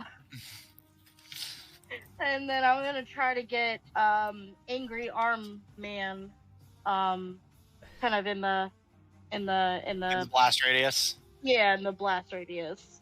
Okay. Sorry, I forget Angry Arm Man's name. Per magical snowballs. Okay. Called Dr. All right. What was it, Dr. Octopus? I'm gonna use my last spell slot. What? And this is an area of effect saving throw thing. So, and even Yep. then, he already used his reaction, so he couldn't use his other stuff. Okay. All right. That's a dex save DC, 14. which he fails. Oh, Do the others have to roll? Well, It's everything within 5 feet. So, actually, not if I do careful. well, yeah, I will say, because Paul and the orc are on either side of him, you can position it so that only one of them is in the effect, and then careful spell it. But otherwise, you're definitely I going to know hit. I honestly don't know those people. I don't care about those people. Oh, so you're fine if the orc so gets caught in it? I really don't give a fuck. Okay. Heartless. All right, so in that case, you don't even need to bother with careful spell. Igor fails the dex save, as does the orc. All right, 16 snow damage. Okay. I know it's cold, but I like saying snow damage I mean, I get what you're saying. That's all that matters. because you're the best. Igor and the orc are both caught in a flurry of hurling ice balls that any softness they may have had in the form of snowballs is quickly lost as the heat from the fire turns them into slush. Yep. And Yep. as it splatters into their faces, the orc goes down instantly as your ice ball basically goes through his head and into his brain. And Igor Sorry. falls limply to the ground as there you go. icicles rake up his back. But then, Paul, you remember what he had said, and you look down to his chest, and there's a moment of pause before... And you see lightning course up and down Igor's body as he's literally defibrillated back into consciousness. And he lets out a... Holy shit. "Ah! Ah!" and swings his arms around chaotically in a pained panic before he realizes what's happened and that he's conscious again, and gives you a growl, Paul, as he's hanging on by 1 health, freshly defibrillated into him. Yeah. All right. At the end of your turn, sorry? Does that do anything to fight the fire? No, because Well- it's snowballs. They're... I They would mean, melt it was worth water. a try. It's not just snowballs, Matthew. It's a swarm. It's like a lot. Yes, A but lot of even then, snow. this is a big fire that has a lot of kindling it's burning through. Even if you put out parts of it, the fire itself would still be raging. You only did like a small section. And not to mention, several spells do mention explicitly this will put out fires, and Snowball Swarm is not one of them. Okay, I have a quick question about one of my racial traits. What's that? So it doesn't. I don't understand if it's What? a action or not. But I want to use my dragon mark to do Your dragon mark? one more spell. Yeah, I can do it once a short rest. What dragon mark? What are you talking about? Aberrant Dragon Mark, you learn a cantrip, and first level spell you learn and can cast that spell as low as level 1 per short rest. Oh, the When you feat. cast a spell, you can use one of your hit dice and re-roll it. Immediately after you cast a spell, roll the hit dice and roll even number again. It's just a part of casting the spell, it seems like. Okay. Like, so is it like an action or? Well, you would have to No. cast one of those spells, and you didn't cast one of them. It's Chill Touch and Expeditious Retreat are counted as those. Yeah, you learn spells. Yeah, basically you learn spells, and when you cast those specific spells, you can heal yourself. Oh, I don't think I can do anything else. All right. Flower and Fall, you're up. One guard stands at 1 health, and Igor stands at 1 health. Whap him. Okay. Well, I'm going to move Flower. Wait, let me see how far this is. Oh shit! Going into the fire. Yeah. Yes. I mean, they don't fall, so. They have flying, so they're good. Be right here. Okay. Okay. And I will have Fall try to Fire damage. smack that man over there. All right, make an attack roll. Bonk. Dirty 20. That's a hit, and you I knock that guard you out. still have advantage Yeah. if he's prone. Is he not prone? Oh, you weren't going after the Okay. Arm. And I'll shoot at the tentacle man. I also don't remember his name. You would have to reload your gun. Angry Arm Man. I've Do I? named him Yeah. Angry Yeah, Arm you Man. fired it at Ivan's mother and haven't reloaded since then, remember? Oh, why? However, I will do again. I'll throw you a bone since I know you're not used to playing fighter. I believe Action surge. you can bonus action manifest Fall elsewhere, specifically, perhaps I don't know, within melee range of Igor, and then have Fall do the attack. Yeah. That's yeah. true. Yeah. Drag her. Do you want to do drag that? her over there. All right. There you go. You're about to lose her. Yeah, you went too far away. Yeah. So you would. Yeah. So that you basically. So she would just manifest a new one anyway. So. Yeah. If you end your turn 30 feet or like more than 30 feet away, the echo disappears. Yeah. So. Flower, you and your twin charge into the fiery fray as Igor slowly stands himself back up from falling unconscious and being defibrillated. Yes, he is prone because he fell unconscious. So Fall can take a swing, and they will have advantage on this. Okay, Tribulate again. we'll see. That did not land. Okay. Try that again. That was a bad roll. 21. That is a hit. Let me double check. An attack roll against a creature has advantage. Yep. Okay. I know paralyze you like auto crit. Fall. How do you want to do this? Well, I'm not intending to kill him. Oh, just flavoring like how you want to bring him down. Oh, well, Fall has a sword, so Whap. yeah, just thwap him with the handle. Fall as you smack him with. It's this very unceremonious, but Igor's head kind of tilts to stare at you, and the retractable lenses zoom as if he's trying to take in every detail of your appearance before you can just barely make him out muttering, "Not again," and falls limp and unconscious. And this time, his defibrillator does not wake him up. Igor is defeated and unconscious. The battle is won. Yeah. 5 Well, hours later. But wait. Guys, we might want to get out of here. Yeah, I was going to say one final roll to see if Greylog, Greylog, Paul, and Flowerfall can get out of range before the floor collapses. But what about this one? Well, I'm gonna say, I What's would that? like to quickly at this point use a 3rd level spell and cast a Stop it, wind wall Austin. What about this? to blow out the fire. God, You're gonna cast what, I have sorry? to Delete that. I'm going to cast wind wall to blow Okay. out the fire. Really kidding. Okay. Let me see what range that has. Matthew. 50 feet. All right. That's 50 feet long, so basically choose how thick is it? 1 foot thick. So I'll say Yeah, pick basically a row of fire you want to delete. Any direction. Well, pretty much row for us. Don't understand him. The row that has flower or fall, Zephyr, and Greylog on it. Zephyr. You mean Or Paul? Paul, sorry. It's been a long night. No, All right. When the wall appears. All right. Greylog, Paul, and Fall, please make me strength saving throws. All right. I guess I don't know about Greylog. You get a +3.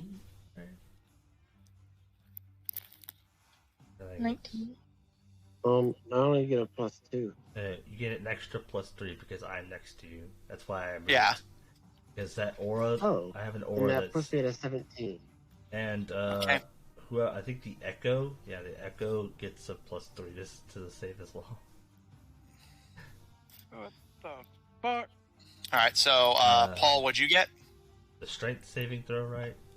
Yes. Right. Ooh, I almost got in that one there. But an 18. All right. Fall.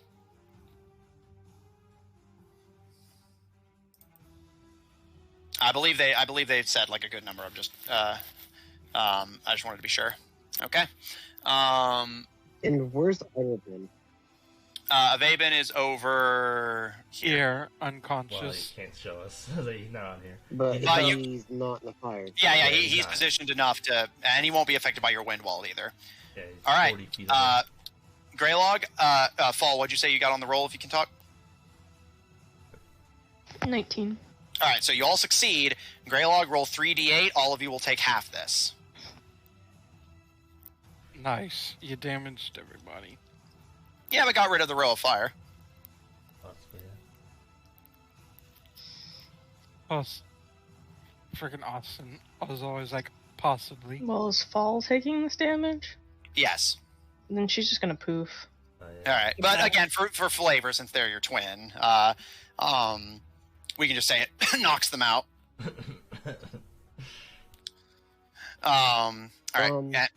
So Unlike the purple baby. it's Okay, pin cool. damage, and you said we take half? Yes.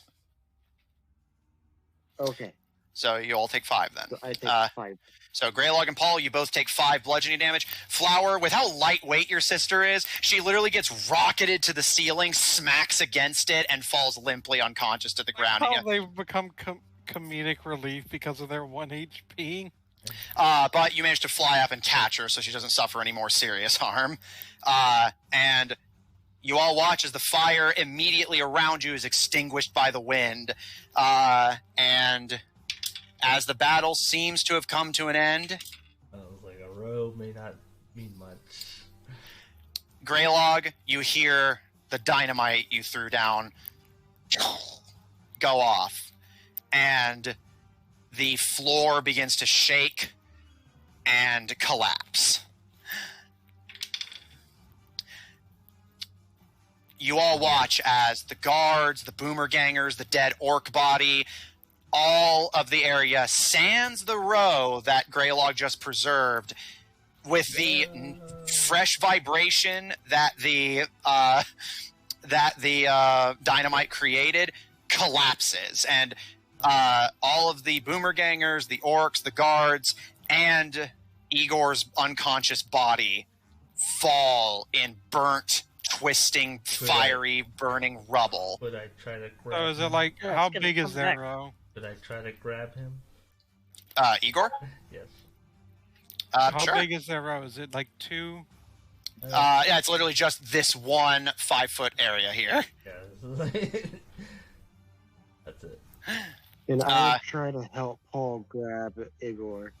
All right, Paul. Because now you were going to have disadvantage because of his burning prosthetics. Well, but actually, I will. they're no longer burning. He did another con save, so they're now... Well, I was gonna say Well, let's say... I would drop concentration after he went down. But either way, you did Wind Wall, which is a concentration spell. Yeah, so the heat metal would have worn off anyway. Okay. All right. In that case, Paul, make me a dex save with advantage to try and stop Igor from falling. Alright, cool. My little I 5. marked the area that's destroyed. Yeah, all of that is just a hole leading into the pit now. Okay. Dex save, I got a 23 and a 15. All right. Paul, you manage to lunge down and grab Igor's wrist. And Greylog, you start helping Paul pull up. As this man, despite his lithe, skinny frame, is fucking heavy with all that metal jammed into his body. But the two of you together manage to hoist him out of the pit and onto the one safe area of charred wood. Although, Flower, at a glance, you see that bit of flooring that Greylog preserved is hanging on by a fucking thread, so you think it'd be best for the party to get moving. Well, we're out of combat now, so we don't have to work in turns, right? No, yes, but so I'll say, Greylog, Paul, any objections to just getting off of that part of the floor? Also, I feel bad. The imp is gone, right? Nope, not at all. Or the imp Okay. out of here. Yeah, let's go. I guess. All right. Paul, Greylog, Flower holding your unconscious sister, you all flee the area of thick smoke, splinters, shrapnel, and what's this single 5x50 wooden panel flooring. And Greylog, just as you cross over the threshold with Paul, that part of the floor gives way and collapses as well. However, every enemy in the room is either dead, unconscious, or has surrendered. And your fire spirit and Fenris work to release the last Weren't they of on the the burning prisoners. part? His spirit was, but but his spirit can fly, so they wouldn't have fallen. And Fenris was on the other side, So now he's trapped over there. in theory. In theory. But that's a problem for next session. And as the fight draws to a close, that is where we're going to end tonight's session. Oh. Yeah. That was an almost 5-hour session. 5 Yeah, we hours. almost played for like a normal D&D session length. Yay. Granted, we didn't have a break, but still. I almost died. Several of you almost died. I almost died several times. I mean, I was at like 12 HP. I had to heal myself multiple And times. it's unconscious. I was actually pretty okay. Yeah, Flower and Paul were freaking fine.